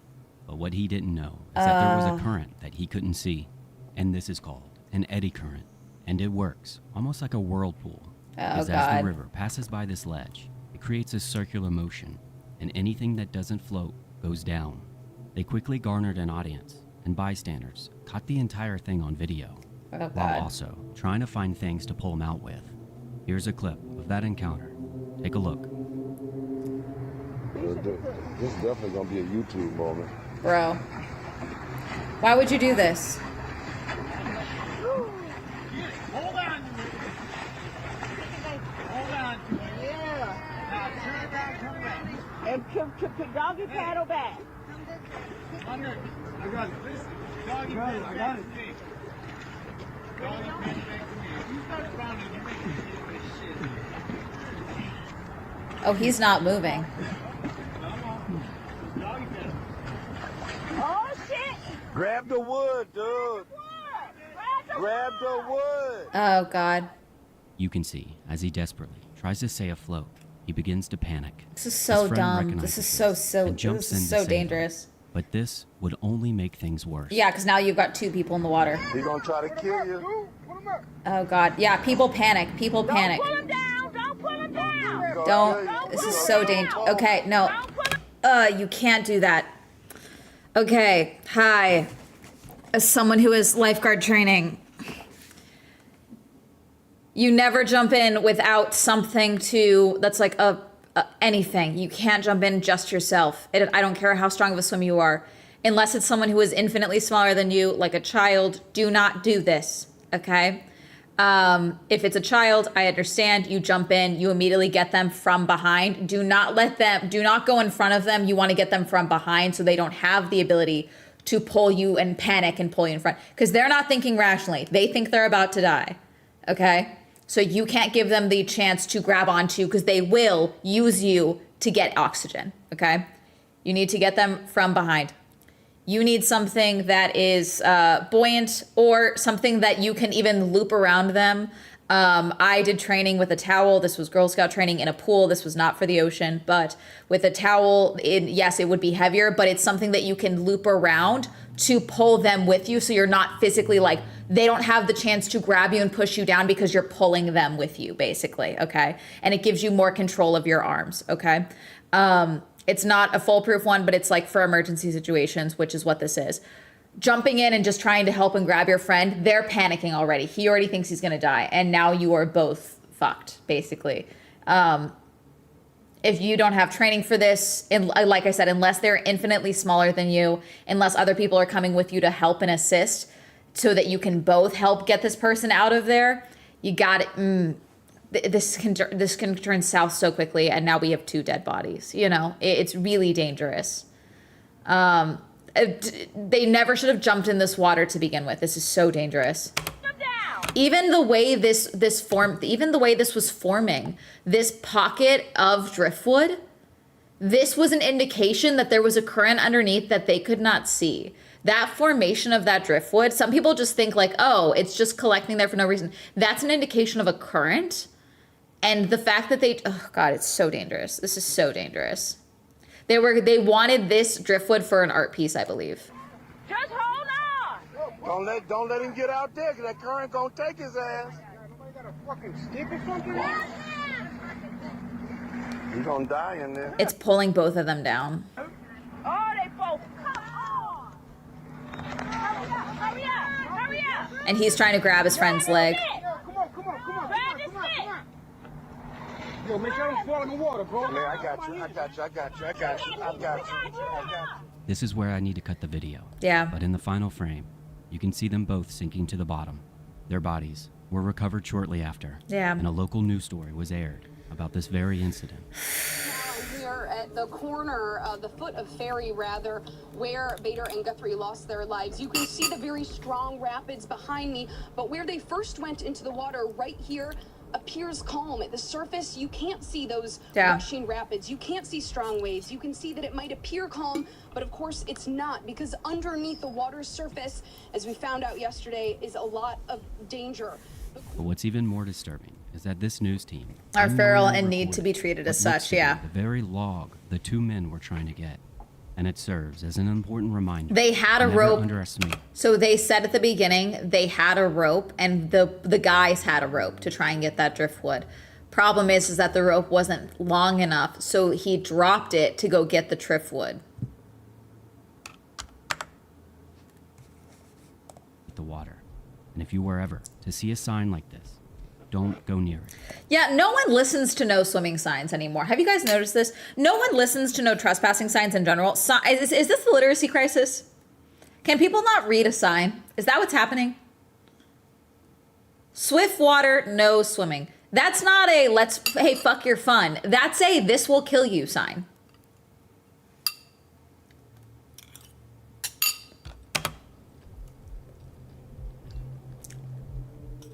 Mark Chopper Reed was a notorious Australian criminal, and he had a pretty rough upbringing, because in addition to being abused, he was often put into mental wards and received electroshock therapy. But by the time he reached the age of 20, he had upgraded his criminality to armed robbery, kidnapping, and arson, and worked closely with gangs and the mafia. And during his many prison stints, he began to write books, and his first book became a bestseller. And this caught the eye of an up-and-coming journalist who sought out to do the first TV interview of Chopper. So in May of '92, she went down to Tasmania with a plan to get Chopper to open up to her. But she quickly found out that she was in over her head. I'm a very, very good shot. Would you like me to show you how good a shot I am? Yeah. Is he gonna kill her? I'll get my young assistant, Trent. Grab that bottle. Get over there. This bloke's play by the hour.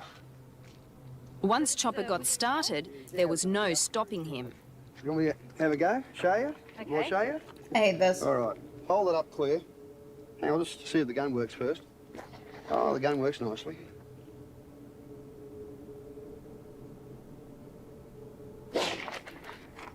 Yep, I'm a crack shot.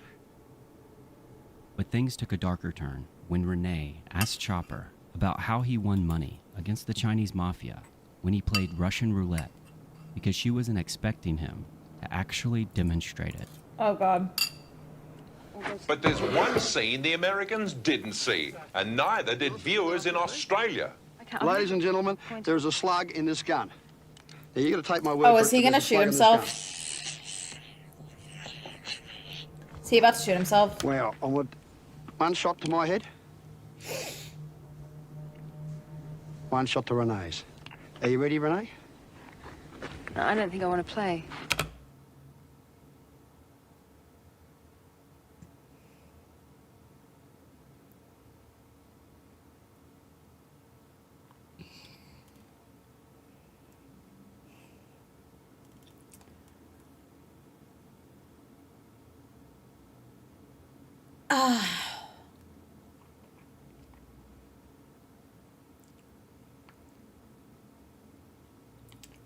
I admire journalists that do the scary work.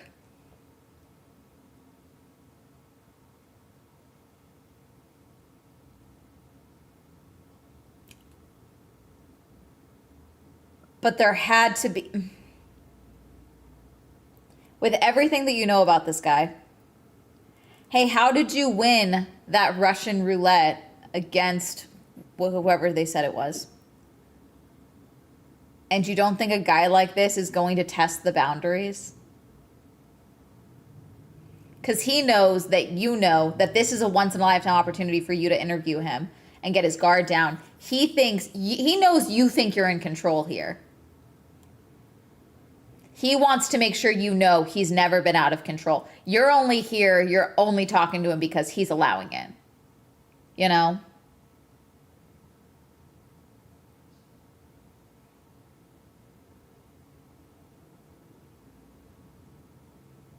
Are you ready? You don't want to play. Bad luck. And that's when the cameraman quickly ends the interview. But in later interviews with Renee, they asked her what happened when the camera stopped rolling. And she said that she basically just laughed it off and asked him how he did that. And Chopper said, when you have an over-oiled gun, the slug typically falls to the third or fourth chamber. And that's how he made his money against the mafia. Upon reflection, Renee doesn't really know if he actually put a bullet in the chamber. Also stating that if he did, that Chopper had a 1 in 6 chance of it going off, while Renee only had 1 in 5 odds. And although she kept her cool in the moment, she was truly in shock of what just happened. Later in his life, Chopper had many more interviews and even had a movie about him. And he never gave up his life of crime, landing him back in jail many times. But ultimately, while in prison in 2013, he passed away due to liver cancer. It's always the liver. If you've made it this far, thank you so much Liver for always watching, gets you. and consider subscribing so I can.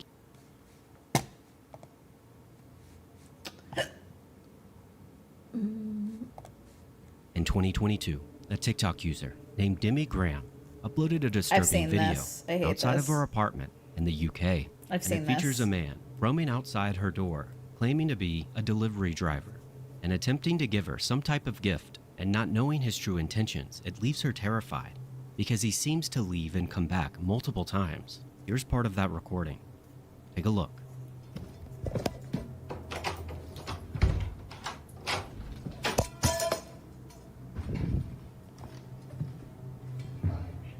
Why are you at my door? Sorry, it's just... Who are you? John. John? This is just a candle I wanted to give you. A candle as a present. No. It's what you talking about. Why? Who sent you to my door? Who sent you to my door? Yeah, just... Sorry. No, I want to know who sent you to my door. I don't know who you are. No, dear. Cut the act. I just want to give you a present. No. Who are you? No. Who, No. Where did you came from? Can I just give you that? Where Absolutely did you not. came from? Why? How do you know that's my cup? It's alright, doesn't matter. Sorry. Are you stalking me or something? No. I don't think that's a Who candle. are you? Who are you? Tell me who you are. I'm going to phone the police. Tell me who you are. Who are you? Girl. What the f? I've just had this guy at my door saying he's from Amazon. And I don't know who that is.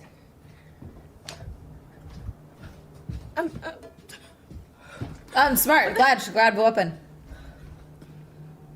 Who are you? What do you He want? came back up. I'm trying to leave my house. I'm gonna make you keep this video on. Girl, no. Stay inside. Stay inside. Now at this point, she realizes he's essentially blocking the way she needs to go. Yeah, to get out stay of the inside. building. But trusting her gut, she decides to take the emergency staircase. And this is what happens. Don't know what the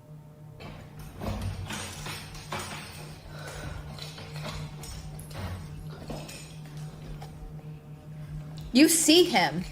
What are you doing? Who are you?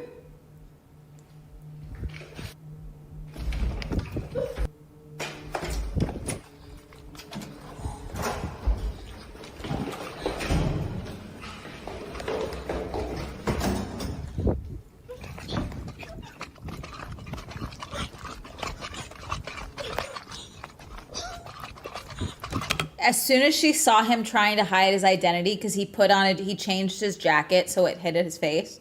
As soon as she saw that, she should have locked herself inside and called the police and not asked any more questions.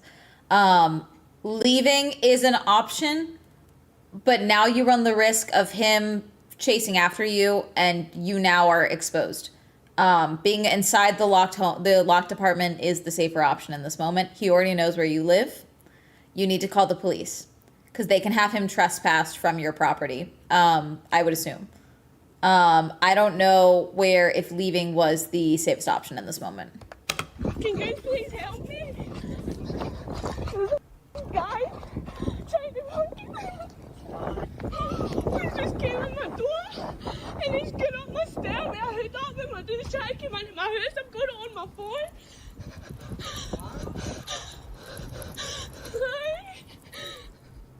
Now, as you can see, she was able to get outside and find some help. But outside of that, there wasn't much updates to find, because her TikTok account is now gone. However, there was a comment on Reddit claiming that she had posted an update at the time. And it states, yeah, she posted another couple of videos. The guy has come back to her door and asked to see her with her top off, and telling her she looks good. She suspects her ex is sending these people to scare her, and that she thinks he is watching or listening in on her in some way. Now again, I want to reiterate that I cannot confirm this, and this is all alleged. And being that her account is now dark, we likely won't get the answers. Jeez. Hate that. On June 13th Hate it. of 2025, Oh, we've this seen this disturbing one. video was uploaded to YouTube Then by come Nicholas and watch. Pipero. Now Nicholas lives in Wisconsin. Cameras, no backpacks, and no equipment to be in the woods. Always carry protection when you're in an isolated situation. The dog was also very helpful in this situation. Now personally, I think them being recorded while she's also okay, having too. his dog with him helped him in this situation. But I'm curious, what would you do if confronted like this?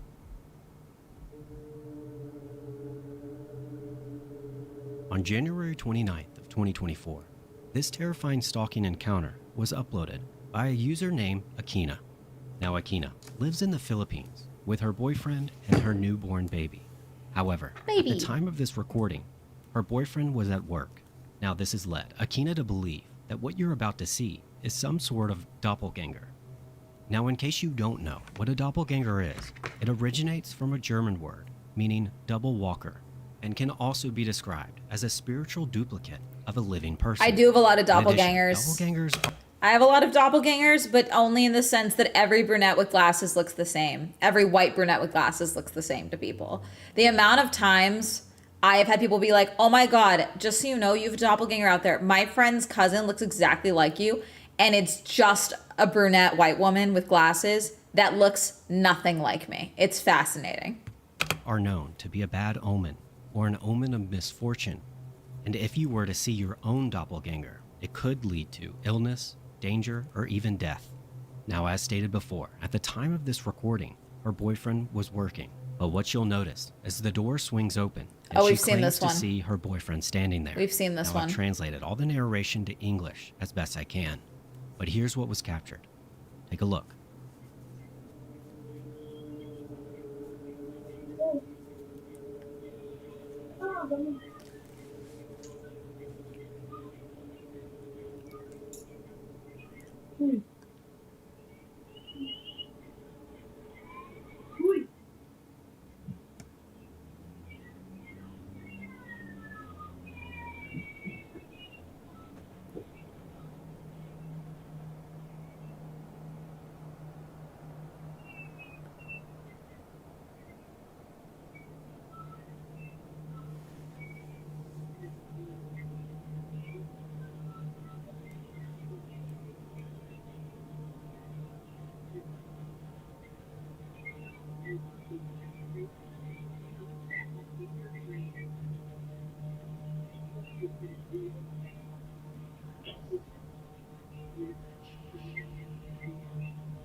The baby totally not noticing anything. Baby's locked in.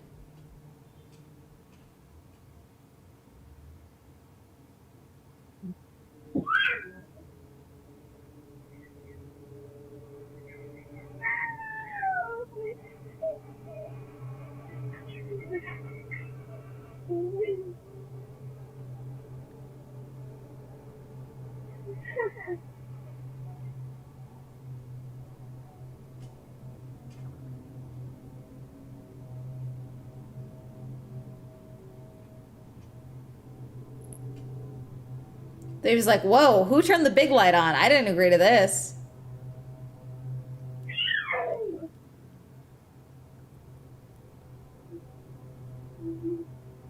Now, this video alone accumulated roughly 14 million views in a short period of time, and many commenters shared their own doppelganger experiences.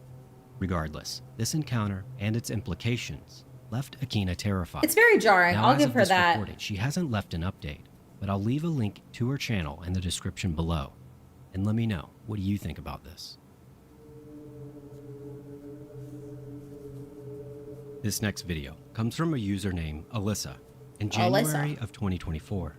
And it reads, POV, you find out your date might be racist. Hate this. So you dip, and he follows you home. Hate it. And this is when the recording picks up. Hate because it. Alyssa had just left a bad date, and she explains how when he went to the bathroom, she quickly left, not knowing that he actually followed her all the way home.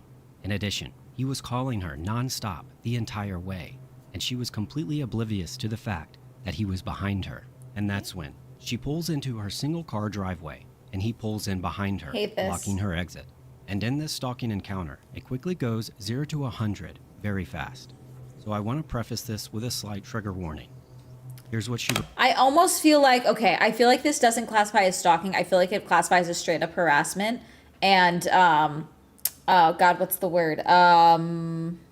Intimidation. I'm assuming that's what this would classify under versus stalking. So she might actually have a better case here because this is not someone that she knows. This is someone that she was on a first date with, you know, and they did this aggravated move of following her home and blocking her in. She can say, I felt my life was threatened, etc. Recorded. Take a look. For a second, like, Do not get aggressive with me at all. I'm aggressive, but I'm asking you to be honest with me, and you weren't. I'm so what was my option? bewildered, and I am. I would have never heard from you. I've been down this road. Okay, but you don't know me. You don't know me. Why would you follow me home? I feel so unsafe right now. The fact that you followed me home, like when I did not mean it that way. I said I am the furthest from racist person, but I'm not. No, you're not. Because the furthest person from racist would never use that word. Oh, definitely said the N-word. I'm calling my black friends right now. No, I don't.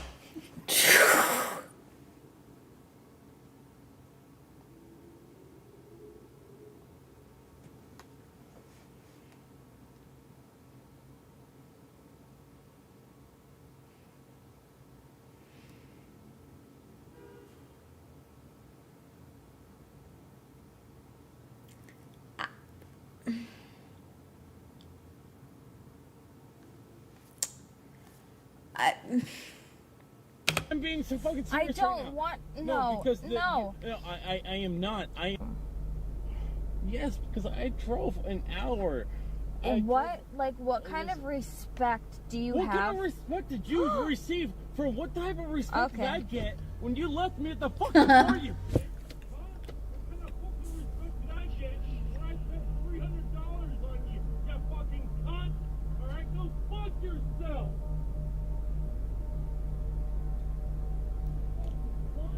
Yeah, we're at aggravated harassment territory now if he comes back to the car.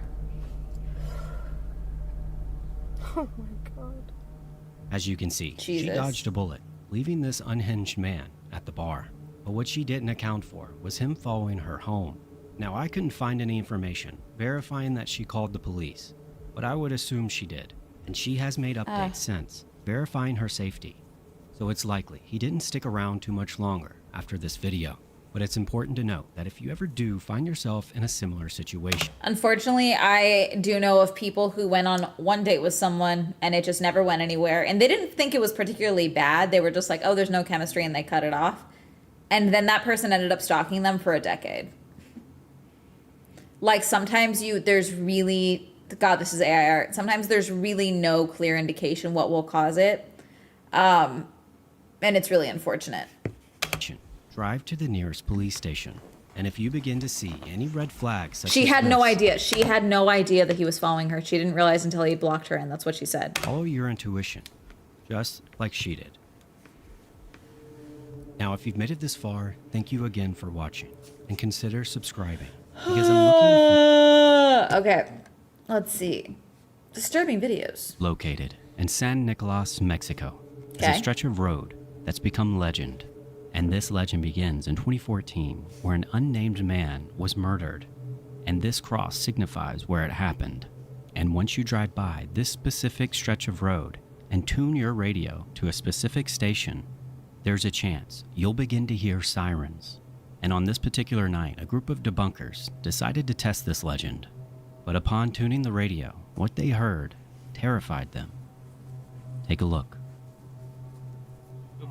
Se dice que cuando llegas para allá, donde está la cruz, más o menos por donde va la camioneta aquella, se distorsiona este pedo y empieza a sonar well, una it starts to ambulancia. No sound. se sabe si es verdad, It pero is bueno, not se known if dice. it is true, but it is Vamos said. Let's stop by, pasar por alright? ayuda, pues, a ver qué pedo. Let's see what a sound Deja this. que pase Let ese that man señor. pass. Ahora sí, dale. Now give it to him. La estación no se ha cambiado. Station has es not la been misma changed. estación. It's the same station. Ahí vamos. Here we go. Por allá está la cruz. Dale lento, más lento, más lento. ¡A la madre! ¿Dónde está la cruz? ¿Dónde está la cruz? Dale, dale. That's crazy. Ahí está la cruz del muertito. ¡A la madre! I'm Now, it's assuming worth it's just a noting that if this frequency was just issue. some sort of interference, it wouldn't be happening just on this station, which is a popular sports station. In addition, the incident happened in 2014, but this wasn't discovered until 2017, where it became popularized and even caught the eye of the local news, and they set out to do a news story on this and try to debunk it themselves. But what ended up happening to this news team, they have yet to be able to explain to this day. Ante nuestra sorpresa en ese preciso momento, se escuchó una voz que parece decir la frase "deja la cámara". ¿Que se ha jugado bien el partido? Medio tiempo, algo, no, para nada. De hecho, creo que los argentinos se metieron atrás después del gol. Sí, pero es momento. Puedes decir lo que quieras, pero ya sabes que...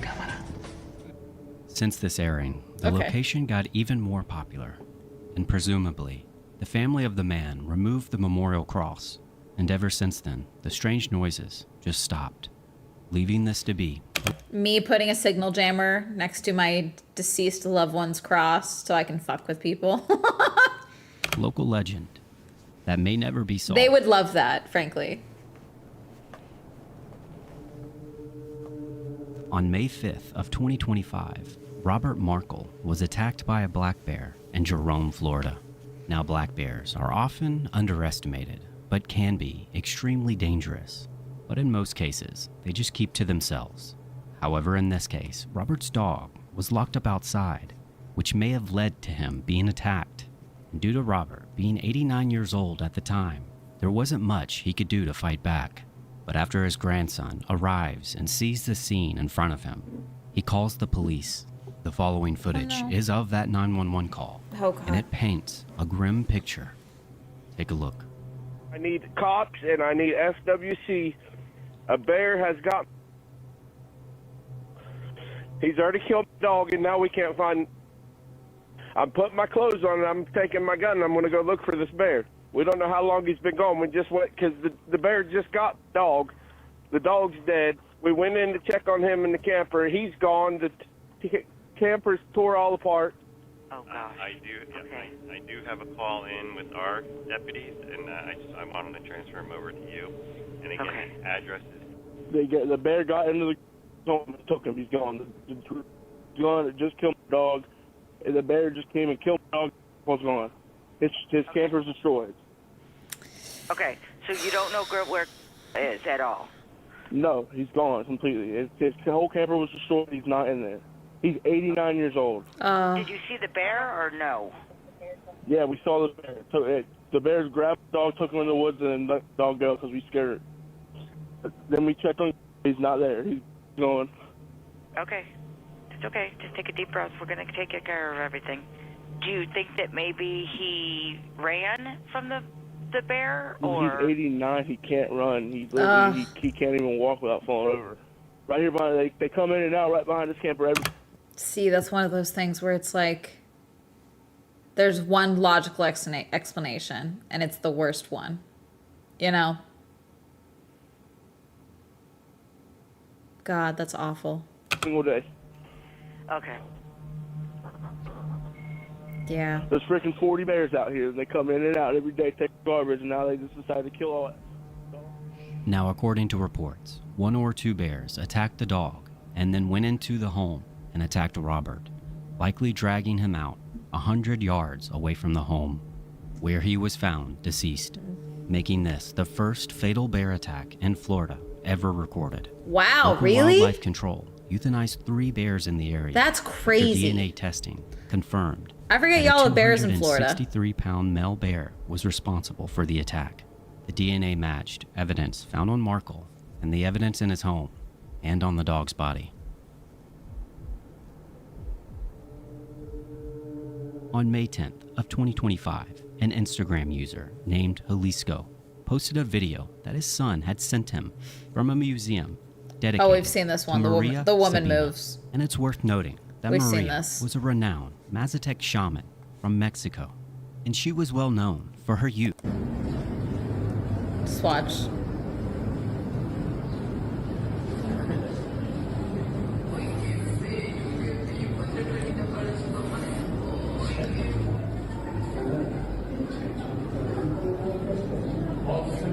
Ay, hijo de güey, qué pedo. ¿Qué onda, amigo? No manejo nada de mecatrónica. Es una figura totalmente en cera. Mira, es una pieza total, rígida, no se puede manipular. Te digo, no tiene nada. Te digo, mira, te muestro. No hay cables, no hay nada, no es un robot. Es una figura totalmente en cera. Now, many of his viewers were quick to point out that it wasn't only her head that moved, and that upon playback, her hands and eyes also moved. And his reaction does seem genuine, but in today's day and age of AI and filters, it's hard to pinpoint whether or not this is real. But I'll leave that up to you. Yeah. In 2015, Paranormal Anna was a true crime YouTuber who saw wide success, amassing over 50,000 subscribers in a relatively short amount of time, until seemingly her channel just vanished. But to fully understand this story, we have to go back and look at one of Alana's final videos about the case of Kendrick Johnson. Now, Kendrick Johnson was a 17-year-old high school student from Valdosta, Georgia, who was found dead in a rolled-up gym mat At the time, that was a lot of subscribers, and that is a lot of subscribers to get very quickly. These days, because of TikTokification of YouTube, 0 to 50 can be done, but you got to think about this was pre-short form algorithm. This was pre the algorithms we know now. That is impressive for the time. Lowndes High Plus, the vast majority of channels will never get more than 100 subscribers, so that is impressive. School in 2013. His first autopsy ruled his death to be accidental, citing that he fell into the mat while reaching for his shoes and suffocated. However, his family didn't buy that story and requested a second autopsy. But I'll let Alana explain with a clip from her last video. During the first autopsy, the internal organs were removed and examined before being returned for burial, which is the standard for autopsies. However, when the private pathologist who conducted the second autopsy on Johnson opened up the teen's remains, the brain, heart, lungs, liver, and other organs were missing. Every single organ from the pelvis to the skull was gone and had been replaced with newspaper. Now, this led to the Johnsons family finding many other pieces of the case mishandled. And in the years since, they filed. Oh, I'm owning that hospital. I'm owning that morgue. My name's going to be on the morgue by the end. His name's going to be on the morgue by the end of it. Because what the fuck are you talking about? What the fuck are you talking about? Multiple civil lawsuits against individuals in the county, for a conspiracy to cover up a homicide, including one of Kendrick's fellow students named Brian Bell, whose father at the time was an FBI agent, alleging that they conspired to cover up his murder. And coincidentally, shortly after Paranormal Anna posted this video, she began receiving death threats. And she also believed that people were stalking her, with one of her old tweets reading, "Had a pretty scary stalking incident, so unfortunately, I'm having to change the way I run my social media. No more Facebook." And another tweet read, "I mean, my one uncle is a cop, the other two are criminal lawyers." Even in an autopsy, replacing with newspaper, I believe, is not proper protocol. What it could have been was questionable organ trade, and trying to hide it, and then the fact that they were hoping for not another autopsy to happen. Violently threatening me online will always turn out bad for you.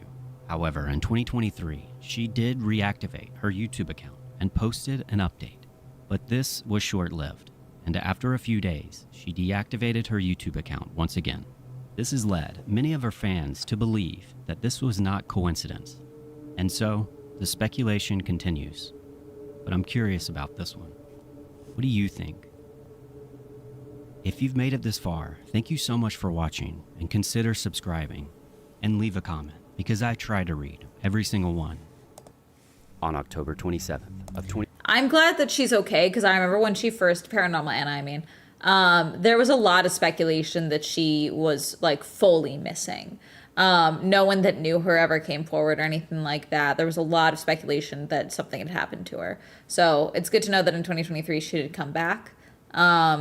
And yeah, there could be a multitude of reasons. Some people just don't want to do this long term as well. 2024, TikTok user Christine was preparing a new house that she was going to show to a couple new potential buyers. Did we see this one? But after arriving early to set up, she realizes that she may not be alone. Is this a smoke detector? She begins to hear someone or something moving around and making noise that she can't see.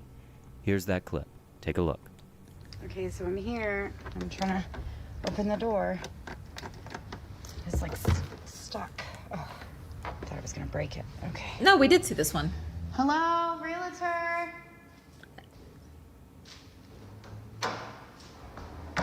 Okay, let's turn on all the lights. Let's open up the blind.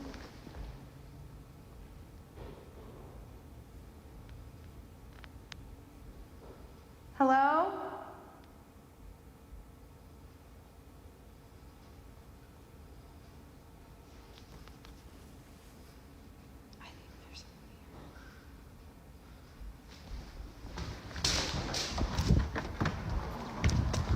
Oh my God. Okay, calm down. Hello?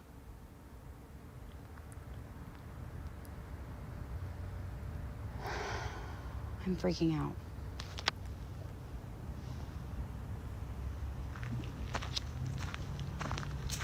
That has never happened before. Am I panicking? Is the house just old and creaky? And I just panicked for no reason?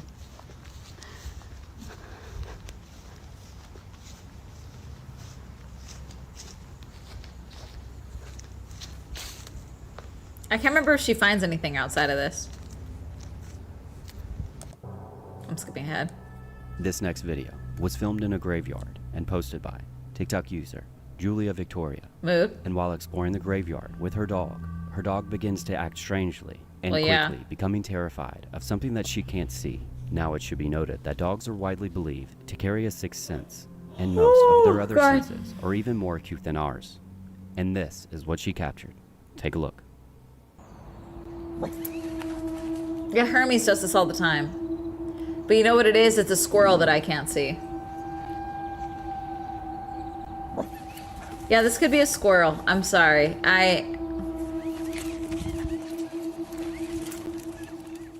Now I know what you're probably thinking.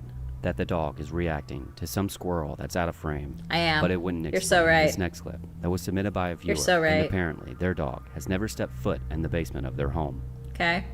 Do it again. What can I see? Come on. Dog doesn't like stairs. This is an answer. You did bite me. Dog senses bad vibes. Come on.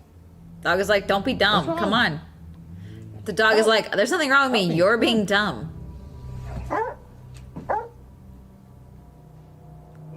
What's going on, buddy? Why do you live there? That looks so scary. Where the fuck are you? Where are you? I also wouldn't go down there. You're gonna kill me. The doggo can smell the radon.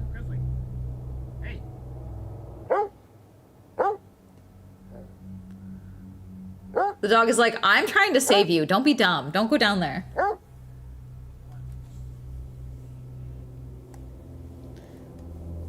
This is the dog sensing danger. You don't be dumb. There's a killer down there.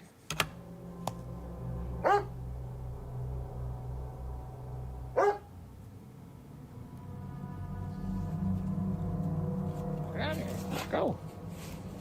Get out of here.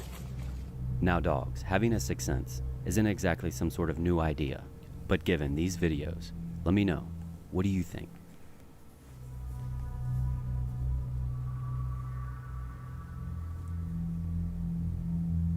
Videos that come out of the Appalachian Mountains are always interesting to me, and while many can be written off as either a fox or a moose, or even coyotes, some videos are stranger than others, and this next clip will show exactly that, because this user began recording after hearing odd noises in the woods, and while many said that this was likely a bobcat, others weren't so convinced. This is what he managed to capture on film.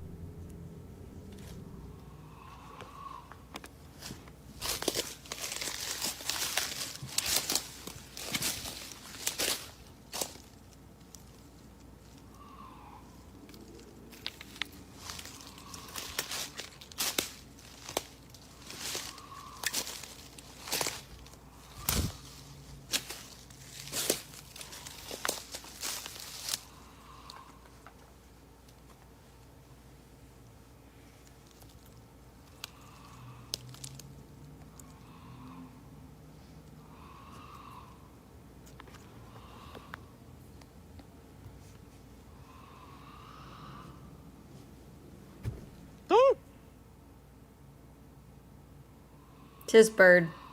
Tis weird bird. It's a weird bird. Not scary.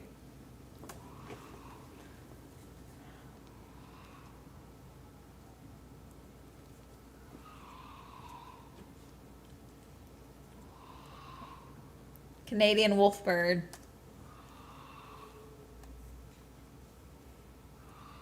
That's definitely a bird that's like got a fucked up vocal pouch. He quickly fled the area. You're but fucking these noises kidding me. leave much to the imagination, and I'm curious, if you've ever heard something like this in the woods, let me know down in the comments. Yeah, it was teenage girls making the sound though, because we were fucking around with each other on a Carol Scout camp out. This next video comes from TikTok user Brina, and she lives right next to a cemetery, and she stated that she actually enjoys night strolls through the cemetery as she finds them relaxing. But after posting the following clip, many users were quick to point out something in the background that she actually didn't see while filming, and it left her feeling terrified because whatever it was didn't look human. Take a look. That scene of my scary clown video.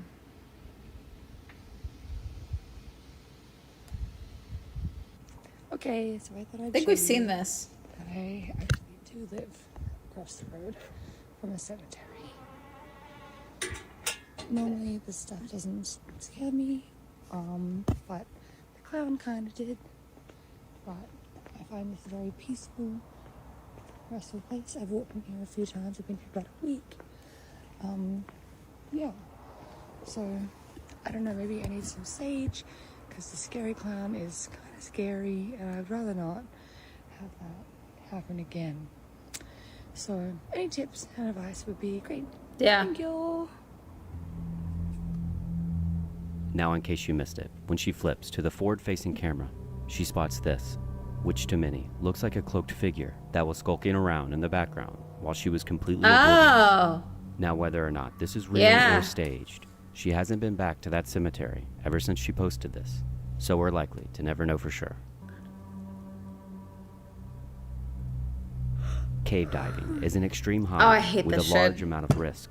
And this next video by Cave Cowboy demonstrates why between 5 and 20% of all trained cave divers reach an early end, with some of the risk including entanglement or equipment malfunction. But take a look for yourself.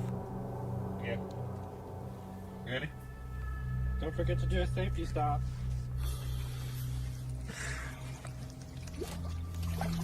And he's off.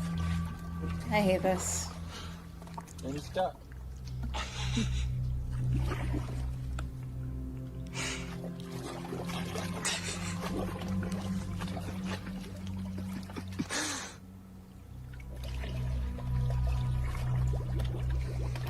Maybe he needs a push, Joey.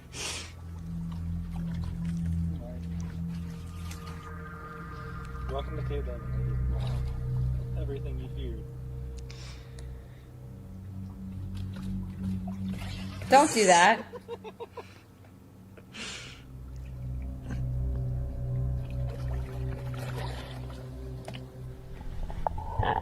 I hate this.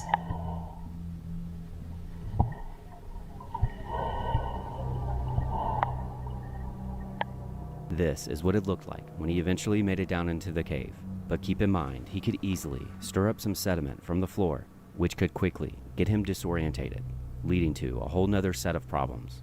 I guess most people are right when they say the best thing about cave diving is that you don't have to do it. But as always, let me know what you think. If you've made it this far, thank you so much for watching, and consider subscribing. Located in San Nicolas. Let's see. Okay, this cooler one we've seen before. 2021. I'm skipping ahead because we've seen this one. It's like a bunch of fish. Update. It was an infant that was neglected and abandoned in that cooler filled with water. Oh, that's right. Location will not be disclosed due to privacy reasons. And Bell is a YouTube There was, I believe it was, they claimed it was an infant, but there was fish on top of it, which is what they smelled first. channel that focuses on exploring dilapidated buildings, ranging from abandoned malls, motels, and even asylums. But in 2017, while going through the New Mexico desert, they discover an abandoned truck stop next to various other buildings. So he and his team grab some equipment and make a plan to go inside and begin filming what they thought would be a great addition to their channel. But after a close call with a rattlesnake, they decide to check one more building before leaving. But soon this adventure would turn into a nightmare for them. Look at all the tumbleweeds.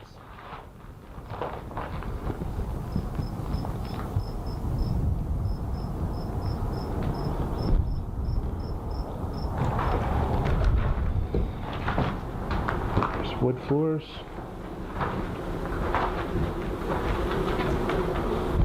Humming sounds electrical. What? What? What? Bro.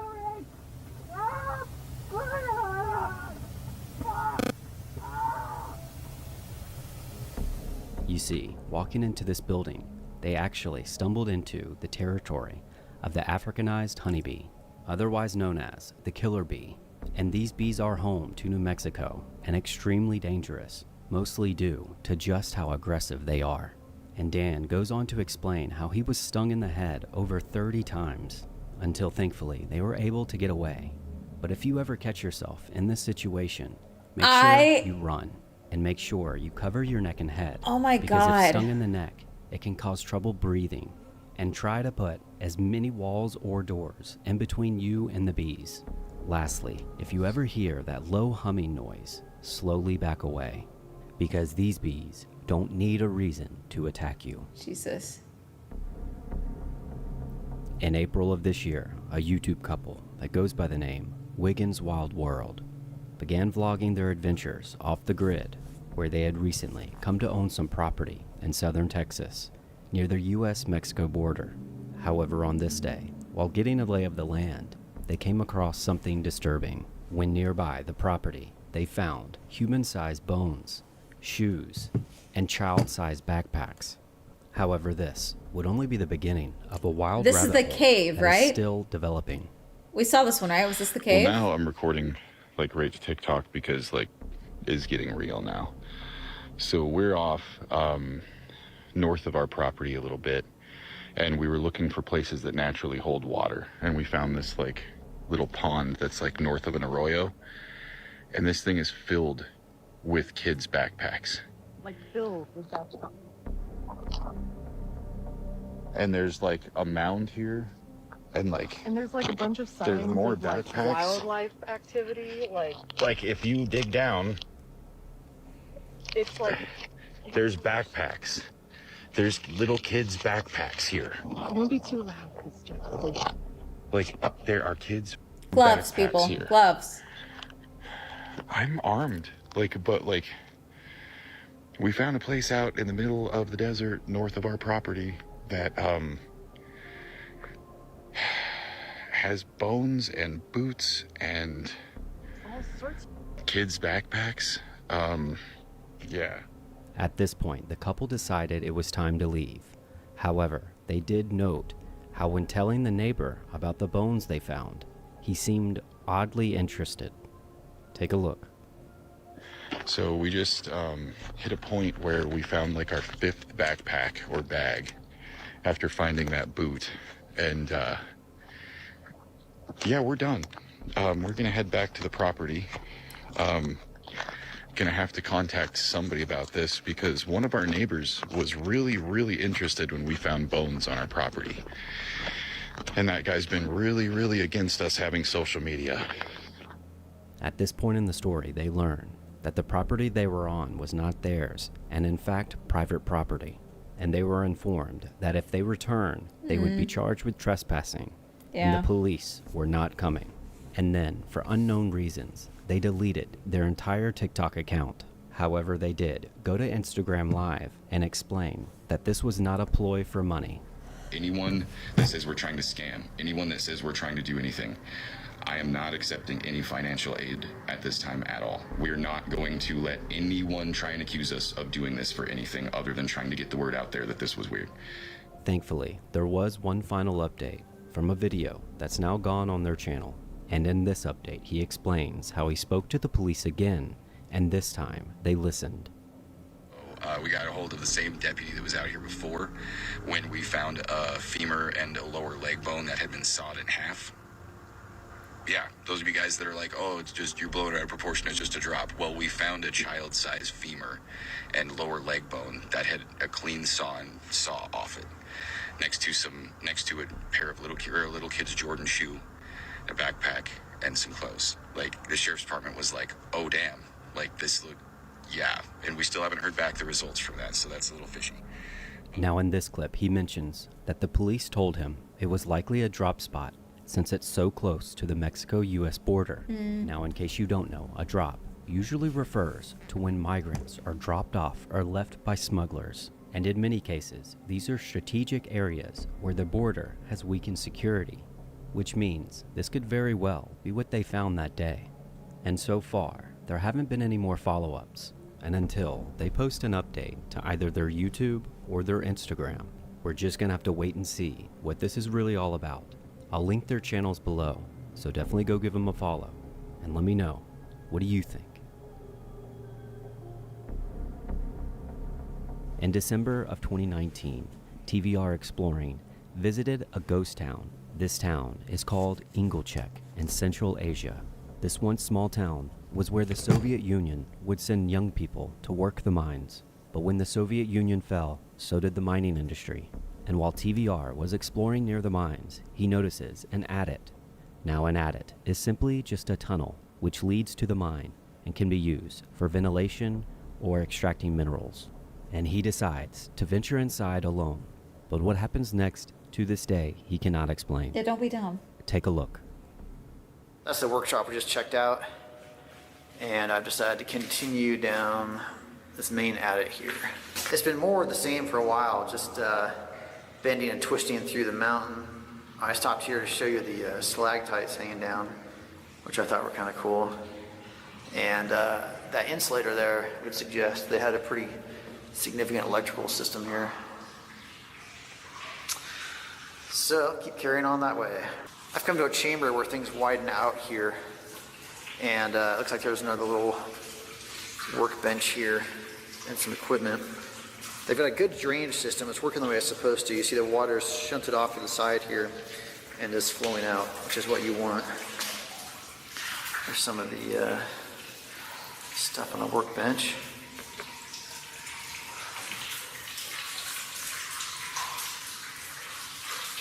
Sounds like a water echo, not howling. You can see, after noticing some tools on a workbench, TVR hears what sounds like howling or screaming further into the mine. It could be wind. And he's left stunned. But it should be noted that he doesn't believe in the paranormal, and he goes on to explain that himself.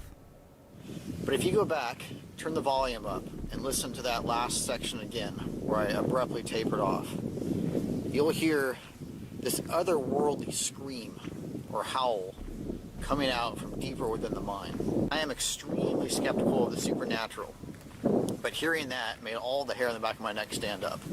It creeped me out. And to his credit, even after being left terrified, he stays and continues exploring the mine. But in the comments of the video, he emphasizes the sheer loudness of the screams, stating, "It was as loud as someone screaming in another room of your house. It was so loud that the sound was echoing off the walls of the tunnel even after the scream stopped." But I recommend watching the whole video over on his channel. I'll leave a link in the description. And let me know, what do you think you heard in that mine? Stuff on a workbench.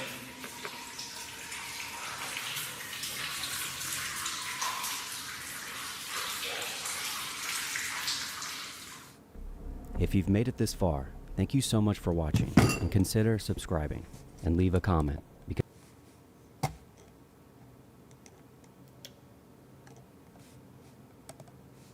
In February of 2025, in a hospital somewhere in the Ukraine, a soldier was brought in with a mysterious illness, and none of the resident doctors could initially pinpoint what it could be, so one of his fellow comrades began to record to document his symptoms, with his main complaint being that he felt like he couldn't breathe. That is until, in the conversation, he explains that he was bitten by a stray cat 4 months prior, and with this newfound knowledge, it was clear that he had rabies. And with 4 months for this virus to mutate, he was basically a walking dead man, leaving the doctors feeling helpless. Take a look.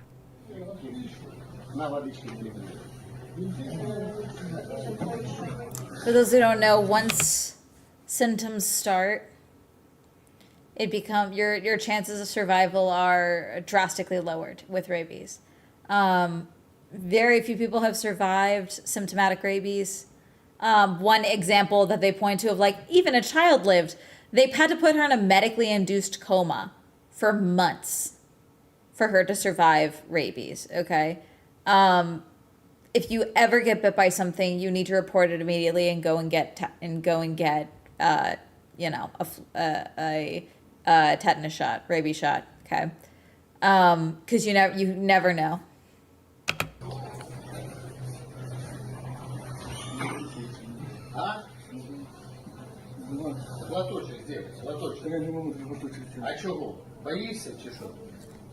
Basically, one of the symptoms, and what I think they're trying to test right now, is extreme hydrophobia, which is basically a fear of water, but also you are desperately thirsty, but you also have a fear of water. And that's where you get like the insane, like fluffy salivation that you see that's like foamy. It's because they're dehydrated, and usually that's one of the ways that you end up passing is the extreme dehydration.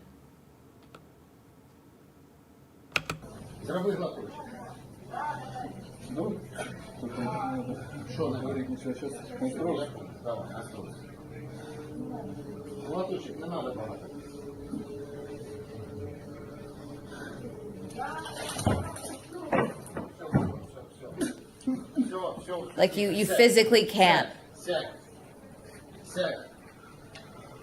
Андрей. Фамилия, имя, отчество. Картун Андрей Васильевич. А? Картун Андрей Васильевич. Летчик. А? Да, задышка идет. Ты меня уже умазал, она просто присядь. А чё? Чё ты задыхаешься? Now it should be noted that rabies gives you this sense of hydrophobia, meaning fear of water. This is because drinking any liquid will result in painful spasms because the virus accumulates in the salivary glands and it wants to be transmitted. And that's exactly how this poor man got infected. However, there is one procedure that rabies victims have found success in, and that's called the Milwaukee Protocol, where they put you in a medically induced coma. No, we in just an talked about attempt this. to There's protect your brain one. until your body They have can not been produce able to replicate antibodies. it. And out of 70 attempts, this has only been successful 10 times. And even then, survivors required extensive rehabilitation and had long-lasting neurological issues. Yeah. Which is why rabies. Which is why it's the most rarely deadly considered virus known a to man. satisfactory, successful treatment method. In 2023, a Venezuelan drug trafficker named Ronaldo devised an intricate scheme to defraud his cartel superiors. Oh, horrible because he idea. was tasked with Horrible transporting idea. over $10 million in narcotics by boat. But when he arrived to the cartel with no narcotics, he explained how he was chased by the Coast Guard and had to dump everything in the ocean in order to get away. And due to his rank, they seemingly believed him. And while he was away, he returned to the dump site and retrieved all the narcotics and took them to a nearby Caribbean island, where he then gathered his men to sell it all and reap the benefits. That is until, according to sources, one of his henchmen told the cartel, and even after he changed his identity, they quickly found him, and in a cruel twist of fate, they tied him up to an anchor and drove him out into the deep ocean and dropped him. Oh, we're about to watch them. They're gonna kill this guy. Yeah. Yeah, this is why you don't get involved with crime, chat. You also cannot outsmart organized crime. It's just... like... yeah, no, I'm sorry. We're skipping this. We're skipping this. Sorry, chat. The following video was emailed to me. However, it didn't come with a source, so it's impossible to validate. And in it, the person recording comes across an abandoned house in the middle of the woods. It was probably when a sent to baby's his cries message. can be heard echoing through the woods. His family, I mean. And it definitely seems like whoever's recording is reacting to it by cautiously approaching. But it seems the closer he gets, the further away it sounds. Take a look.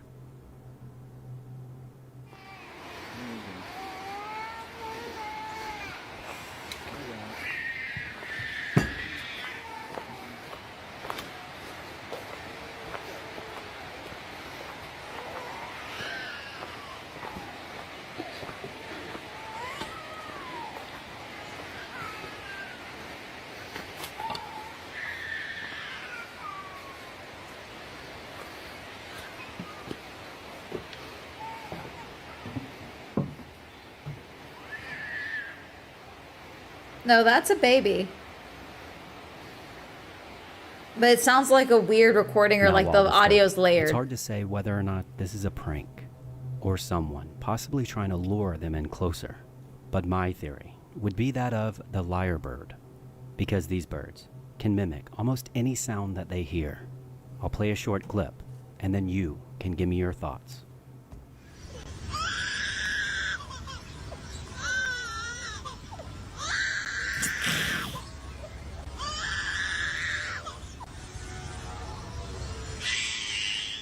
Me. On January 22nd of 2023, Nasalia Alma was working out alone in her apartment building when she saw someone at the I've entrance seen that she this. I hate this fuck ass video. I hate this fucking video. I hate it. I hate it. I hate it. It makes me so uncomfortable. We're gonna play it. Oh god, just okay. thought she recognized, and he motioned over to her to let him in. And thinking I hate that this. he just didn't I have hate his this key, so much. she went ahead and opened the door for him, and he almost immediately attacked her. But with no one around to help her, she immediately went into defense mode, because what he didn't know is that Nasalia was an avid gym goer and extremely strong for her size. Using his weight, he managed to push her to the ground, where she put him in a headlock and dialed 911. The entire encounter was captured by security camera. Take a look.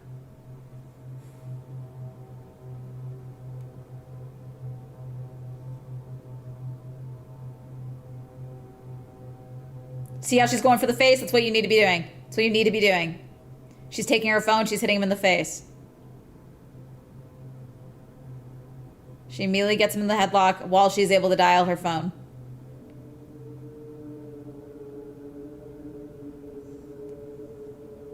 Elbow is also very effective. Start wailing with the elbow. He is trying to get her in a headlock. He throws her to the ground.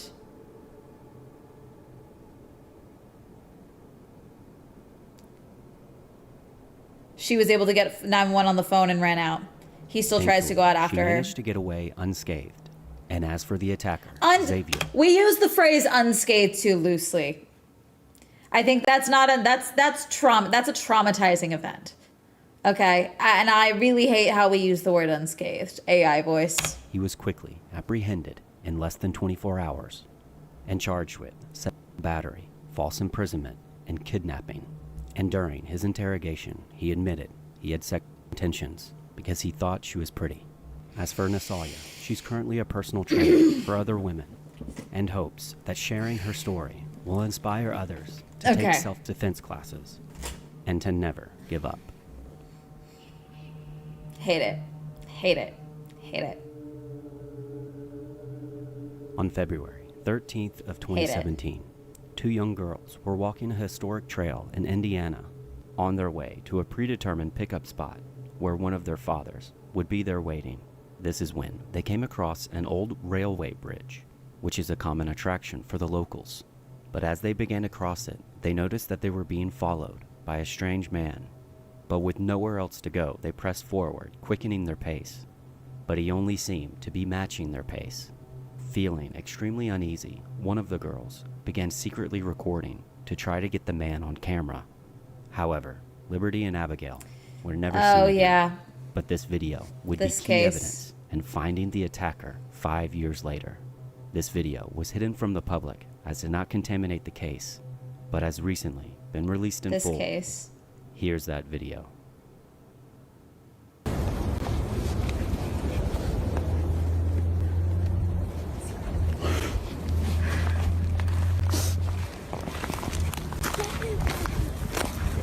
See, this is the... Yeah, this is Delphi. Delphi.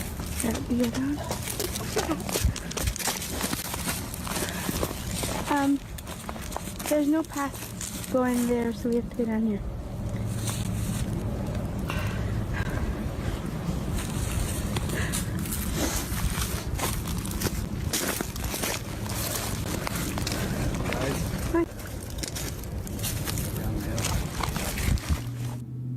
The case itself struggled to get leads until September 2022, They were so young. when a misfiled lead was found. This tip was brought by Richard Allen, who said he was there that day and saw the two girls, but due to a clerical error, he was marked as clear. The following month, he was charged with both murders. The video itself helped verify parts of his story, and while incarcerated, he admitted to the crime over 60 times. In addition, a spent bullet casing helped put him behind bars for 130 years, which he is now trying to appeal. But what angers me most is that some people are still advocating for his innocence, and I honestly hope he gets what he deserves in jail. This is one of those cases that was unfortunately caught up in the armchair detectives of the 2018 to 2024 pocket, okay? A lot of people turned into armchair detectives during lockdown. And web sleuths is, again, like, you know, there's things that I have found that other people have not been able to find. You know, like it does serve a purpose and often gets cases looked at and solved because it is continuing to put pressure on police departments that, hey, people care about these people. So a lot of cold cases do get more attention and therefore do end up getting solved because of the pressure of web sleuths. However, it also has emboldened a lot of conspiracy theory and a lot of harassment of families and harassment of cleared suspects and witnesses. Like, oh, I know you're lying. Like there's been multiple reports of this and things like that. And this was one of those cases where because this doesn't, it can't be that easy, you know, therefore, you know, like, and also the video itself was never released, but there were photos of that video released. There were screenshots of certain things. The quotes down the hill and things like that were released. They were trying to find more evidence, but they were trying not to like, they didn't want to put the video out in full, basically. How both the actual police made a clerical error and the armchair detectives made it worse, yeah. If you've made it this far, thank you so much for watching, and consider subscribing. I forget how fast so these I can videos keep are. making this series. Let's see. Okay, I don't think I saw this one.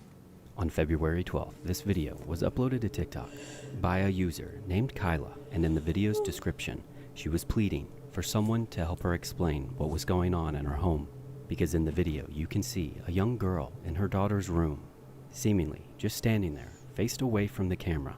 The only problem with this was that her and her daughter were downstairs at the time watching TV, and she was adamant that this was not a glitch and that it was one continuous recording. Take a look. Okay. Hello.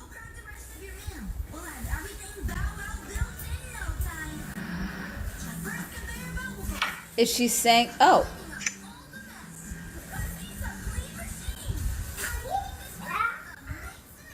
Is that not your daughter? Now, if you pay close attention, it does look like a continuous shot, as the timer never skips and is continuous.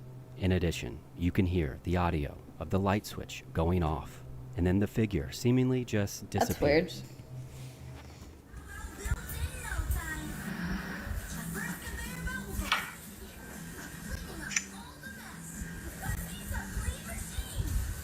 Now, the commenters were quick to point out that this was likely a defective camera, but it's what Kyla said in the comments that makes this more disturbing. When one viewer asked, "Do any of your kids look like that?" and she responded, "Yes, but she was downstairs, and she keeps telling me her friend is gone," and we were told that this was called a manifestation. Now, they have since had the home blessed and haven't provided any further updates. But as always, let me know what you think. The following clips are from a rabbit hole that I don't recommend following, and they were uploaded by someone that goes by the name Kenneth Hassler. Now, as of recording I know, I'm so Kenneth sleepy. has an active Instagram, but he first gained notoriety over on Incel TikTok, rights where he was activist. quickly Punish banned doll after cell. many dubbed him to be a serial killer, hidden in plain Oh. sight. I've talked about her. There was a video I talked about. This is from 2021 or 2022. I did a video on TikTokification of true crime. For those of you who don't remember, and around that time, there was a farm that was found, and a woman, I believe, had escaped. And there was, she's like, I was trapped on this farm. I was forced there. They've killed other people. They killed my partner. Okay. And there were all these reports coming out of the farm, and the amount of people that were giddy at the concept of body parts in cages, potential cannibalism, was really disturbing to me. And the way that people spoke about this creator as well, this creator basically lives in a crack den, in a meth den, and was just kind of unsettling. And a lot of people were like, oh, they also are trans as well. And people were like, oh, they must have, they must be a serial killer. They must have bodies in the basement and things like that. So I have talked about this person forever ago.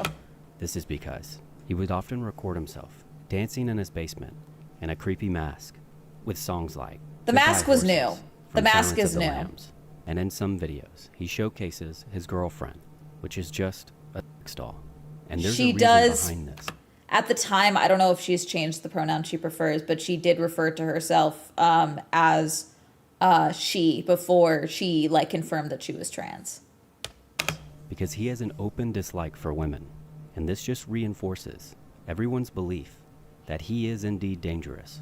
I could say 100% every single negative aspect of my life, women are entirely to blame for. Now, it should be noted that Kenneth claims that this No, this persona isn't he the puts person that on I talked is about. just a bit, and that it all started due to how he was treated by women when Kenneth he was is younger, not who I talked because about. according to him, when he was younger, This is different. women constantly called him creepy, Wait. which led him. Wait, sorry, I thought that house was the exact same fucking place. That's definitely a different person.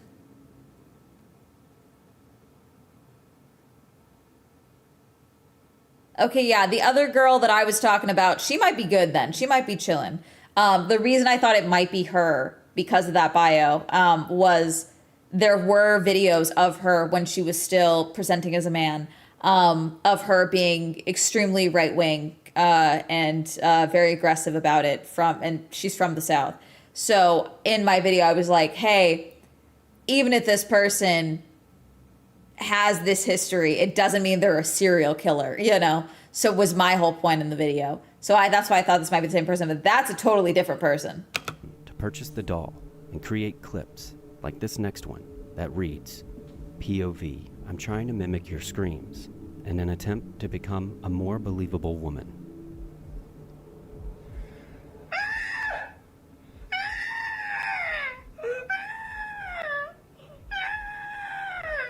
Okay. Alrighty. Now these clips are just scratching the surface of Okay. Kenneth's digital footprint. Alrighty. Because the majority of them I can't share here due to their graphic nature, but it gives you a look inside Kenneth's unhinged mental state and whether or not. I think this is Groiper adjacent, would it not be?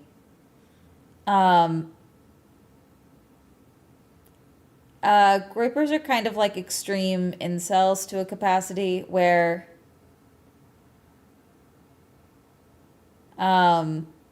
they're actually like pro-trans women because they hate biological women so much and just women in general, but they hate women so much so that to them the ideal woman would be someone who was born a man. Forced feminization is an element of it.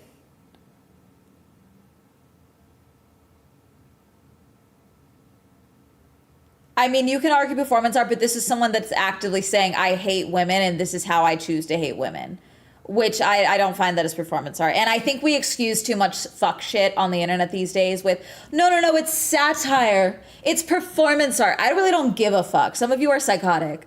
Kenneth is just doing this for attention. It's very clear that his disdain for women is not normal or based in any sort of reality. And reading through his comments, Thank you he's for well following. aware of people making videos about him, which only seems to embolden him. But as always, I want to know what you think.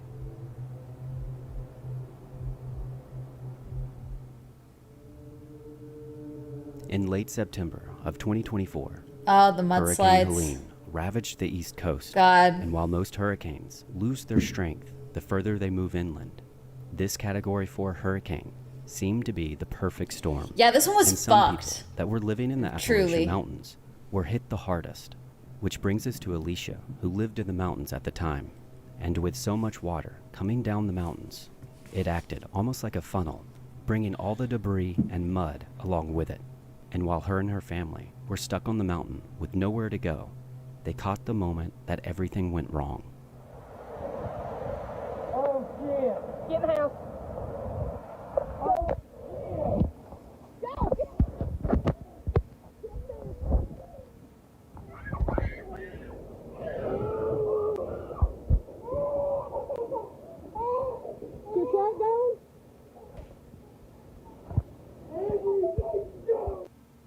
The video then abruptly ends, and while it may have been hard to make out, you can see a mudslide coming right for their home.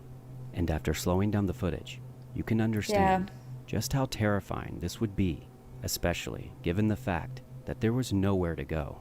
And by some miracle, none of them were injured, but it left devastating results.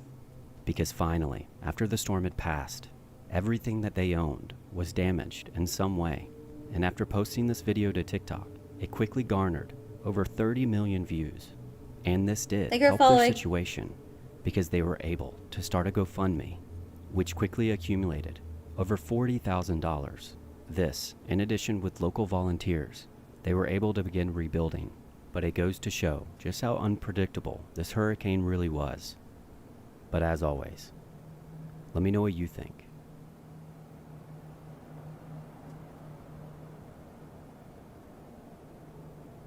In 2015, a video was posted of a supposed Bigfoot in Massachusetts.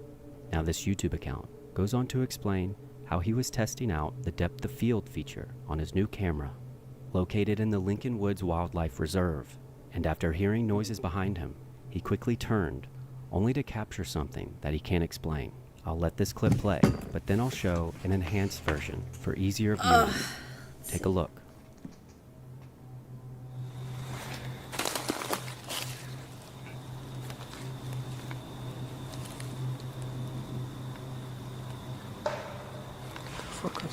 The fuck ass knocking.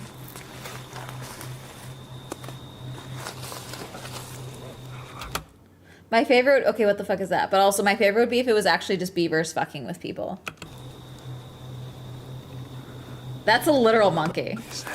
That's a literal monkey. That's like a whole monkey. Is that not a chimp? I think that was an actual chimp. As you can see, a brownish looking figure darts across the screen. I think on that's two an legs, actual fucking monkey. leaving him stunned as to what exactly he just caught on camera. Now, if you want my honest opinion, I don't think that this is an actual Bigfoot, and likely just someone running through the woods. But I wanted to include it to get your opinion, so let me know what you think down in the comments below.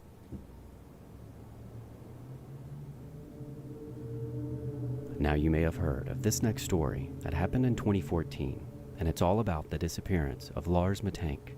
But I'll try to add some details that you may have not been aware of.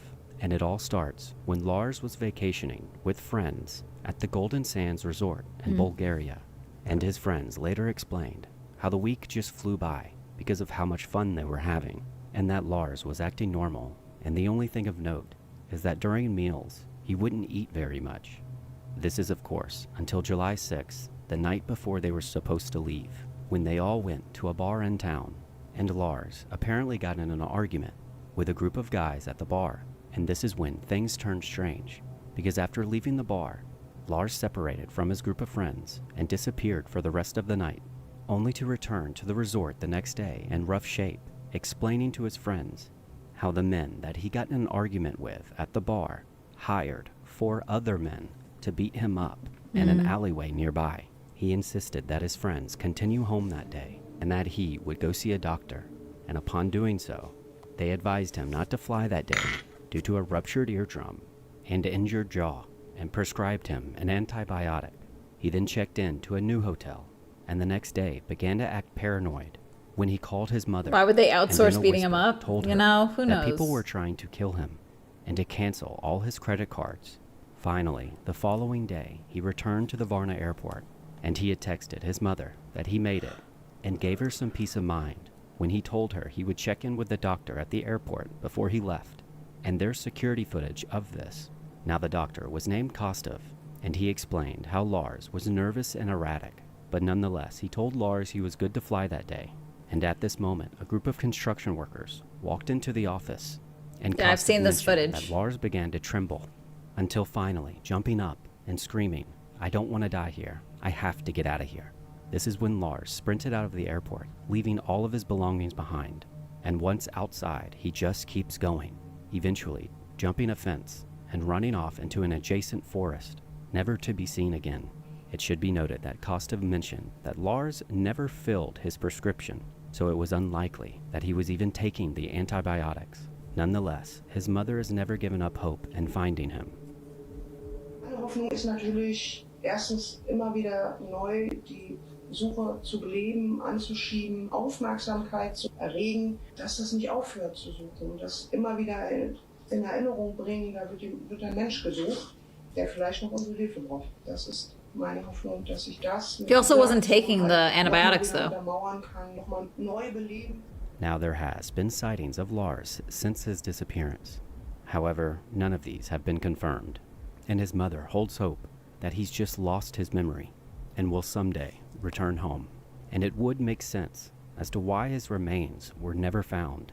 But to this day, people still speculate that maybe someone was truly after him.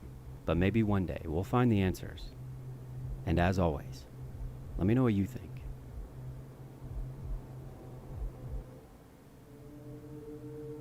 On February 14th of this year, there was an accident in Wyoming involving the Green River Tunnel, and it was documented in real time by a TikTok user named Top Holler. And on this day, Top Holler was delivering goods like he always does. Except this time, once he reaches Green River Tunnel, he notices there's a pile-up crash in the tunnel, and having to react quickly, he manages to wedge his truck on the side of the tunnel without harming anyone else. But what he doesn't know is that there's a fire, and now both his doors can't open. And here's what happens next. The following footage is disturbing, so trigger warning. Oh, God. This happened coming through a tunnel. I'm in a wreck. This is all this truck is on fire. I got to get out of here. Oh, God. Store can't open. Oh,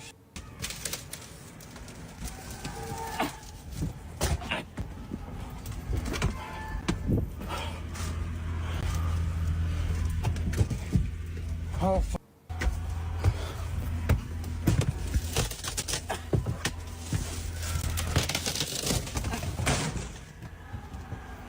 Jesus.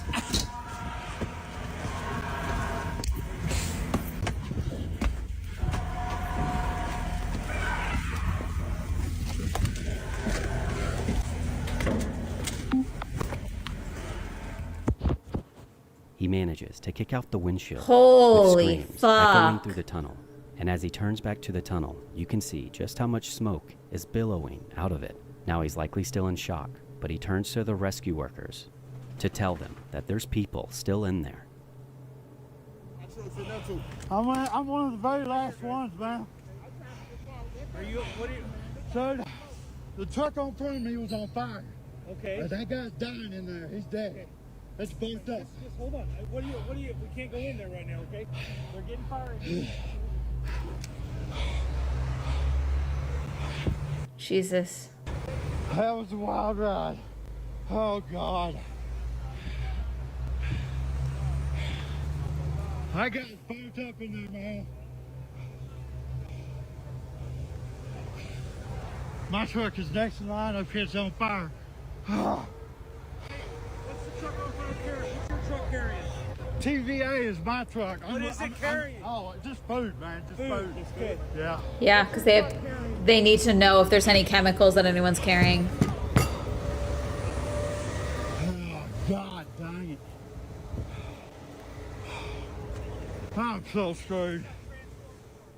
In the end, at least 3 people didn't make it, while 5 others are still in hospital. And this video seems to be the only one of its kind, with a first-person perspective of what actually happened in that tunnel that day. But as always, let me know what you think. If you've made it this far, thank you so much for watching, and please consider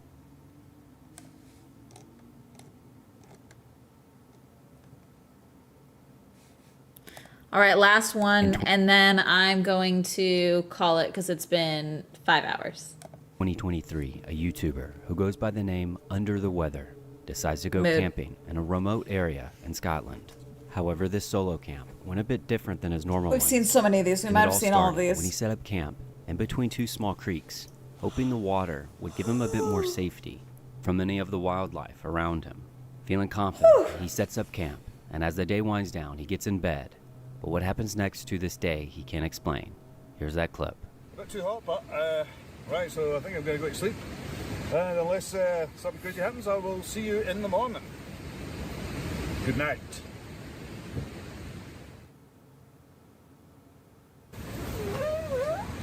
Hello? Hello?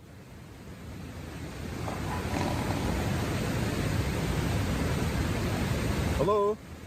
Hello?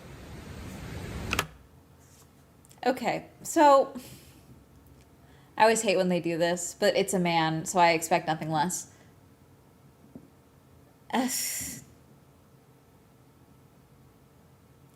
Sounds like a weird animal, but if it's a human, Do you want them to know that you are aware they are out there? Hello? The thing is, I'm kind of on an island here, so there's river on that side, river on that side. It's very hard to get down here. You hear the water. If it's a human, that is. Typical, now I can't hear a thing. Right, I'll turn the light off.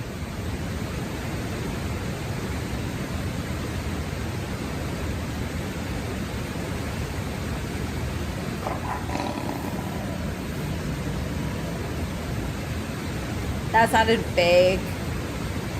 I've got a knife in here. I love the idea of telling a potential lion that you have a knife. I've got a knife. I've got a knife. I've got a knife. Let me go back to sleep, but luckily I left the camera rolling. Like, what the fuck are we doing? Right. I hate this blinking. Not able to get back asleep, he decides to take a weapon. Jesus Christ. Hello? Hello? Hello? Jesus Christ. Sounds like a door opening. That. Go and say, how did you sleep? I'm like, great.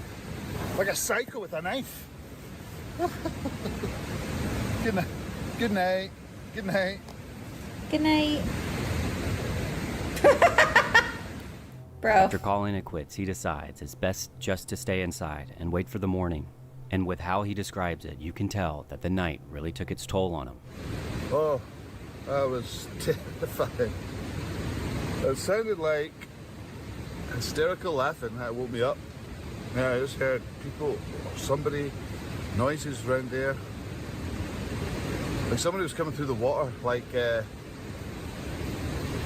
your mind running wild. And obviously I went out, had a wee look. Didn't see anything, then I heard like footsteps. I just ran back in here. And then it did go silent after a while, which was alright, so I did get back to sleep. But that's not quite where the story ends, because while packing up camp, he discovers something lying nearby, which only adds to the mystery of what exactly happened that night. Pretty wet, that's why I brought my own winch. Hang on a minute. Yeah, what the fuck is that? Right. These were in a pile over there. Like sitting on the ground. I'm skipping ahead because I don't believe this dude for a second, actually. What the? Stop. No, stop. Nah. Why would you stop? Why would you stop? Never stop. Never stop.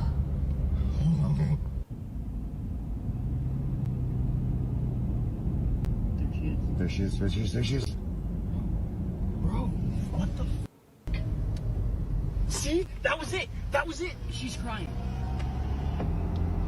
She's not trying to flag you down. You can That's see really what looks to odd. be a woman on the ground, swinging an object over her head. What's even more disturbing is that this road has no streetlights and is seemingly pitch black. Feeling concerned for whoever this was, they did in fact call the police. And after giving a detailed description of their location, they quickly sent 5 deputies out to the scene where they found her on her hands and knees, dripping water. And after this user returned to the scene the following day, she begins to piece together what might have happened. Yep, she had to have come up out of the water. Yep, there's a dig spot there. So she came up from down there. That's had to have been why she was so wet. But it gets even stranger when this user finds out that this girl was actually a missing person, and that she had told police that she had no recollection of how she wound up in that river, or what she was doing on the side of the road. So what it actually was a missing woman from Kalamazoo that ended up in Belmont. She doesn't know how she ended up there. She doesn't remember anything, and she apparently fell into the river. That's as much information as we got. Now, while this might not answer every question, they did the right thing and called the police to get her the help she needed. But as always, let me know what you think.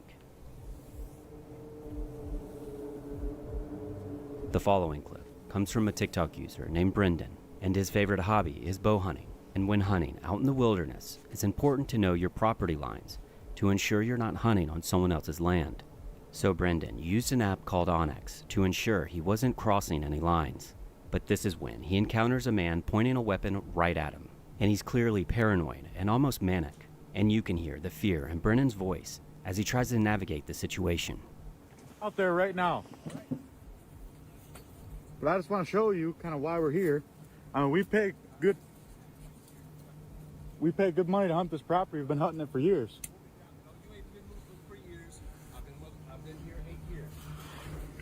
Do you live on this property right here? Sir, you're not listening to me. I'm not listening I just want to talk to you. I'm sorry. Put your phone down. You have an AR in front of me. I'm fucking scared.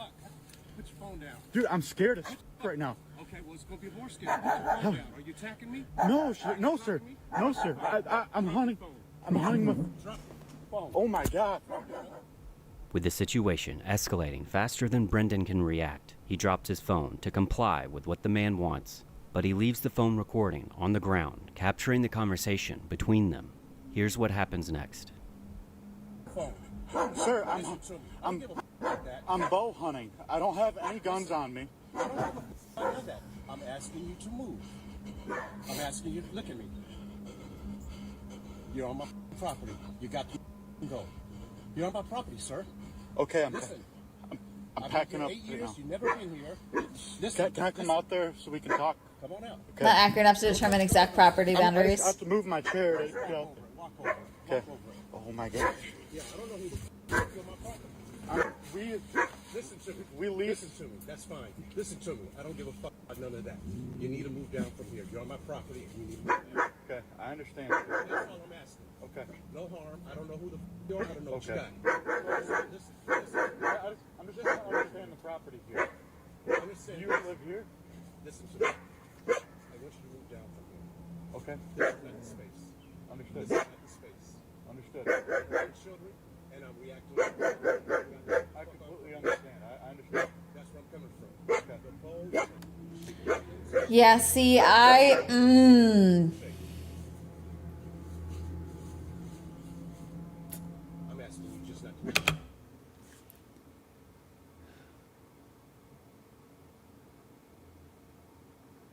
We've been hunting here for years. No, you haven't, because I've lived here for 8 years.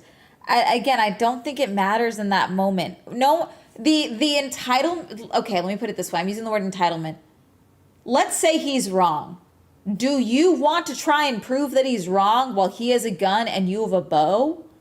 Go and fix the problem. Just leave. Not enough people are willing to walk away for the sake of their lives. This did not need to get to this point.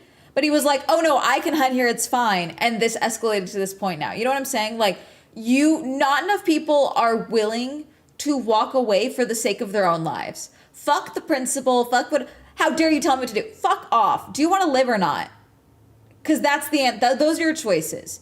Live, die. Those are your current choices. You don't know what this fucker's going to do.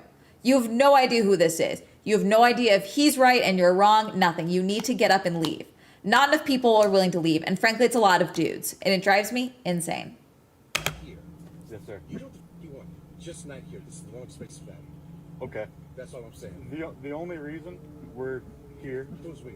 Is there someone else here on the property? No one else is here on the property. But we have 4 people on this lease who pay for this hunting property. The reason that we have this blind here is because, according to our Onyx, who shows us the survey lines, this is the property that we're legally allowed to hunt. We have permission from him to access from his property from our cornfield right there.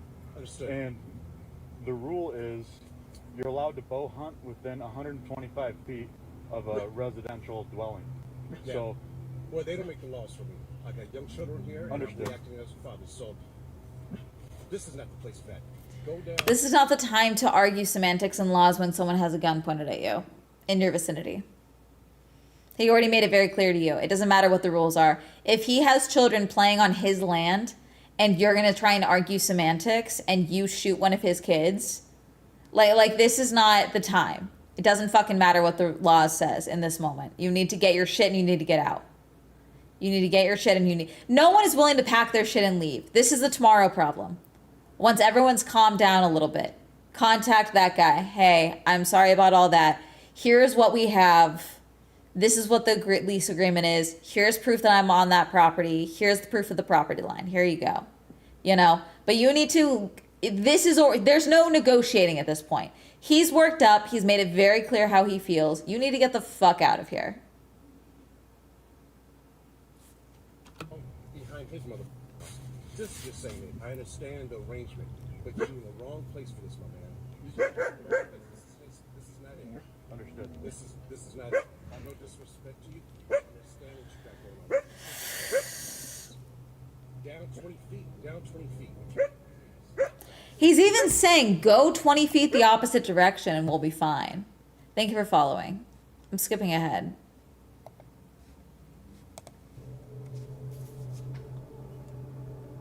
This next video happened in Beijing in 2016 when a husband and wife and her mother were visiting a drive-through zoo.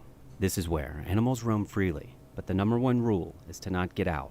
Unfortunately, the couple was having an argument about who wanted to drive. And in a fit of anger, the wife steps out to get in the driver's seat. But what she didn't know is that they were surrounded by tigers, and within seconds, she was pulled off the road, and the tiger began attacking her. I've seen this.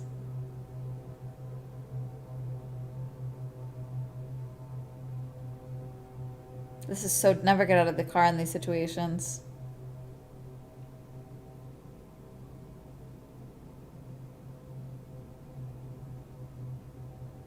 Why is the car rolling? So stupid. You guys can, you know what? I'm actually keeping my, I was gonna move myself. I'm staying in place. I'm staying in place. Tiger comes up, fully grabs her around the waist and pulls her off camera. Is that the mother and husband both get out of the car to try to help. And without hesitation, the mother begins to beat the tiger. This is when it sets its sights on her instead. Unfortunately, she wouldn't make it. And by some miracle, the wife survived. As for the tiger, it had to be put down. Shortly after this, the family took the zoo to court, claiming that they didn't do enough to explain the rules, even though there were signs that explained to not get out of the car. Ultimately, they settled for around $200,000 USD and enforced harsher rules for the zoo.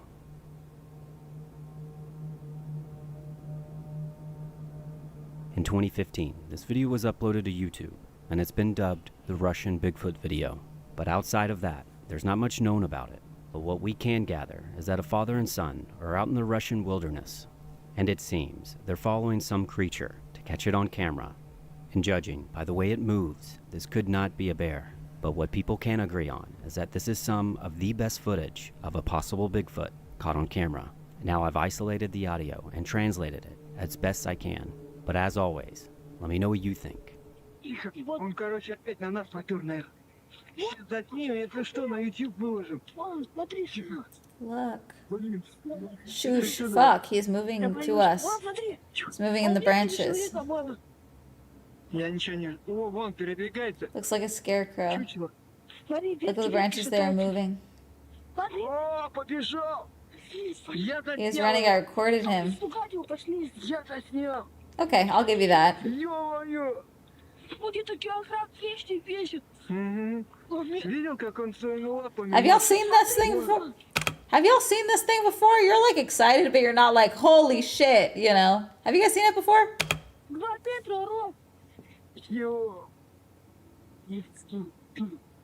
Я боюсь. Надо опять эту съемку. The NTV. В НТВ. Чрезвычайное положение. State of emergency. Let's follow him.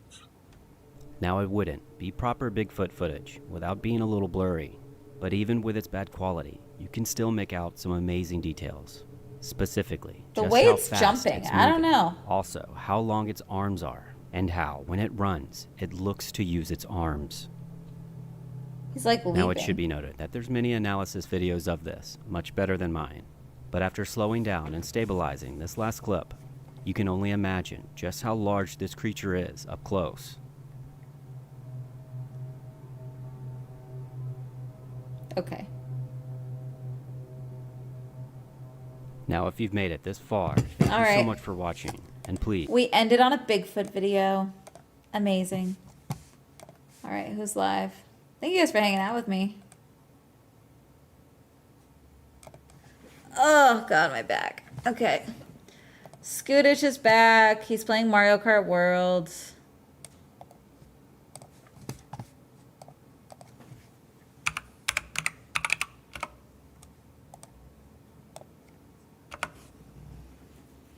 Have fun with Scootish. I'll see you guys tomorrow. Go watch my video if you haven't.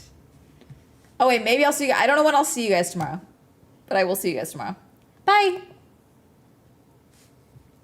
Bye.